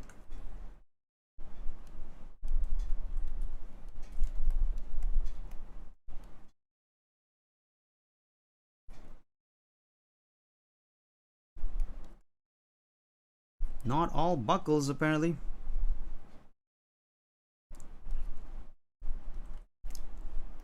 Yeah, so I'm gonna try to reapply again for the Red Dead Redemption one. And if I think they give you like 5 tries with the character you want to apply for. You said you got no. No. I did say GTA by mistake. It's called a mistake, Mickey. People make them.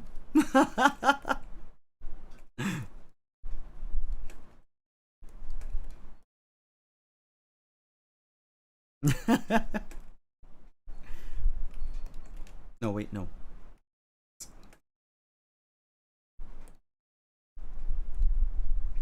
Oh, you know what an idea I had for one of my stream sub goal? Another idea I have for one of my stream sub goal is play VR chat. Like if that stream sub goal was met, we'll be playing VR chat on stream during the subathon.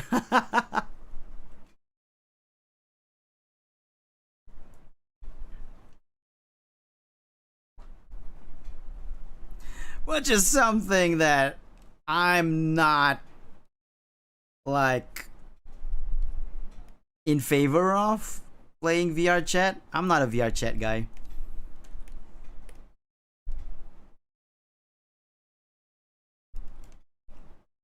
It's been a long time since I played VR chat. Same.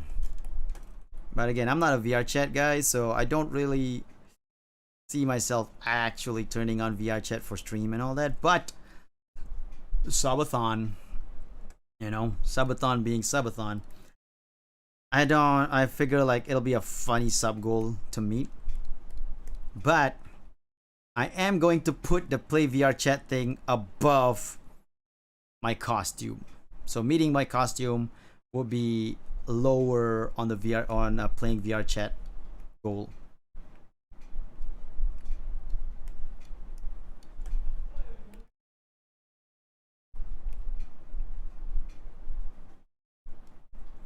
Last time I did it was for Mia's thing, which I scolded Concon after. Ah, yeah. I remember that.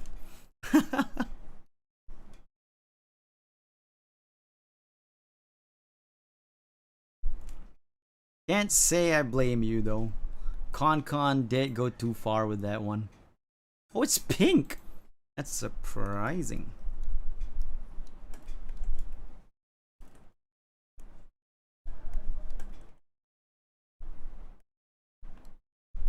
This other one is apparently pink in color.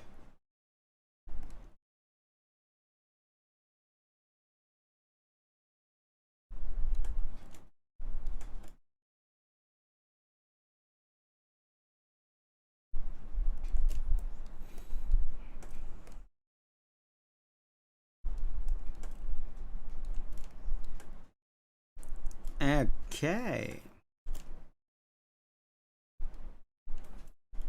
Let's see. It's a little bit more on the tail here.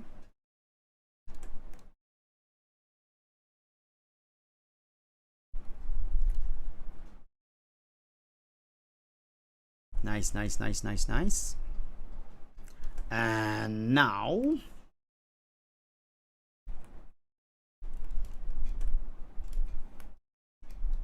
the sash is reddish in color. So not, I mean, it's a little bit pinkish, I guess, but not fully pinkish.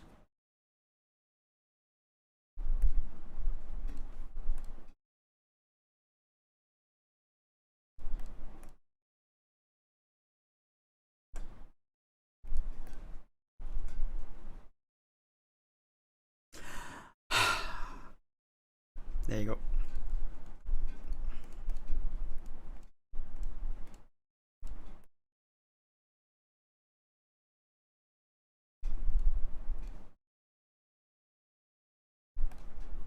Also, this layer is on the wrong side. Should be up here. There you go. No wonder I was like, why isn't it eating the line art yet? I was like, oh yeah, on the wrong side.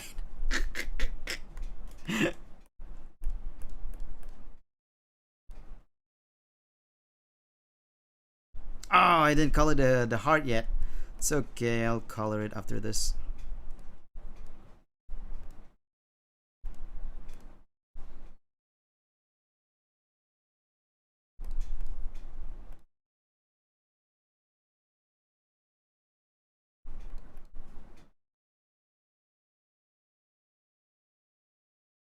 Okay.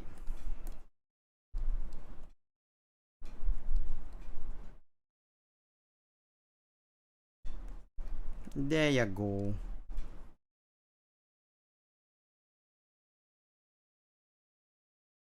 Wait, what? Hold on. That's... Oh, I have to go one more level above. Surprising.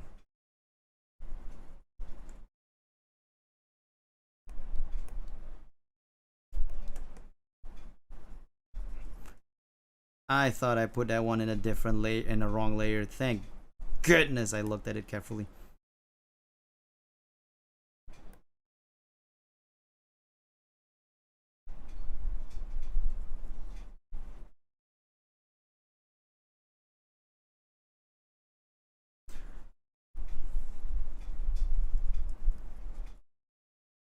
That being said, if I do the Red Dead Redemption, that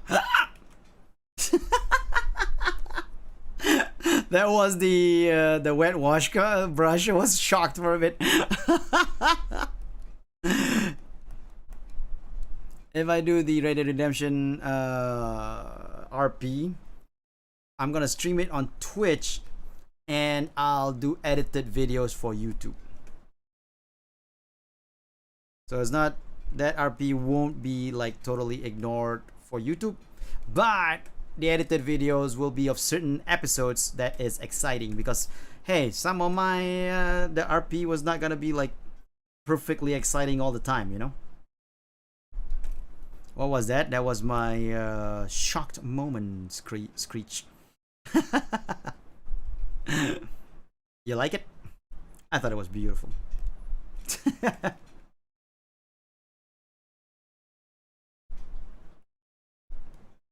A screech that only happens when I'm shocked.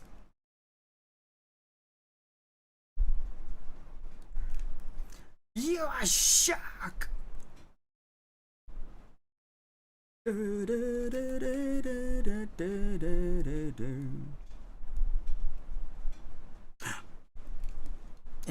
then the heart on the ankle leg. There you go. Boom. Ah, beautiful, beautiful, simply beautiful.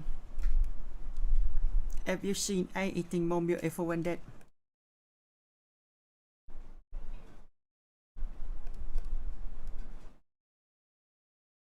Oh wait.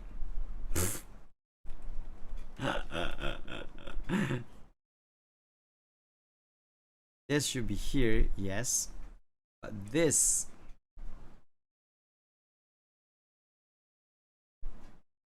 There you go.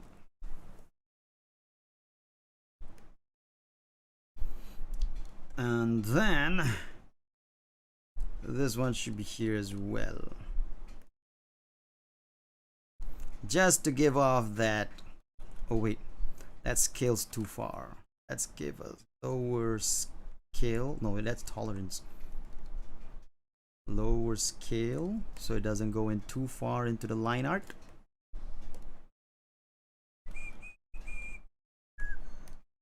Damn it, I thought I can do it in the same layer, but apparently not. Lame!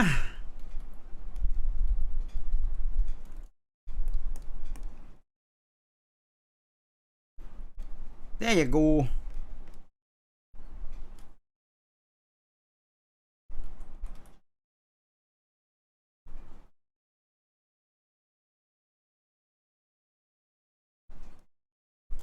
Okay.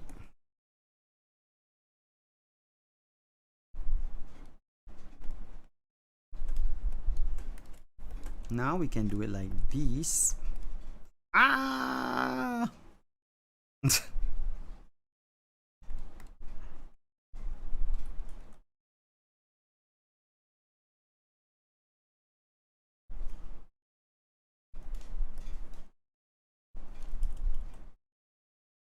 You didn't add the wings to the ankles? Oh god, you're right! I forgot about the ankle wings!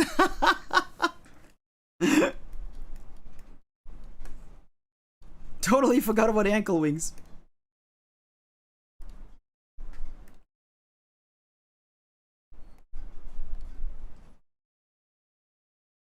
Easy fix, I think.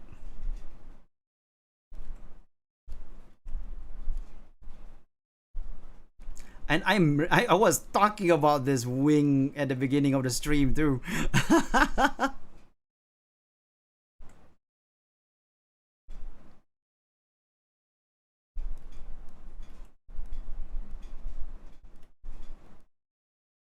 When I was like counting all the wings and all that, I was talking about this wing, I forgot about it. Forget about it.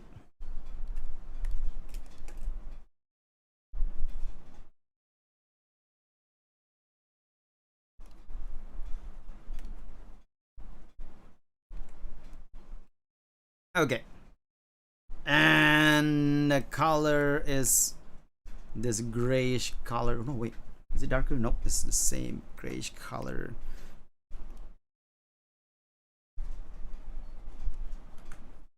Nuts on that layer.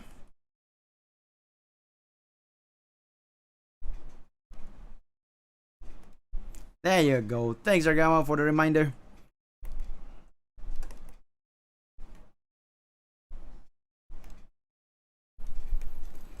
And now,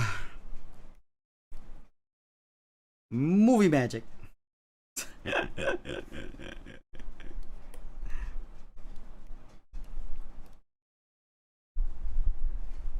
Boom.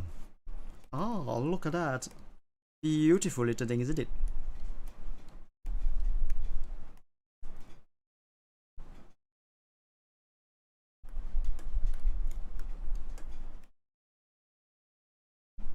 Boom.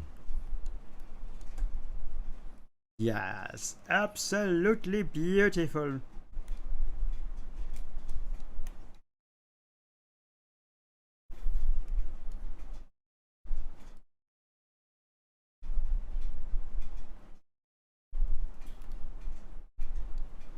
Ugh. There you go. Ah, shoot sickles. This goes a bit beyond what it's supposed to go to.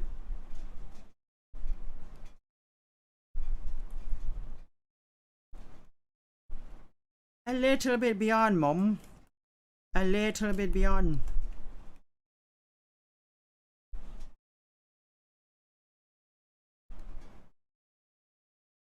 Well, then the flat colors are done.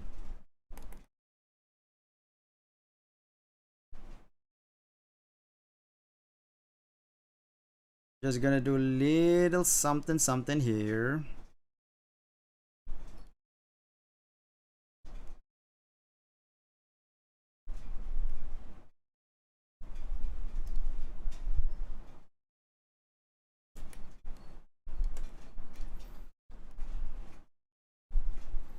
Because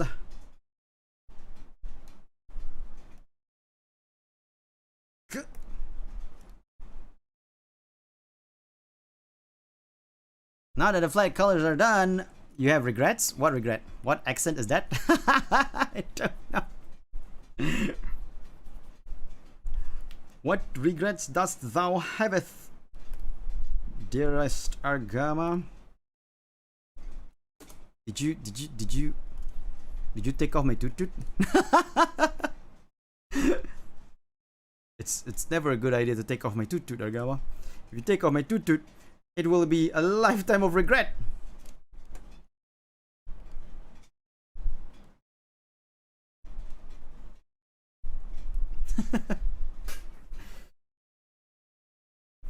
Please don't take off my toot toot.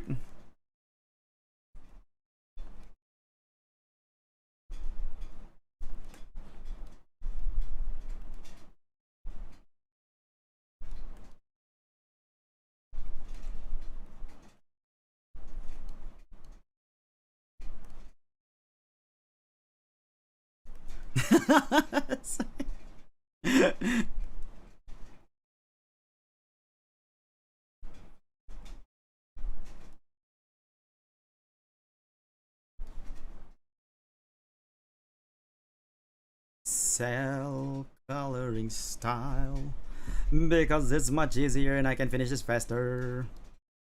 Maybe one of these days. No, actually, no. I am planning to do the soft coloring style again, but that's gonna be on Twitch, not on YouTube. Mainly because I like the idea of doing the soft coloring style painting on Twitch and then make a speed ramp version of it to upload on YouTube. Oh god. Oh god. What did you do?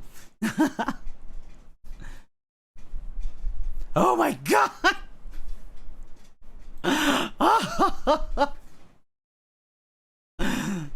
That is scary. I retweeted nonetheless, but that is scary.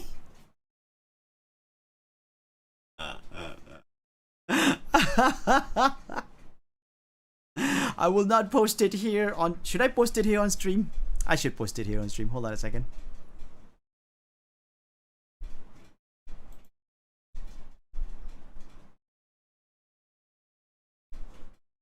Oh, people replied to this already? Damn. That's quick. No, that's more tweets. Okay, more tweets. I thought it was people replying to it.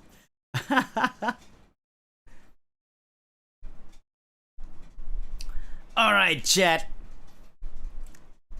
As usual, I like to blind people with wonderful curse stuff my friend does. My friends do.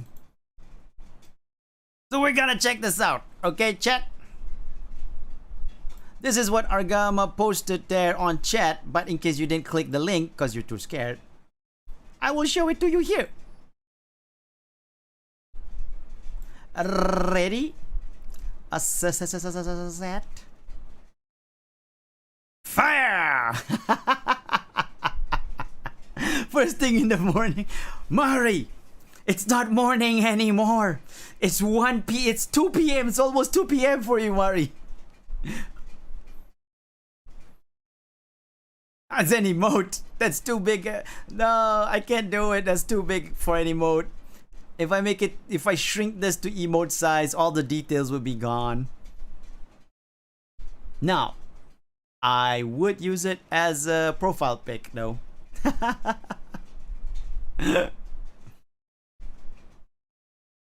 Anyway, back to the artwork at hand. Pending! Oh my god! I'm drawing Ironmouse in her queen outfit, and during the stream... No, I mean you need to draw an emote. Oh, draw emote on myself. Oh, okay. Yeah, no.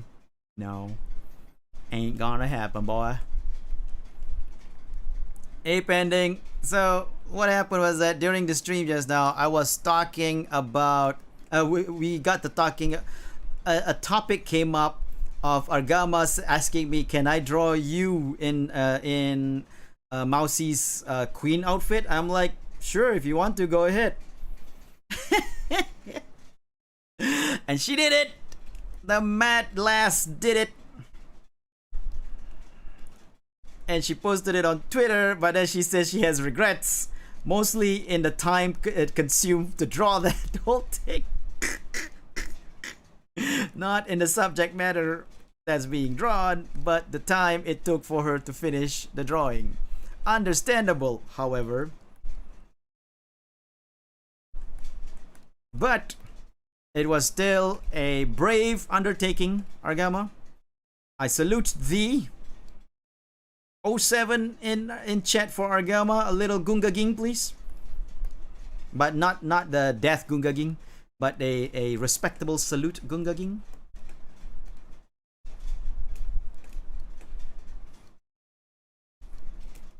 Yeah, thanks, Mickey.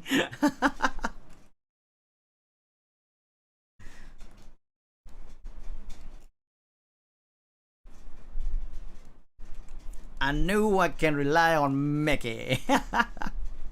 That died out in 2019. It did. I do not disagree with that. But as a salute to the person who came up with it for Half Dead 2, I will always use it when it's appropriate.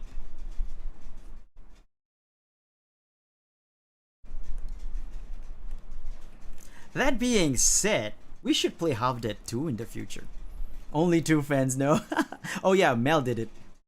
Oh, Mel came up with it. Oh, I thought it was the both of you. Ah, noise. Still, you both made it popular for a while. It was pretty funny.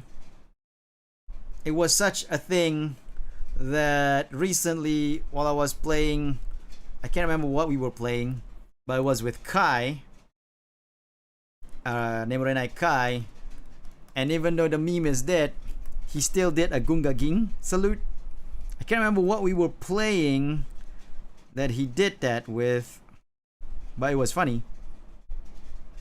And Kai gave a respect to the old memes of VTuber yore. He never did get to be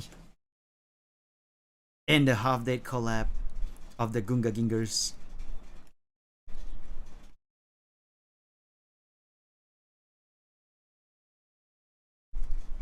But that being said, like I said, we should totally play more Half Dead 2. You're like 20.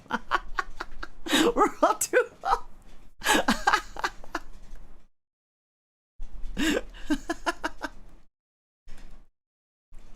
Oh yeah, that's, man, I kind of forgot about that. That I knew Marie in the age when she was 21, which is at this moment and time with my life, literally, I am twice as old as when I met her. As in, I am twice her age when I met her right now in my age currently. If you understand. If you don't understand, just put F's in the chat. Because I'm old. I'm old, but I don't want to act like it. I'm a what do you call a delusional old man. I'm old, but I want to act like a young man. I know them memes. I know them little memes, you know. This is also true.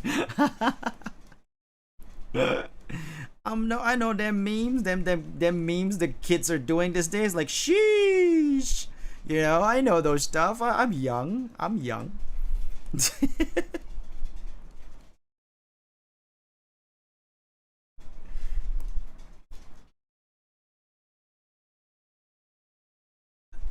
You do have a mind of a youth. No, not sheesh.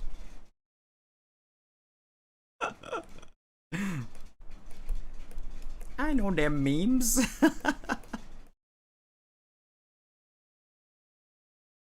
Among Us, you know, Among Us, yeah, Among Us, yeah, yeah. See, I'm not old. I'm I'm delusionally old. those old man who thinks like, yeah, I'm still young, I'm still good. When actually, like, dude, you're too old. Don't I mean, actually, like, okay, I know my age, and I know that, you know, usually we don't VTube at this age, but at the same time, even though I VTube at this age, I find myself not really doing what the young people do with their VTubing. I don't really do all the sheesh meme. I know of it, but I don't do it. So, you know, I feel like I'm not those old people who's delusional and refuse to accept their age. I actually accept my age. I know I'm old and I embrace it. I embrace my age and I say to people, yeah, I'm older than you. Holy crap, have I been using the wrong colors? God damn it.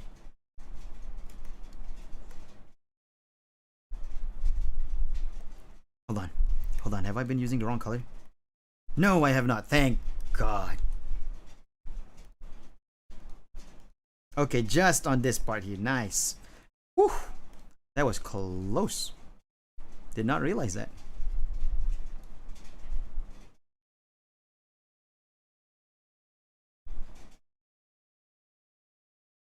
You're hungry? What should you eat? That's a very Mel of you to do that. I mean, to be fair, to us, VTubing wasn't a thing when we were the age of most VTubers. That's true. That's true. If the Amogus team is being bashed to my face morning to evening, kind of gets irritating as time goes by. Makes me feel bad. There are almost certainly people who have been to Pending stream half my age. It's okay, Pending. I have people coming to my stream that technically I can be a father to. If I were to have a child back when I was 23 or younger, because you know, there are 13-year-olds that has come to my stream before, so it's fine. Don't feel bad about it, Pending. It's just the way it is. Don't feel bad about the fact that there are people younger, like twice your age, twice down. No, you're twice the age of the people in your stream. Because that's just the way it is with the world. We accept it. We go with it. And then we say, hey, you want to see my new VTubing thing?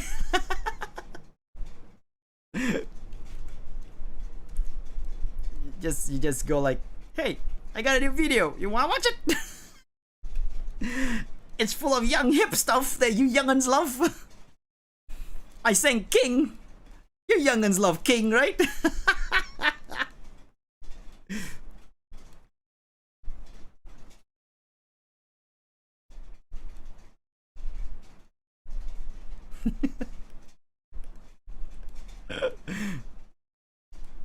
That's right, everybody. I am now here to reveal the truth. My King cover is just my way of trying to make myself feel young. That is all. It is not because I want to sing the song or whatever. I lied. I just wanted to feel young and be part of the cool kids. I'm basically the Steve Buscemi meme.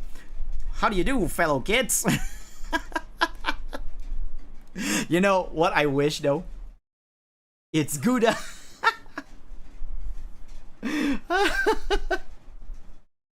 Hey, nasi lemak. Yeah, not Danny Asu, please. Not Danny Asu. Okay. It's what do you call that? It's Grandpa Asu. Get it right. I am grandpa level to all these TikTokers generation. You know. Please get it right. Like granddaddy. Okay.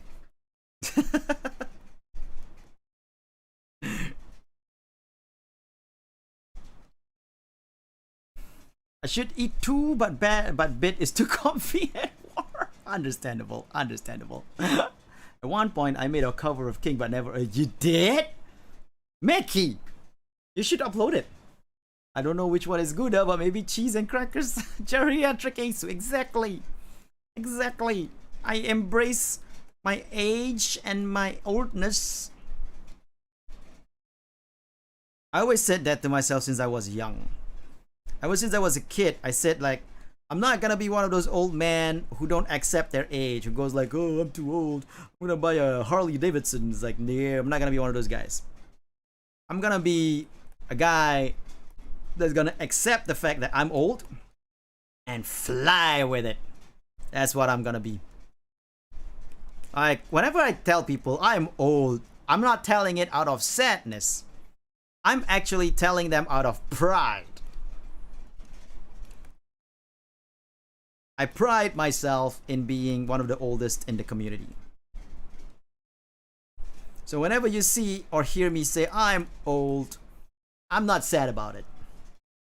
I'm actually proud of it.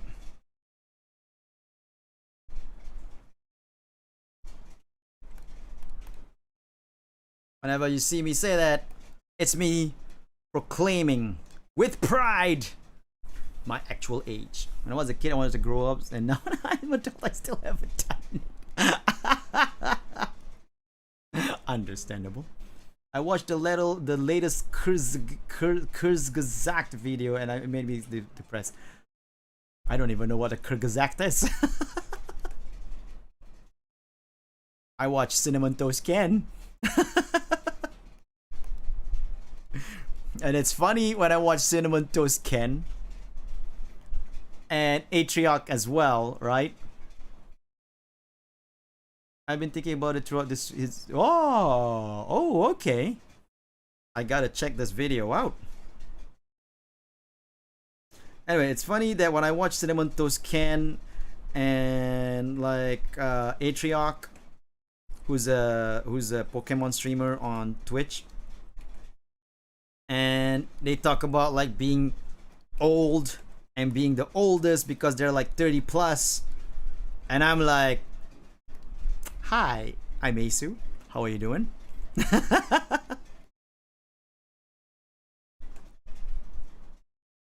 I'm on YouTube as well.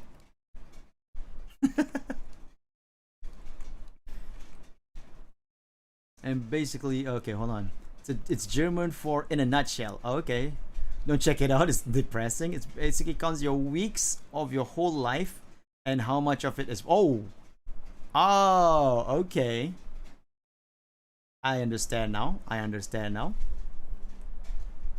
To be fair, though, I don't know in intricate detail how much my life is wasted, but I know for a fact that I do waste a lot of my life.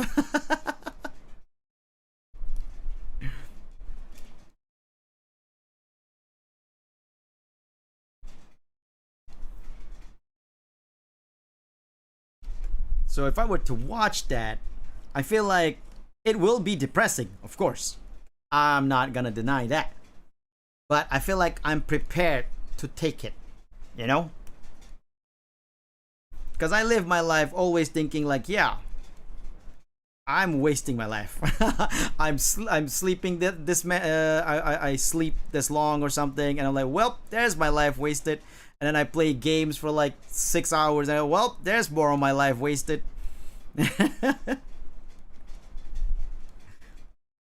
But at the same time, thanks to the internet, right? I feel like as much as I waste my life, I get to chat with my friends online. It puts it in perspective. Understandable. I get to chat with my friends online that as much as my life is wasted, I have a lot more memories, a lot more good memories of hanging out with my friends online and, you know, and playing games with them and stuff like that. And I don't know, I understand that it puts it in perspective as well. I probably, if I were to see it, I'm probably gonna be like, oh my god, that's horrible. My life is wasted, that kind of thing. I'm probably gonna feel it. But right now, in my head, knowing that I wasted a lot of my life as well, but also knowing that I get to chat with a lot of my friends and, you know, hang out with them, build memories with them, because we got a lot of memories. Even though I waste a lot of my time in life, there's still a lot of precious moments with friends that I enjoy. So I feel like it's not a huge waste of time, a huge waste of my life. Like, I am glad my life went the way it does, because if it didn't, I wouldn't have met any of you, and I am happy for that. Also, this is just me putting a positive spin on everything in my world.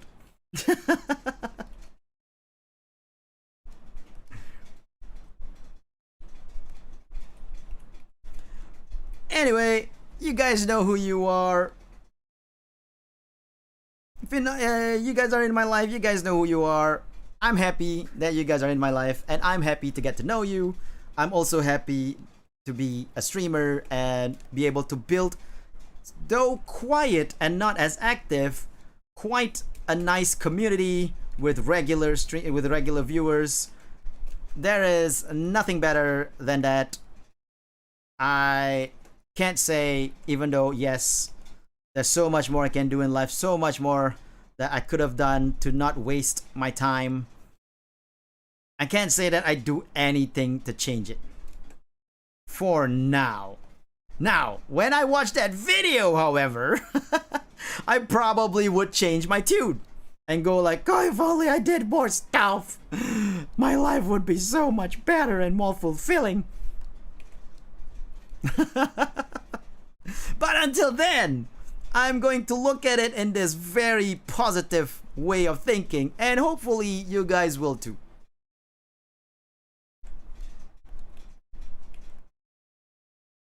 Now, I missed some chat. Let me see. I'm already dead inside to be dead inside again. Okay.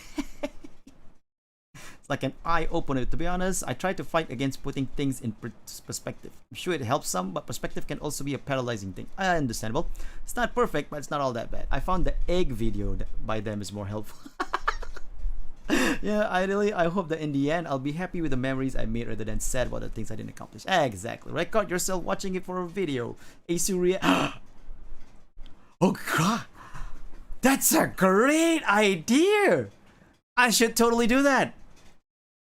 Old VTuber reacts to. Actually, I did have an idea if I were to do a react program. I was actually gonna call it like Hero Sees, you know, like a hero sees this kind of thing. I mean, it's a working title. Do the egg one after two. That's such a great idea. Yeah, since I'm actually planning to do more video content, that's a great idea. Reacting to these videos would be a great content. Yeah. Thanks, Argamo. I'll check out Kyrgyzstats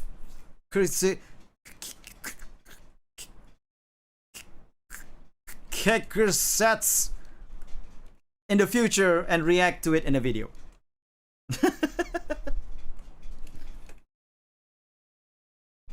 Oh god, I forgot her nails. I didn't color her nails.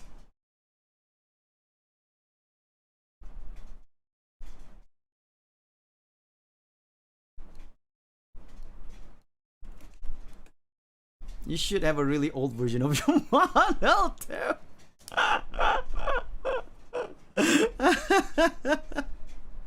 That's an idea. Definitely an idea. Here's a funny thing, right? There is like in Japan, there's actually a what do you call that? A grandmother VTuber. I forgot what she calls herself. Like virtual Obasan. Yeah, Bachar Obasan. PNG nails.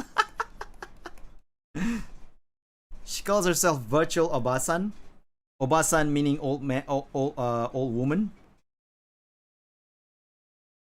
And she's pretty popular in Japan. And I think she's an independent VTuber. I don't think she's part of a company. But anyway, so there is an actual like old people VTuber, and I think they say that actually is the virtual Obasan is actually voiced by an actual Obasan. I don't know. Maybe it is, maybe it's not. But that's interesting to me.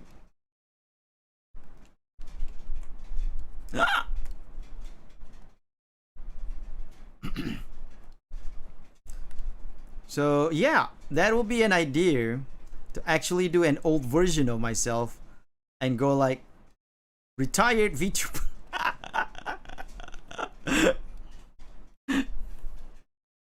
Retired.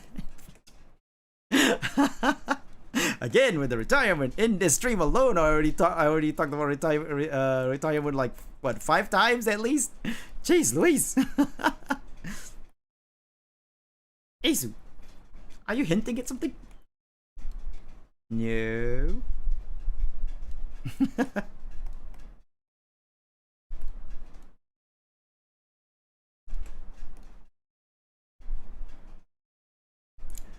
But anyway, that's a great idea, Pending. I'll see if I can actually achieve that. A old version of myself, but I can't do it currently because we have to see during my subathon whether or not I get a new costume. If I get a new costume, then and only then will I create an old version according to the costume I'm wearing. Oh wait, that doesn't matter. Yeah, even if I don't get a new costume, I'll still do an old version of me, but the old version of me will be in this costume instead. Daily retirement streams.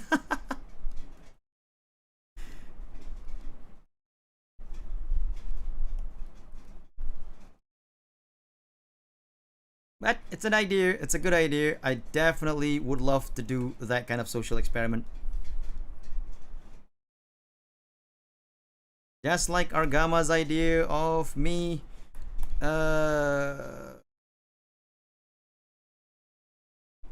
streaming as an anime girl one day just to see, as a social experiment, whether or not I do better as an anime girl or as a superhero.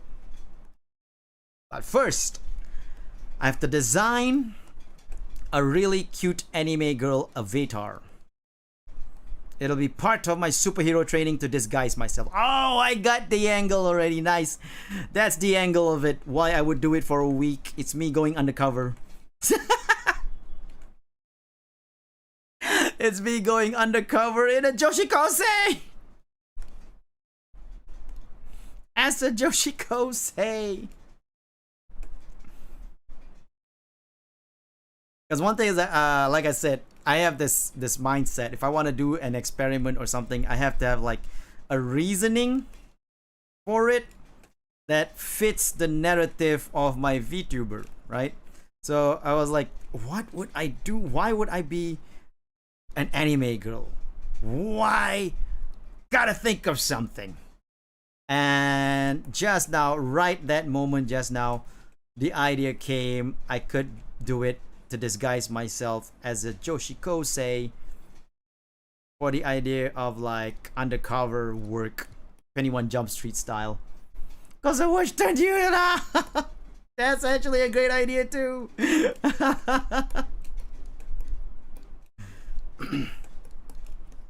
So it's either a witch turned me into one, or I'm going undercover as a Joshikose for like a 21 Jump Street thing. One or the other. We'll see what I come up with.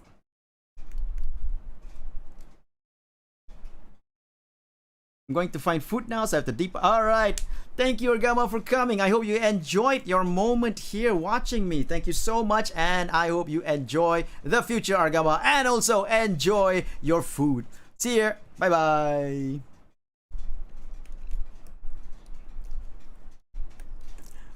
That aside,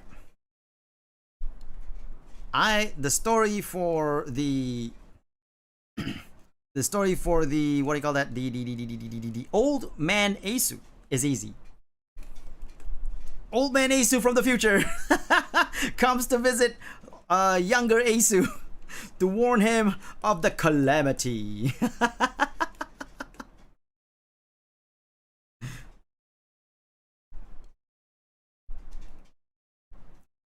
It's an easy storyline. To warn him of the upcoming VTuber calamity. Dun dun dun! The calamity he caused? No! Why would I cause a calamity? I'm a hero, damn it!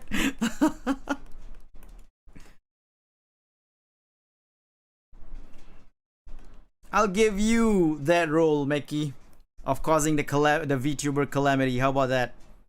You want that role?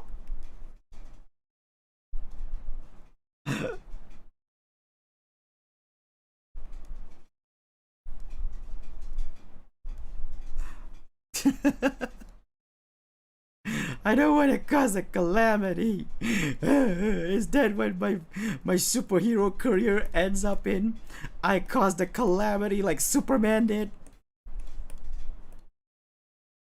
Super douche is more like it.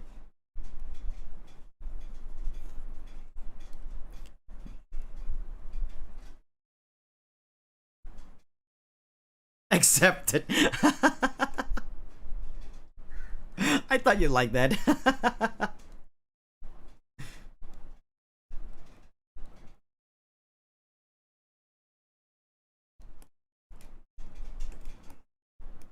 Yeah, right. We're almost done.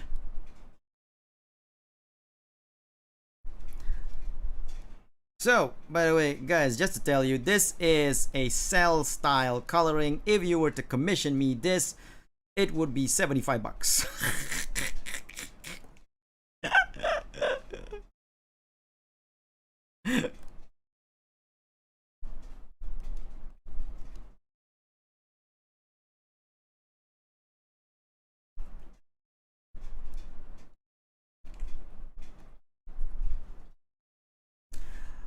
That being said, my commissions are gonna be open on June 3rd on my 2nd anniversary. So finally opening my commissions again.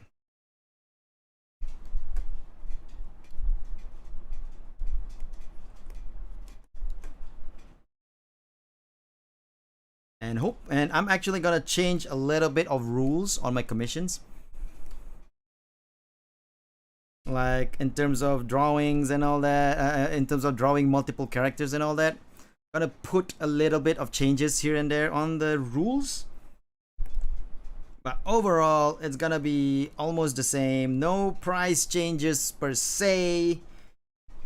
The price would remain the same for the tiers already given. The most important part of the rule change, however, and this is the most important one, will be revealed on June 3rd. So I'll see you there at my subathon.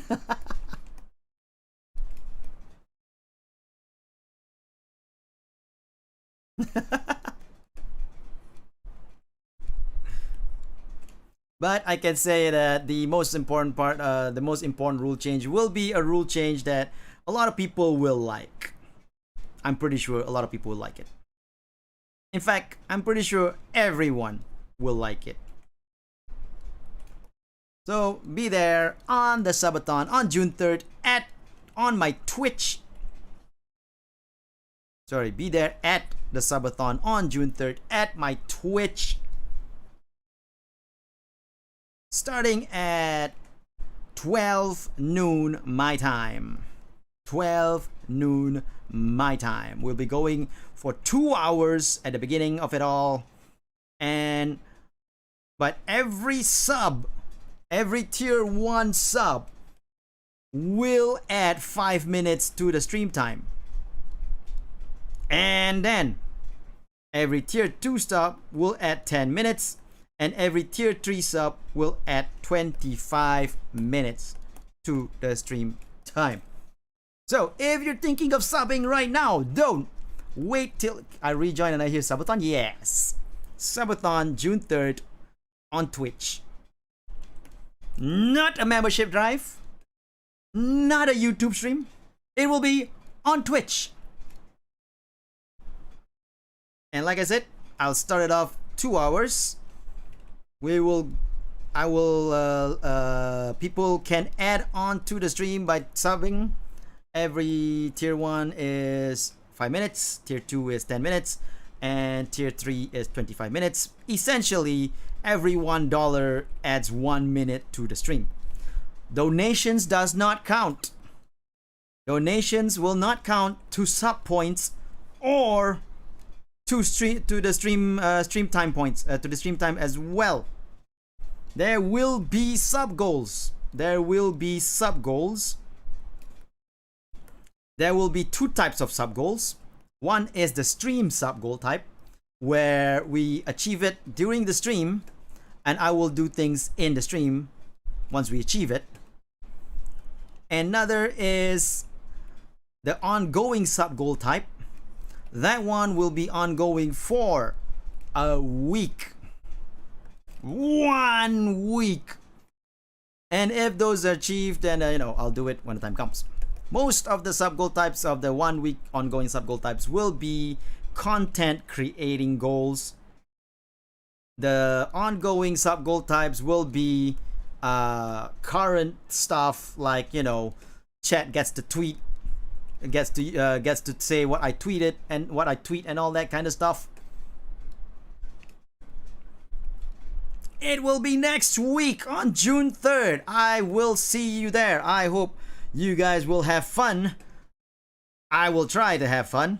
The first game we will play is Full Metal Furies, a game that I have not played in a very, very long time. Maybe even much longer than Stardew Valley.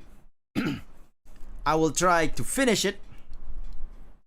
So that will be on the first hour of the subathon. The second hour of the subathon will be me drawing something.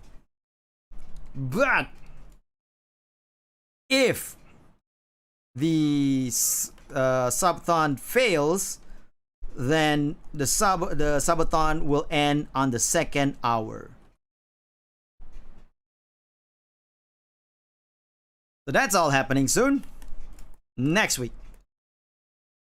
I should also mention that one of the goal of the subathon, the on-stream subathon, not the ongoing subathon, not the ongoing goal, but the on-stream goal. One of the goal is a new costume for Asu. I've already designed the new costume, just so you guys know. New costume has been designed. It's being rigged. It's in the process of getting rigged on Live 2D. But if we do not reach that goal during stream, then there is no costume change for a year. So for a year, I will be wearing Mark II.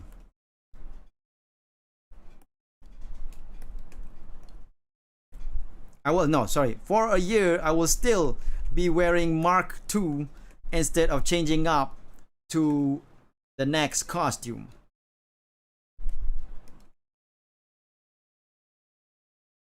Though I have, like I said, I've designed it. In the process of rigging it on Live 2D right now. But if we don't reach the goal, we don't change no costume.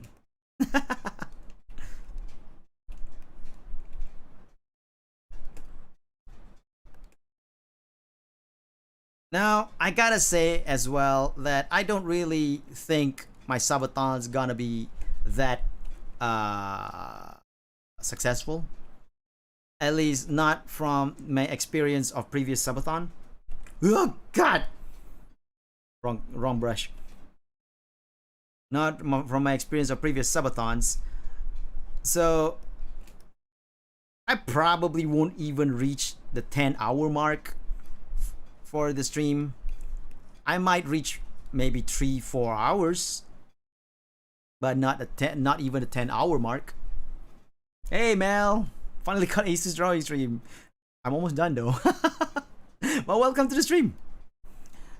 So the subathon will have like Azu for every 10-hour mark. I'll take a shot.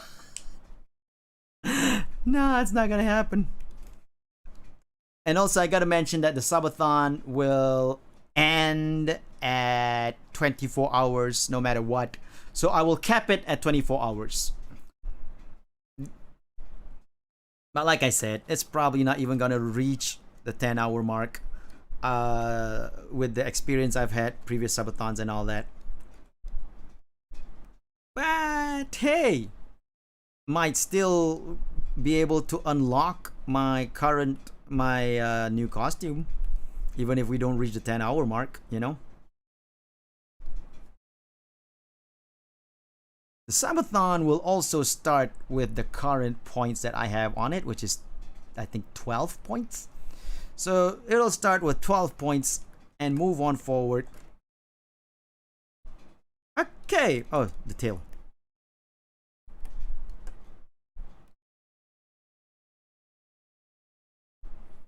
So, you know, it's gonna be fun.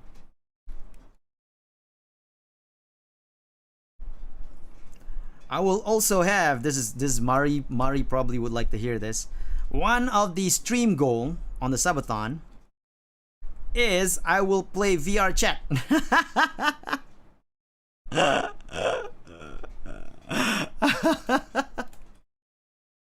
That's one of the stream goal for the subathon. So if we meet that on the subathon day, then on the subathon day itself, I will play VR chat.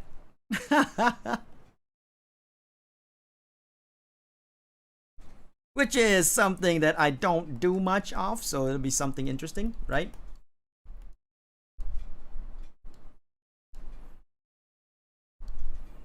Then there's also the fact that one of the ongoing goals that I'm gonna make, I didn't play for so long.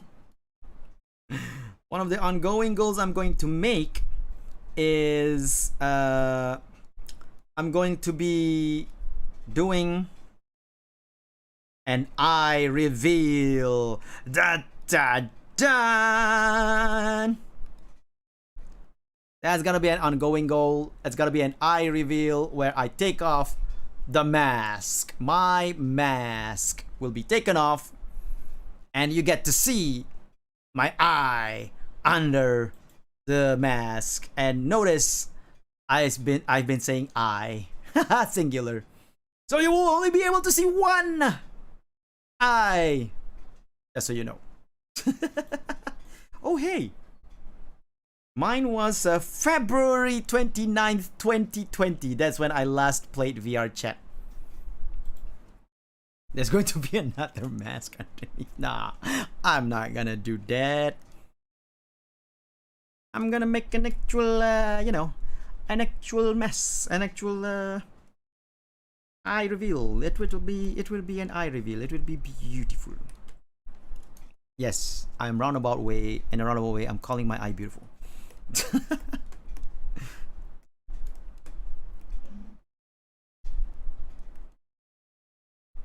It will be enjoyable.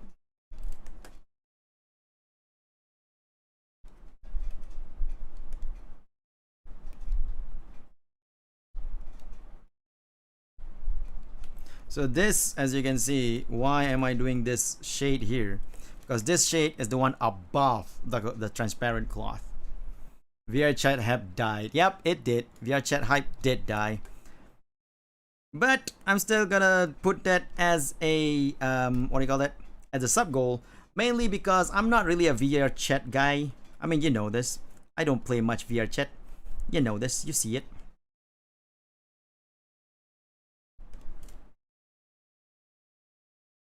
Hold on, trying to think what else, how else to do this.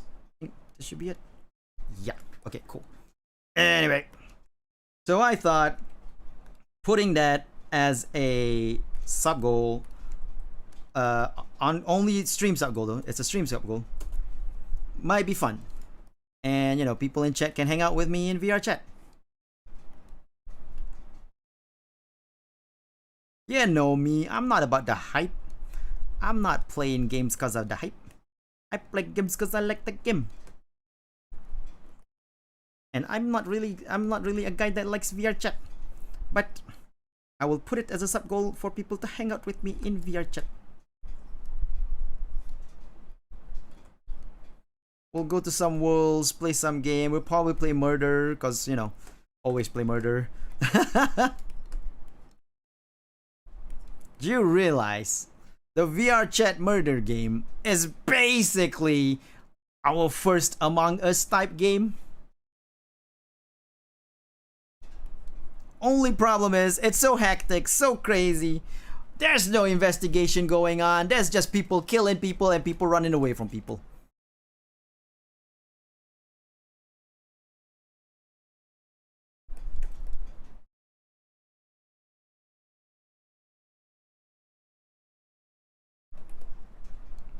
Murder is fun.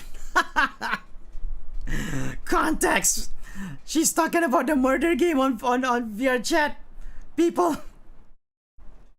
She's not talking actual murder is fun.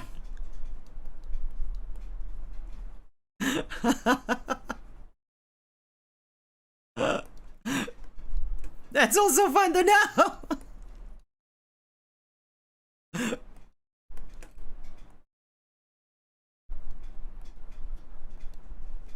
What was that one game that Yui played with Tia Sunshine on that girls' night out game? The one with the with a demon or something or other chasing after you and you need to run. That looks fun. It's like Devour, but on VR chat. So it's weird, but fun looking, sort of.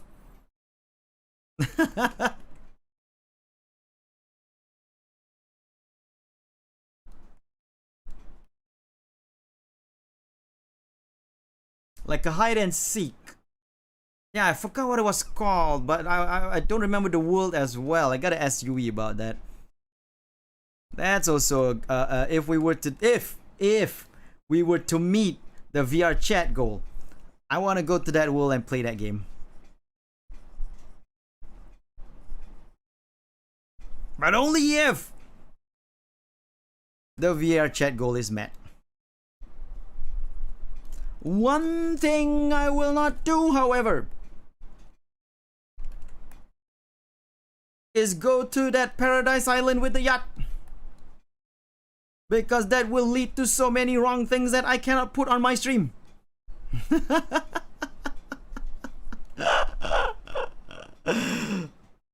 I will not do. Though admittedly the wrong thing that we played, the wrong thing that was made during the UE stream was by me and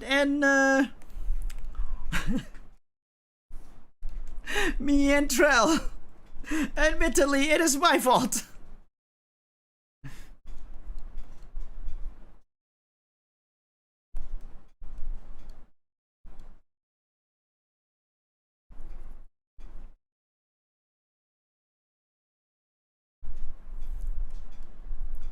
But that doesn't mean that I should, you know, that I should adhere to it. You still have the pole avatar. Still not safe. In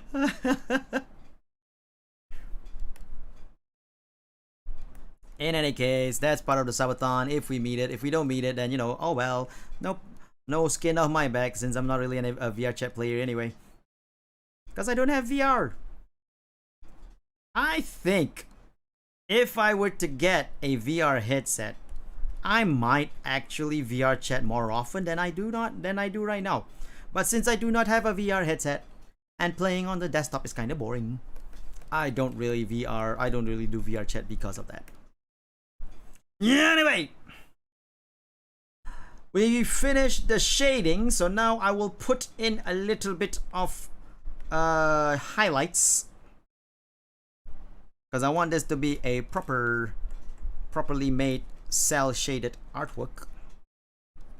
We gotta have highlight.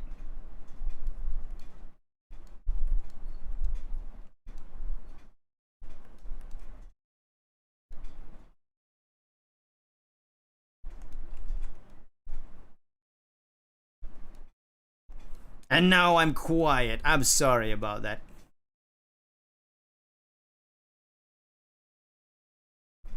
I can't say the R word on stream. Face you, look at you, then say it. It's gonna be on Twitch. It's no problem. It's not YouTube. You can't say all that stuff. It's gonna be on Twitch. No problem.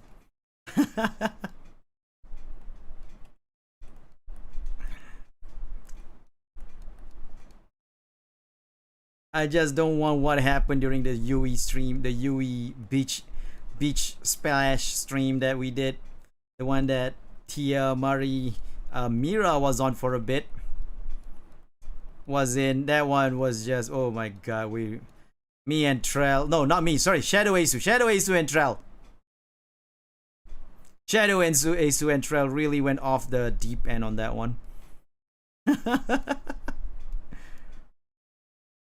Consequently, that is also the stream that we revealed that Shadow Asu owns a strip club. I have no regrets.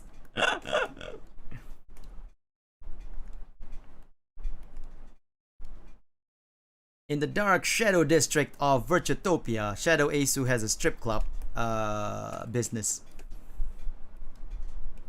I can't do anything about it, even though I know Shadow Asu is evil, plotting my death. Did you not see what he was holding in the King video? There was a broken mask. My broken mask. Oh, you evil thing, you. But his business there is on the up and up. There is no illegal activity. So I can't do anything about his strip club business, and I must just let it be. Let it be. Let it be. Let it be. And down in the whispers, let it be. I don't actually know the lyrics to the song. I don't remember the lyrics to the song.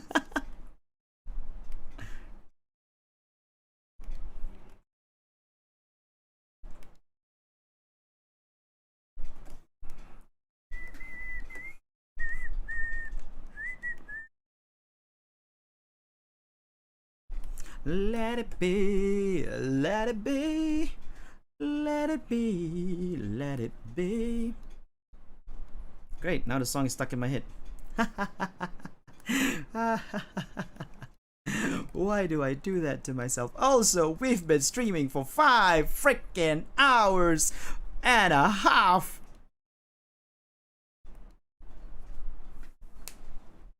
Can give location, please? For investigation. It is in the Shadow District of Virtuotopia. That is all I can give. Shadow Isu gives the address to the club to certain like special people only. To him, special to him. To me, all of you guys are special. Duh.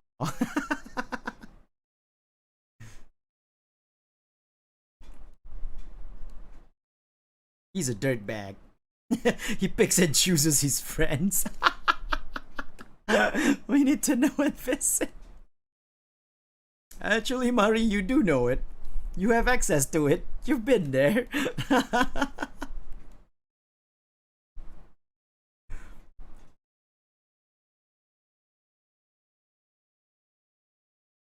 You were even watching Shadow Isu did a little activity there as well. We played PS2 together and he didn't give me the address. Fake friend. Oh man, I enjoyed that stream so much. Me and Trell. It was even funnier over the fact that Mari didn't follow us to that quest, but we were still in the same VC. So me and Trell was just yelling our heads off, and stream because it was Mari's stream. Stream was only hearing us yelling without knowing the context of why, because they can't see us. I was looking for for investigation purposes.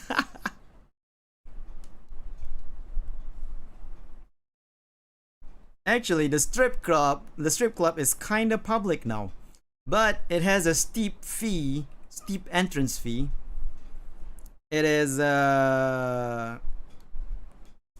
basically my Patreon. Basically. For you to have access to the strip club, however, it's a steep entrance fee.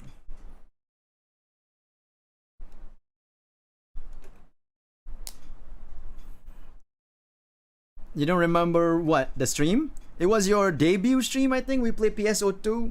And then me and Trell went with Dippy. Me and Trell went with Dippy. Shadow Ace and Trell. Shadow Ace and Trell went with Dippy.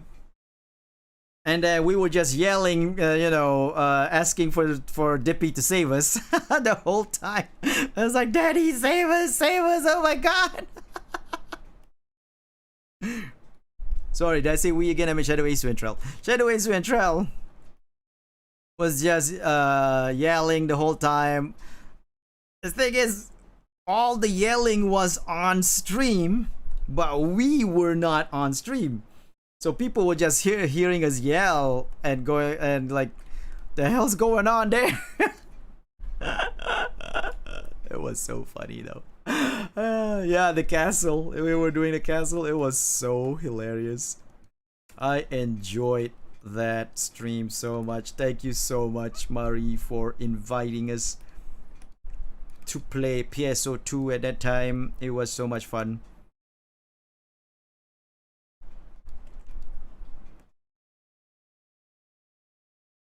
That being said, I've been grinding a lot on FF14. My FF14 characters, my Dark Knight is almost level 70. I am now level 68, which is 2 more levels to 70. And once I get to 70, I can actually clip it probably after a year now. I thought you meant something VRC. Oh, no, VRC, yeah. That was the best moment. I am level 68 Dark Knight. So once I reach level 70, I can stream it again and we can see the continuation of the Shadowbringer storyline. Actually, I haven't even started the Shadowbringer storyline. I'm just saying that we can see, I can stream it, and you know, I can stream it here and then we can see the Shadowbringer storyline together. I really pushed myself to the brink to bring myself up to level 70. But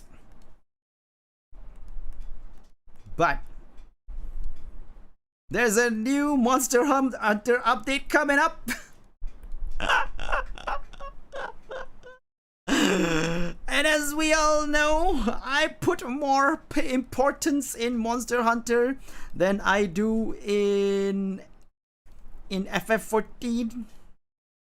So once that update comes up, I'll be going back to Monster Hunter and ignoring FF14 again.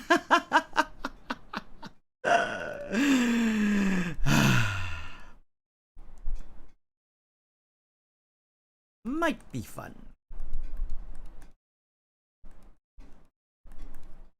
Because there's the Valtorax, the Volstax. I forgot what the monster is called. He was from Monster Hunter Generations Ultimate. And I never played Generations, any of the Generations game. So I don't actually know the monsters in Generations. That's why it was my first time fighting Mizutsune here on Rise, because I've never played Generations, so I never seen how Generations is. Meeting Mizutsune on Rise was the first time meeting Mizutsune, and I enjoyed it. And Mizutsune is fun to fight.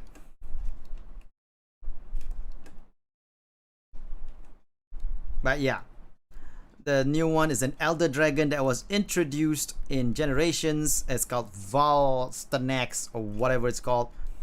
I'm looking forward to that that fight, because that will be my first time fighting that guy. I don't know his mechanics at all, so it's gonna be even more fun for me, because I'm just gonna find out right that moment whether I'm a good hunter or a horrible one. Most probably horrible, just so you guys know. So that's gonna be fun. I'm feeling a little loopy right now, I think, because we've been streaming for 5, 6, almost 6 hours, and I haven't eaten lunch. I eat breakfast. I did. But it's also 4 p.m. my time, meaning that I have not eaten any kind of food since breakfast. So because of that, I feel like I'm a little loopy.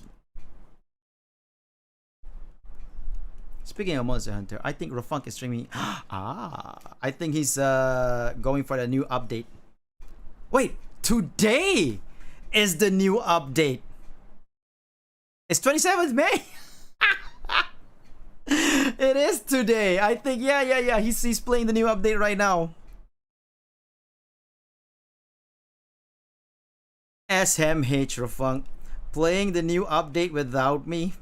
SMH. Not only that, he's trying to you know, get past my my hunter rank again. Also, we are done. That is it. The drawing of Ironmouse is complete.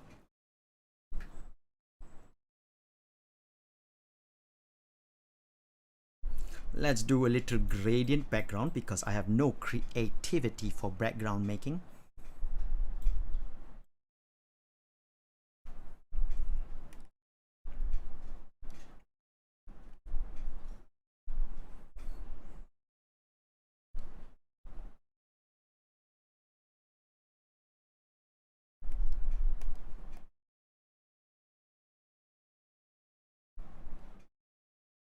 What is creativity? They say.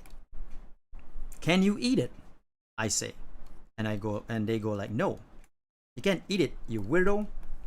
Are you sick in the head? Do you have a problem? And I say, yes. And life is a problem. Death Note crossover for me, MH update, and a lot of stuff happened today. Aha! Death Note crossover with what? Identity V?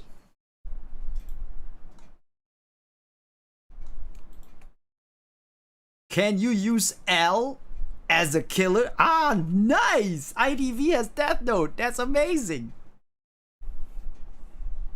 No, sorry, not L. Can you use Light? Can you use Light as a killer? Can you use L as a survivor? All these questions and more will be answered on Mari's stream tomorrow. Oh, Ryuk is the killer. Come and watch Mari's stream tomorrow at twitch.tv Mari Fox Chan. Twitch.tv Mari Fox Chan.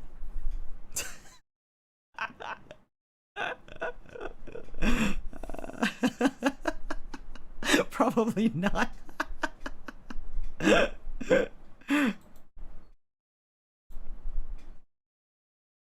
Yeah, none of this is working for me.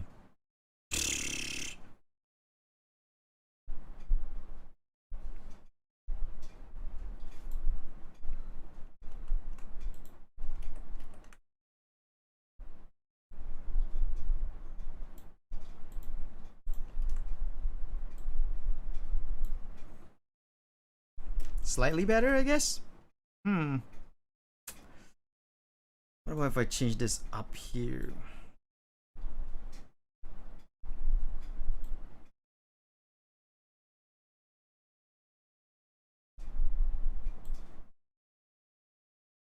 Slightly better here, so maybe we'll go with this guy.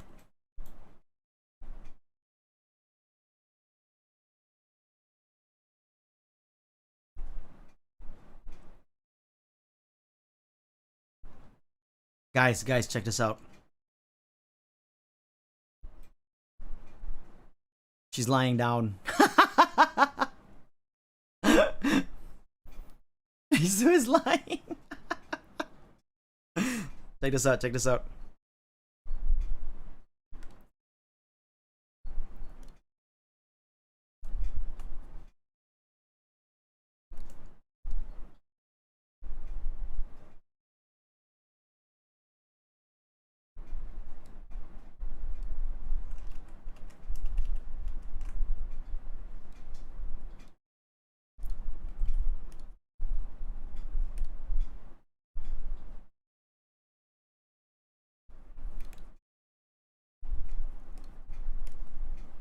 Check that out. She's lying down on a bed.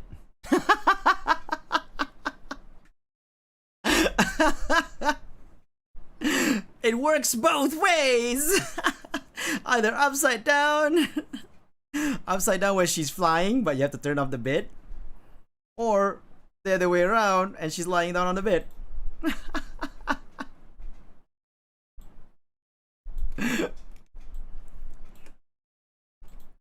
Anyway, that's it for today. I hope you guys had a lot of fun.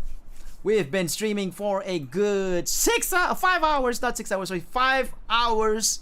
I've been streaming for 5 hours. I'm gonna end the stream here. Thank you so much, everyone. We need to give this art to Shadowface. Thank you so much, everyone, for coming. I hope you guys enjoyed that. This whole 5-hour stream, it was enjoyable for me. I really like doing an art stream where almost 6, no, 5 hours. I checked it out. It's just 5 hours. I always enjoyed drawing and talking with you guys. So we're gonna end the stream here. I'm gonna post this on Twitter so you guys can check out the full image on Twitter. He can make you know. Understandable. I'll have a talk with him about it if you want to. I'll have to ask Ironmouse as well. Anyway, I'm gonna go off now, guys. Thank you so much for coming.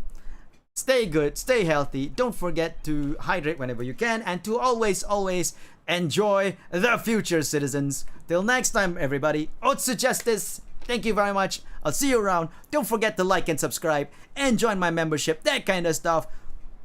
See you around. Bye bye. So long, everybody.